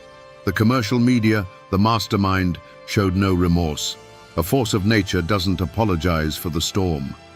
The ambitious musicians who had altered the songs for profit took the stand with a mix of defiance and quiet regret, arguing they had simply made a deal to survive in a world that was leaving them behind. And the community itself, the accomplice, sat in silent acceptance of its fate. They had already bought the radios and listened to the new songs. They had, in effect, already pled guilty. The verdict was swift and nearly unanimous. The ancient, bloody sagas of the mountains were found guilty on all counts, guilty of being too complex, too sorrowful, and too stubbornly local for a modern, optimistic nation. The sentence was not execution, but something far more final: obsolescence. They were to be banished from the front porch and the public square, remanded to the custody of a few dusty archives and forgotten collections, their stories replaced by a simpler, more cheerful narrative that sold more records. This verdict was, at the time, overwhelmingly popular. It was called Progress, Enlightenment, the inevitable march of history. But in this vast, impersonal courtroom, there was one man who refused to accept the judgment. Bascom Lamar Lunsford did not act as a lawyer for the defense. It was far too late for that. Instead, he appointed himself the court clerk for the condemned. He worked tirelessly, not to overturn the verdict, but to create a perfect, unassailable transcript of the proceedings. He recorded every last piece of evidence, every haunting testimony, not for this trial, but for an appeal to a higher court, the court of history. And so, while the world celebrated a victory, Lunsford preserved the memory of what was lost. He ensured that the case of the mountain ballads would never truly be closed. He created a file so thick with sorrow and beauty that future generations would be forced to reopen it, to re-examine the evidence and ask themselves a chilling question: was this justice, or was it a crime? It's a verdict that, thanks to him, still sparks arguments in these hills to this day. The verdict had been handed down, and the consequences rippled through the mountains for generations, changing the fate of everyone involved. The survivors of this cultural crime, the ballads themselves, were now safe, but forever altered. Rescued by Lunsford, they were no longer living, breathing stories shared on a porch. They became ghosts in a filing cabinet, their voices captured on wax cylinders and stored in the climate-controlled vaults of the Library of Congress. They were saved from extinction, but at the cost of their freedom. They had become specimens, butterflies pinned under glass, their beautiful, tragic patterns preserved, but their flight forever ended. For the community, the people of the mountains, the verdict of obsolete had a devastating, long-term effect. The silence that Lunsford had encountered became the new normal. A generation grew up disconnected from the bloody sagas that had once defined their ancestors' world. The caricature of the simple banjo-strumming hillbilly, once a condescending fiction, began to feel like a self-fulfilling prophecy. Many of the brightest young people, convinced that their heritage was a source of shame, left the mountains for the cities, leaving behind an aging population and a profound sense of cultural amnesia. They had been judged by the outside world, and in their hearts, many felt their own culture had been found wanting. The descendants of the guilty parties, meanwhile, thrived in ways no one could have predicted. The ambitious musicians who had sanitized the old songs for commercial appeal became the founding fathers of a global phenomenon. The DNA of their altered ballads, the simple chords, the narrative style, the themes of love and loss, mutated and evolved, becoming the bedrock of what the world would come to know as country music. In a bitter twist of fate, the very act of betrayal ensured a kind of immortality. The raw, uncomfortable truth of the mountains was gone, but its polished, commercially viable ghost now echoed from every radio in the nation. And so, the lives of everyone in those mountains were forever changed. A people who had once known exactly who they were, their identity rooted in a deep and often dark well of shared stories, were now set adrift. They inherited the accent, the family names, and the stunning, unforgiving landscape, but they had lost the lyrical map that explained what it all meant. They became haunted not by the ghosts of the old stories, but by the far more unsettling ghost of their absence. You might think the story ends there, in a dusty archive, with the final verdict rendered by a changing world. But if you know where to look, you can still find the evidence of Bascom Lamar Lunsford's investigation scattered all across these hills. The traces of his work have not vanished. They have simply sunk into the soil, becoming part of the landscape itself. The most tangible remnant of his crusade is the Mountain Dance and Folk Festival, which he founded in Asheville in 1928. It still happens every year. On a warm summer night, you can go there and see the grandchildren and great-grandchildren of the very people he interviewed. You can see them playing the same banjos, dancing the same steps, and most importantly, singing the same songs. It is a living, breathing wake, a place where the ghosts Lunsford collected are brought out into the light, not to be mourned, but to be celebrated. It is his final, defiant piece of evidence, presented to a new jury year after year. The songs themselves are another echo. Thanks to the collection he so painstakingly assembled, the ballads did not die.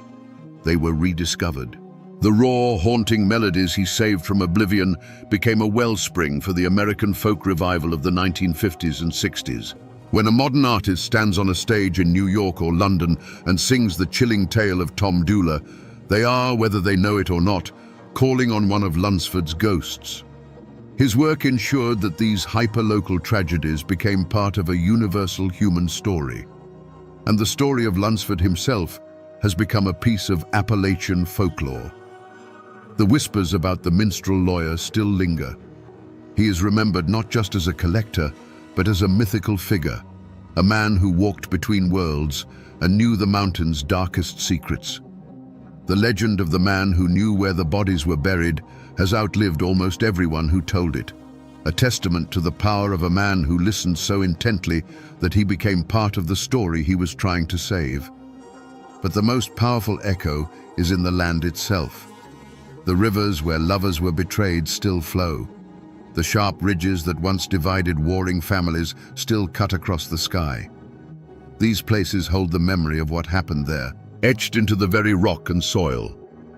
Bascom Lamar Lunsford's greatest achievement was not that he saved the songs, but that he saved the connection between the songs and the land.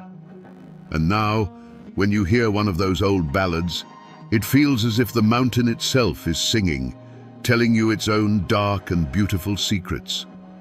So we return to the question we asked at the beginning, around our digital campfire. What if a region's darkest secrets were carried not in books, but on a melody? We now have our answer. The secrets were a community's soul, its open wounds, its moral code, and its cautionary tales. And the strange man in the suit who collected them was more than a folklorist. He was a custodian of ghosts. Bascom Lamar Lunsford understood that these weren't just songs. They were the last, fading testimony of a world on trial, and he was the only lawyer willing to take the case. This is a story, then, not just of a man saving songs, but of the immense, often brutal price of progress. It is a timeless lesson on the seduction of forgetting. It teaches us that the most dangerous threat to a culture is rarely an invading army, but more often a quiet, internal whisper that tells us our own complicated, painful history is a burden we should lay down in favor of a simpler, brighter future. Lunsford's great crusade was a fight against this seductive silence, an argument that our scars are not meant to be hidden. They are proof that we have lived, and they are warnings that must never, ever be forgotten. Bascom Lamar Lunsford fought a war against the quiet death of memory, and in the end, he did not win. No one could. But he achieved something far more important. He ensured that the ghosts of Appalachia would never be homeless. He gave them a permanent refuge in the archives of a nation, and a voice that could still be heard by anyone willing to listen. And now, my friends, the story is yours to keep. The next time you hear an old, mournful tune carried on the wind, listen closely. It might not be the wind at all, but a story that, thanks to one stubborn man, refused to stay silent. Imagine the deepest, darkest night in the Ozark Hills, where the silence is shattered not by a scream, but by the thunder of hooves. Riders emerge from the mist, but they are not men. They are terrifying figures in black hoods, with long, twisted horns sprouting from their heads, like demons clawing their way out of the very earth. The newspapers called them vigilantes. The outlaws called them monsters. But their neighbors called them something else, the bald knobbers. But here is the bone-chilling question history has tried to bury. What happens when the men who promised to save you from the darkness become the darkness itself? Today, we will separate the legends from the facts and find out what really happened when good men put on the devil's mask. To understand the firestorm that was coming, you first have to understand the land that would become its kindling. The Ozark Mountains of southern Missouri in the 1880s were a world unto themselves. This wasn't the manicured countryside of the East. This was a rugged, isolated land of deep hollows, limestone bluffs, and spring-fed creeks that ran clear as glass. It was a beautiful but unforgiving place, settled by fiercely independent Scots-Irish families who asked for little more than to be left alone to work their small farms and raise their children. Life here was governed by the seasons, not the clock. Men like Nat Kinney were pillars of this community. A giant of a man, a Union Army veteran with a booming voice, he was seen as a leader long before he ever took the title. You could find him at his general store, a place that smelled of coffee, leather, and kerosene, where he'd extend credit to a family down on their luck.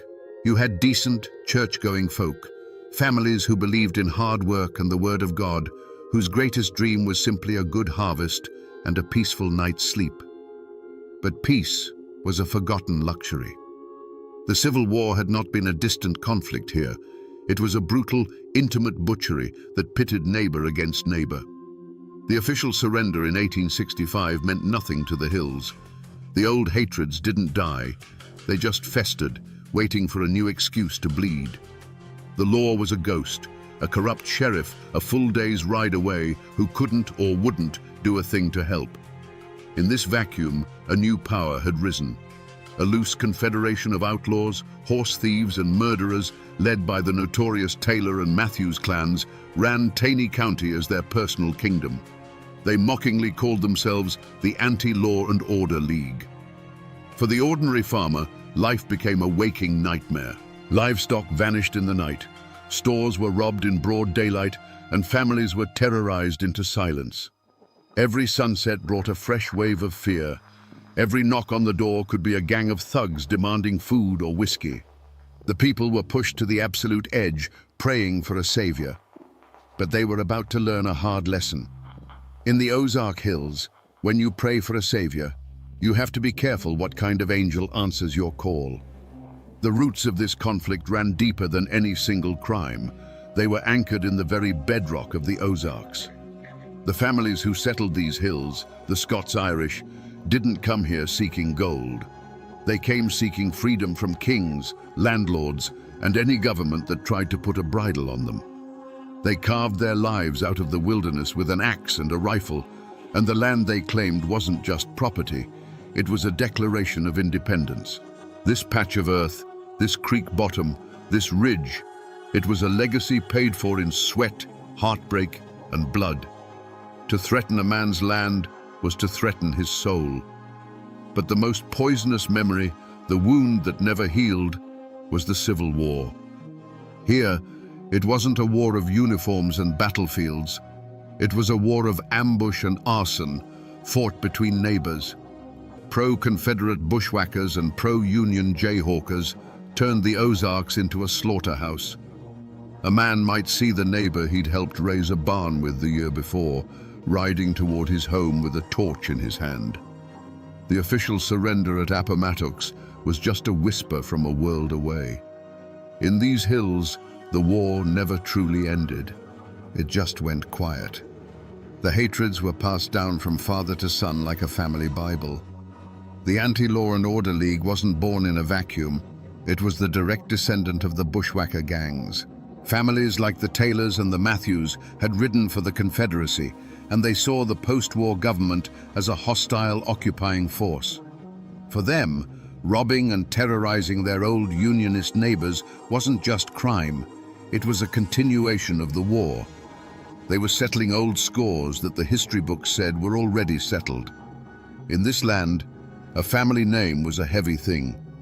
It was your history, your allegiance, and your honor, all rolled into one. To be a Taylor or a Matthews meant you remembered the wrongs done to your kin during the war, and you never, ever let them go unavenged. To be a Kinney, a proud Union veteran, meant you believed in order, in the flag, and in the idea that the war was over and the law should be respected. The coming storm wasn't just about crime. It was the ghosts of the Civil War rising from their shallow graves, ready to fight one last time. The ground wasn't just fertile for a feud, it was salted with the blood of the last one. In a place as small and tight-knit as Taney County, there was no neutral ground. Friendships that had weathered droughts and hard winters now fractured under the weight of a single whispered question: are you for Kinney, or are you against him? The general store, the church, the blacksmith shop, these weren't just places of commerce or worship anymore. They were listening posts where every word was weighed and judged. Siding with the outlaws could get your barn burned by reformers. Siding with the reformers could get your throat cut by the outlaws. The simmering conflict gave old grudges a new, deadly purpose. A fistfight over a stray hog 10 years prior was suddenly remembered. A bitter argument over a boundary line marked by an old oak tree became a justification for violence. Men who had simply disliked each other for personal reasons now found themselves on opposite sides of a brewing war, giving their private hatred a righteous banner to fly under. The chaos was a perfect cover for settling old scores, and everyone knew it. Whispers became the currency of the hills, and they were poison. A story told at the grist mill in the morning would be a full-blown death threat by the time it reached the far hollows at dusk. Rumors traveled faster than a man on horseback, twisting and growing with every retelling. Did you hear that so-and-so was seen sharing a drink with one of the Taylor boys? Did you hear that man's wife say she thought Kinney was going too far? In this atmosphere, accusation was as good as a conviction, and suspicion was a death sentence waiting to be carried out. And then there were men like William Edens. He wasn't an outlaw. He hated the thieves and killers as much as anyone. But he was a stubborn, honest man who believed that justice delivered from the shadows was just another kind of crime. He spoke out, not in saloons, but in public, arguing that a secret committee of men acting as judge, jury, and executioner was a cure far worse than the disease. To Nat Kinney's supporters, this wasn't principled opposition, it was treason. Edens was marking himself and his family as an obstacle. He was a voice of reason in a world that was rapidly going deaf with rage. The community was no longer a community. It was a tangled web of fear, loyalty, and festering resentments. Every man was sizing up his neighbor, wondering which side he'd be on when the shooting started. The air itself felt heavy, charged with unspoken threats. It was a place holding its breath, waiting for the first man to reach for his gun. In the hollows, where old beliefs clung like moss to the north side of an oak, people felt the change in the air. The old folks would tell you the land itself was sick. They said the panthers cried with a human voice at night, a sound that meant blood was about to be spilled. A strange, unseasonable fog would roll in before dusk and refuse to burn off by morning, shrouding the hills in a ghostly silence. Women spoke in hushed tones of unsettling dreams, dreams of faceless riders and burning homes, of a darkness that had a shape and a name they couldn't quite speak. These weren't just superstitions, they were the collective dread of a community beginning to fracture under an unbearable pressure.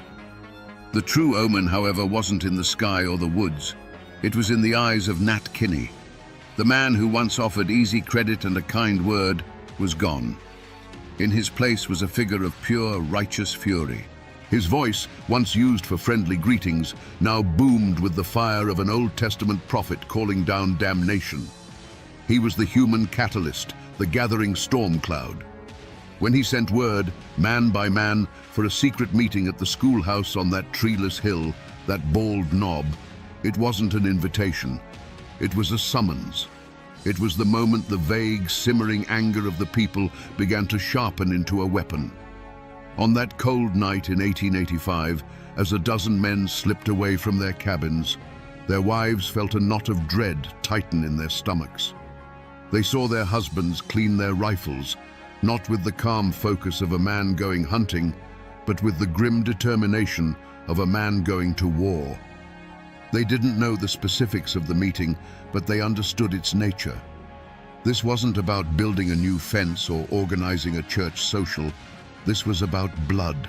They were trying to cast out the devil, but they couldn't shake the terrible feeling that to do so, their husbands were about to invite a whole new kind of demon into their homes. The shadow of what was to come was already falling across their doorsteps. Inside that cold schoolhouse, by the flickering light of a single lantern, Nat Kinney's voice was a clap of thunder. He laid out the nightmare they were all living, the stolen livestock, the terrorized families, the mockery of the law. He told them that if the government had forsaken them, then they would have to become their own government. If the law wouldn't protect them, they would become the law. That night, they swore a blood oath of secrecy and allegiance. They were no longer just a dozen angry farmers. They were an army. They were the bald knobbers. And an army needs an enemy to fight. They didn't start with the hardened outlaws. Their first target was chosen carefully, a notorious wife-beater, a man despised by the community but untouchable by the law. One moonless night, the silence of a lonely hollow was shattered by galloping hooves.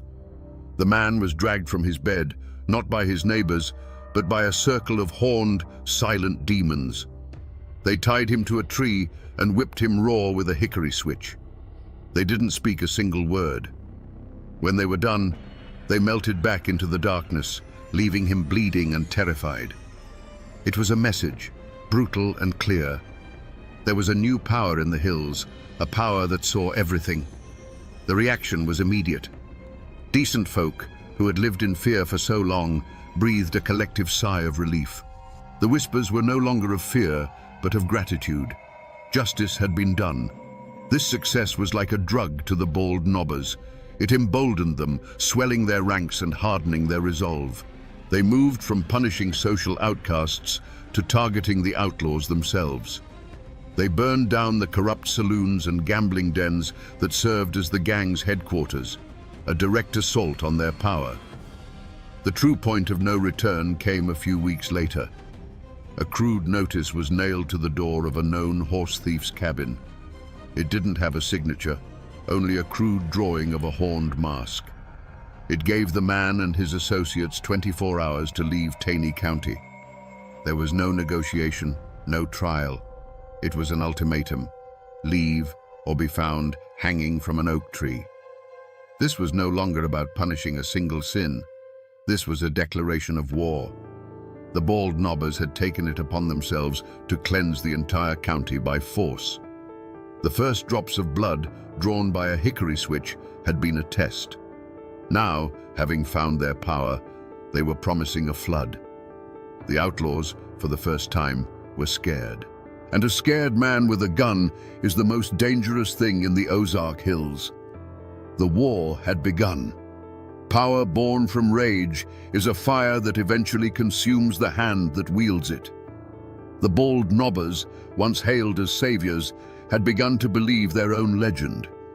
Their enemy was no longer just the outlaw, it was anyone who questioned their methods. William Edens, the outspoken farmer who dared to call their shadow justice a crime, became the focus of their festering anger. On a cold night in 1887, they decided his voice would be silenced forever. This time, there were no ghostly horns, no pretense of demonic judgment. A large group of men, their faces bare in the moonlight, surrounded the small, isolated cabin. The pretense was over. This wasn't a warning, it was an execution. Inside, the Edens family and their house guest, Charlie Green, were asleep, unaware that their world was about to end. The first sound was not a knock, but a chorus of angry shouts from all sides, a predator's cry that left no room for escape. Then, the night exploded. It wasn't a single shot, but a deafening, continuous roar as dozens of rifles opened fire at once. The thin wooden walls of the cabin offered no protection. They might as well have been made of paper. The air filled with the shriek of splintering wood and the high-pitched shattering of the window panes. Inside, it was a hurricane of lead and splinters. The lantern on the table danced crazily from the impacts before its glass chimney burst, plunging the room into a terrifying darkness pierced only by the muzzle flashes from the tree line. Through the eyes of Edens' wife, it was a nightmare of incomprehensible chaos. She felt a searing pain in her own body as she fell. She heard a sharp final gasp from her husband, followed by the heavy, dull thud of his body collapsing onto the floorboards he had laid with his own hands.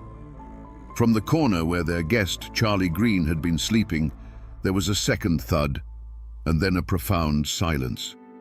The attackers kept firing long after any movement inside had ceased, their fury needing to exhaust itself into the unresisting wood. And then, just as suddenly as it began, the shooting stopped. The silence that rushed back in was heavier, more terrifying than the noise. The only sound was the wind whistling through the new, ragged holes in the walls. The sharp, acrid smell of gunpowder hung in the air, thick enough to taste. It was the smell of murder. When the first rays of dawn finally crept into the shattered cabin, they illuminated a scene of utter devastation. The moonlight streamed through dozens of fresh holes in the walls, creating a horrifying constellation of death. There were no masks, no warnings, no hickory switches. This wasn't vigilante justice. This was a cold-blooded massacre.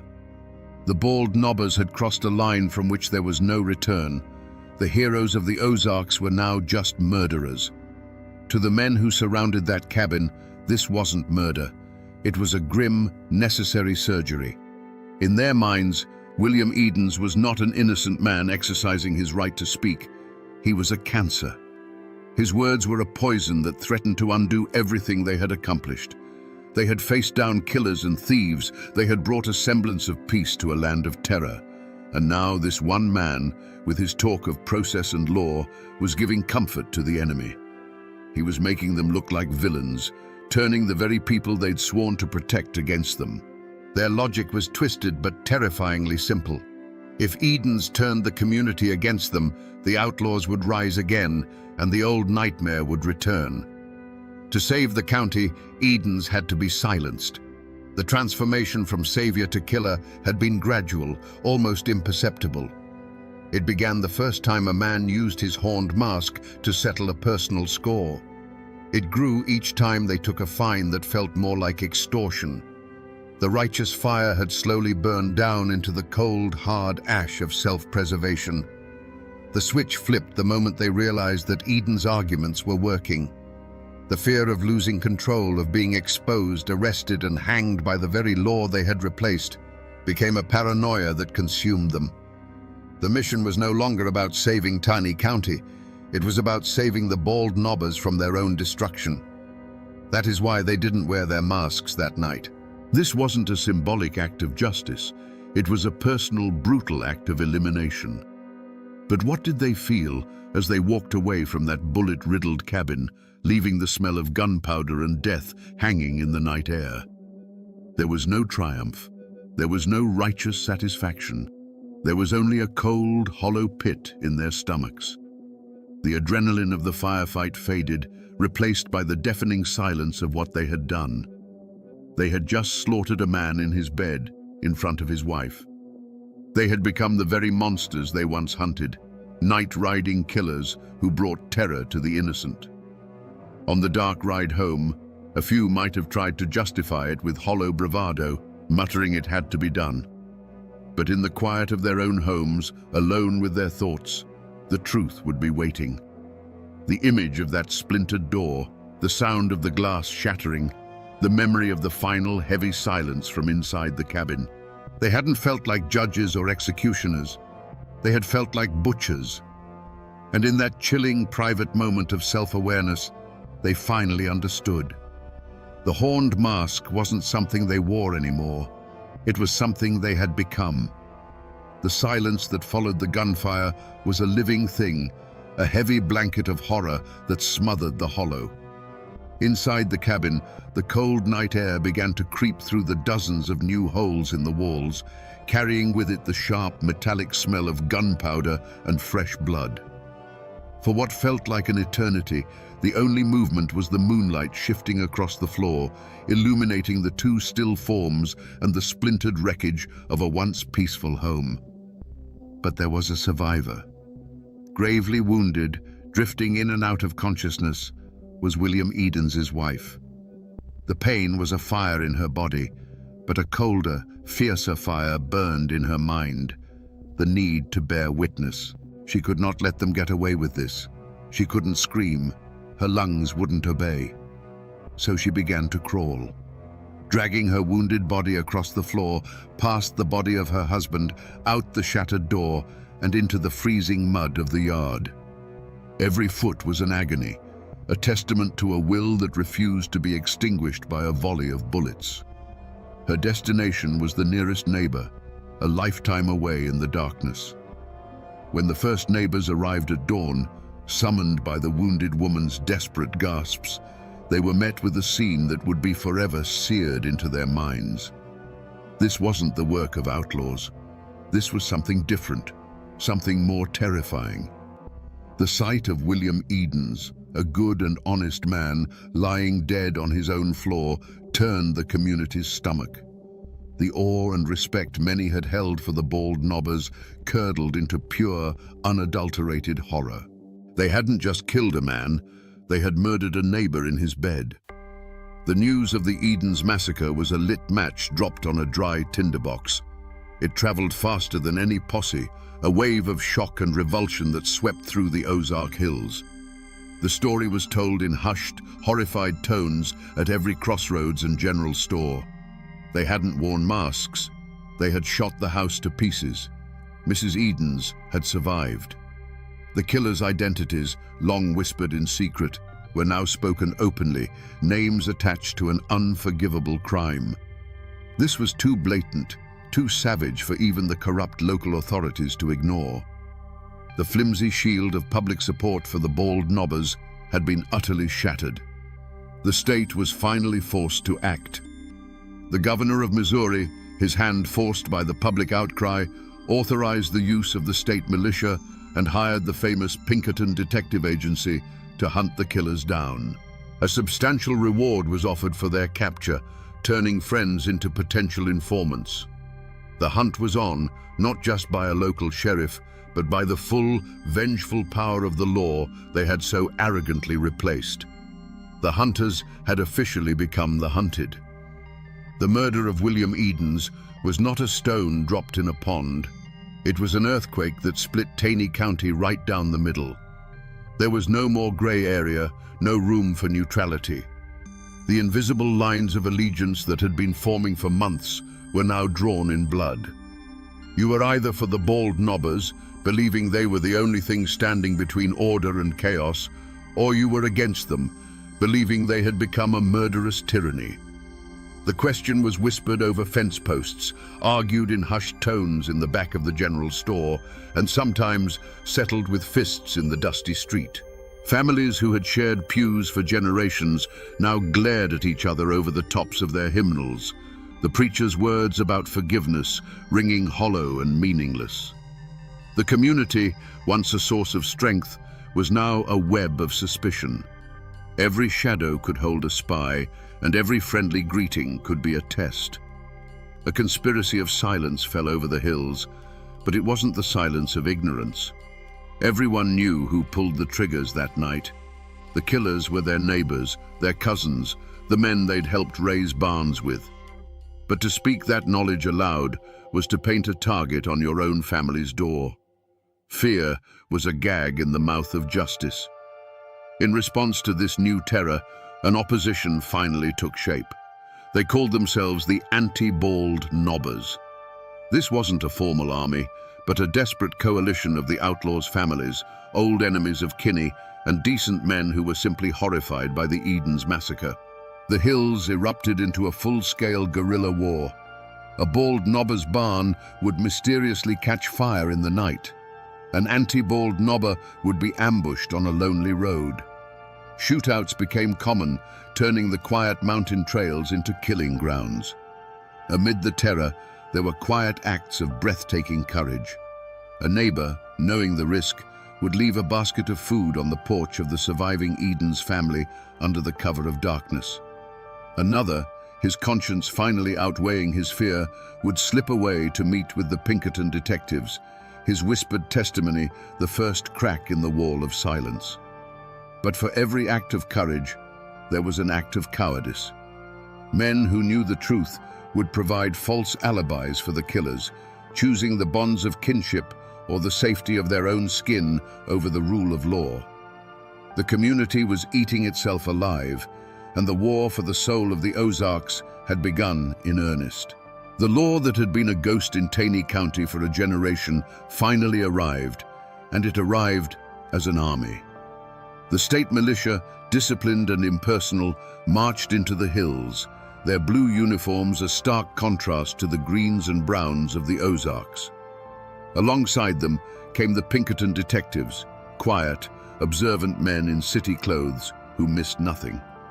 They weren't swayed by old loyalties, and they weren't intimidated by local reputations. They brought with them the cold, methodical logic of the ledger book and the arrest warrant. An unlikely and dangerous posse was formed. It was a volatile mix of state troopers, professional detectives, and the raw, vengeful fury of the anti-bald nobbers. For the lawmen, these local guides were a necessary evil, men who knew the secret paths and hidden hollows. For the anti-bald nobbers, this was their chance for revenge, now sanctioned by the state. They hunted their own kin, leading the militia to the doorsteps of men they had known their entire lives. The chase that followed was a brutal ordeal against the land itself. The wanted men were not fools. They were sons of these mountains. They knew every cave, every rock outcropping, every spring that could hide a man. They could melt into the dense woods like smoke. For the pursuing militia, many of them flatlanders, the Ozarks became a green hell of steep ridges, sudden drop-offs, and thorny thickets that tore at their uniforms and their resolve. Days turned into weeks of grueling patrols, of false leads and near misses. The mountains, which had been the bald nobbers' fortress, were now their last, desperate sanctuary. But the real weapon that brought them down wasn't the rifle, it was the whisper. The governor's reward money was a powerful temptation, but it was the presence of the militia that truly broke the spell of fear. For the first time, people who knew the truth felt safe enough to speak it. A farmer, his conscience gnawing at him, would secretly meet a detective and trade a name for a promise of protection. A woman, tired of the bloodshed, would leave an anonymous note detailing a hiding spot. One by one, the cracks in the wall of silence began to spread.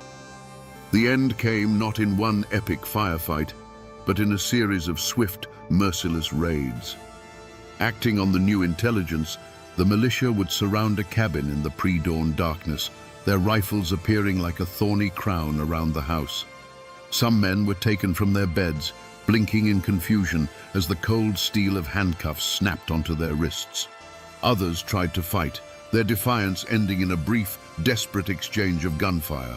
A few, run to ground in a remote cave, simply gave up, their faces gaunt with hunger and the knowledge that the game was over. The once feared night riders, the horned demons of the hills, were rounded up by the dozens, their reign of terror ending not with a thunderclap, but with the quiet, final click of a jail cell door. The trials of the bald nobbers were not a quiet legal proceeding. They were the final battle of the war, fought not with rifles, but with testimony and lies. The entire county descended on the small town of Ozark, Missouri, turning it into an armed camp. State militia with bayonets fixed stood guard on the courthouse steps and at the doors, their stoic presence a thin wall against the seething tension in the streets.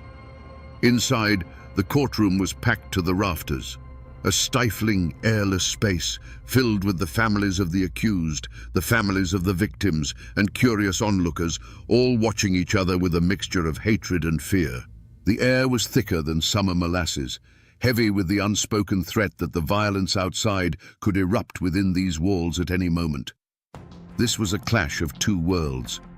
In the dock sat the accused, hardened hillmen, their weathered faces looking utterly out of place against the polished wood of the court. Facing them was the machinery of the state, slick, confident lawyers from the city whose legal arguments felt like a foreign language in a place where disputes were settled with a handshake or a shotgun. Witnesses were called to the stand, their hands trembling as they swore on the Bible. You could see the terror in their eyes. As they spoke, their gaze would drift to the gallery, where the kin of the accused sat in stony silence, a silent but powerful reminder that after the judge and jury were gone, the mountains and their long memories would remain. Witness intimidation didn't require a single word, only a steady, unblinking stare. The defendants themselves showed no remorse. Led by Dave Walker and his son, they carried themselves not with the shame of murderers, but with the defiant pride of captured soldiers. They rarely looked at the judge or the jury. Their eyes were fixed on their own people in the crowd, a silent exchange of loyalty that defied the authority of the court. In their minds, they were being tried by a foreign power for an act of war, for executing a traitor who threatened their cause. They did not recognize this law, and they would not bow to it, even with the shadow of the gallows falling over them. The great captain, Nat Kinney himself, was not among them in the dock for this final judgment. He had a solid alibi for the night of the Eden's murder and was acquitted in a separate trial, a legal technicality that felt like a dagger in the heart of true justice. The mastermind, the voice that had summoned the demons in the first place, would walk free.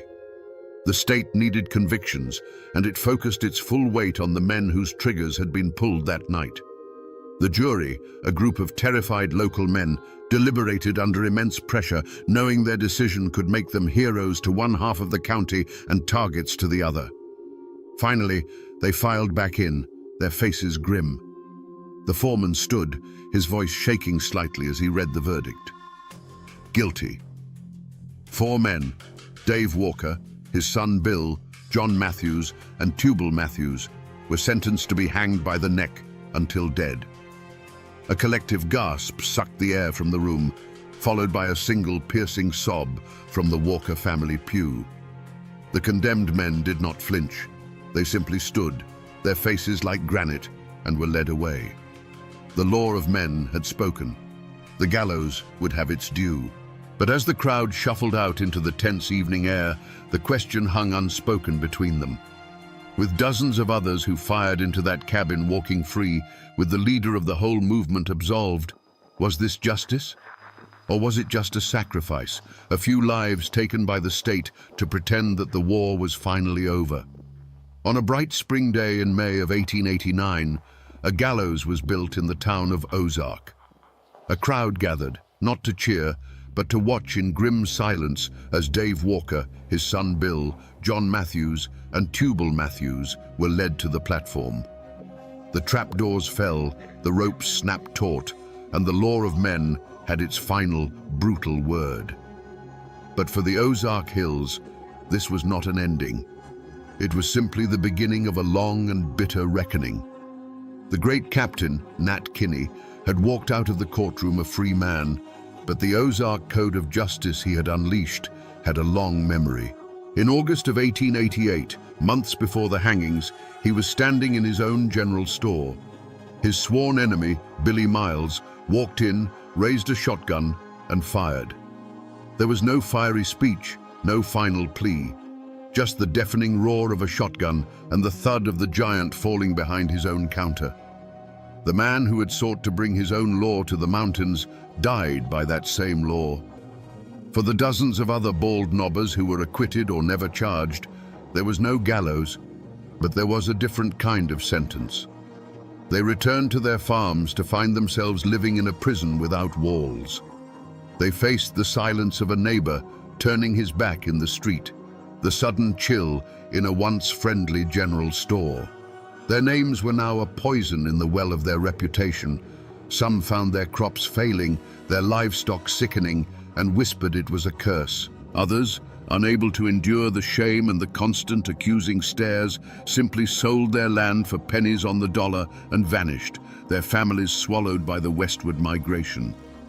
And what of the survivors? For Mrs. Edens, the woman whose will to live had brought the whole machine of justice down on the bald knobbers, there could be no peace in Taney County. Every ridge, every creek, every familiar tree held the ghost of her husband and the memory of that terrible night. The land was tainted. Soon after the trials, she and her family packed what little they had left into a wagon and left the Ozarks forever, becoming refugees from their own home. The creak of their wagon wheels on the dusty road was the sound of a final, heartbreaking goodbye. The community, ripped apart by the violence and the trials, did not heal. It simply scarred over. A thick, heavy blanket of silence was pulled over the whole affair. People stopped talking about it. The names Bald Knobber and Edens became words spoken only in hushed whispers. It was a shared, unspoken agreement to forget. The story was too ugly, the wounds too deep. They buried the history, hoping that if they piled enough dirt on it, the ghosts would eventually stay down. For generations, the official history of Taney County was a story with a missing chapter. But the past never truly dies. It just goes to ground. Today, the descendants of both the bald knobbers and the anti-bald knobbers still live in those hills. They are farmers, business owners, and teachers. But they carry a heavy inheritance. A name like Walker or Matthews still carries a faint echo of that old war, a history that is rarely, if ever, spoken of aloud.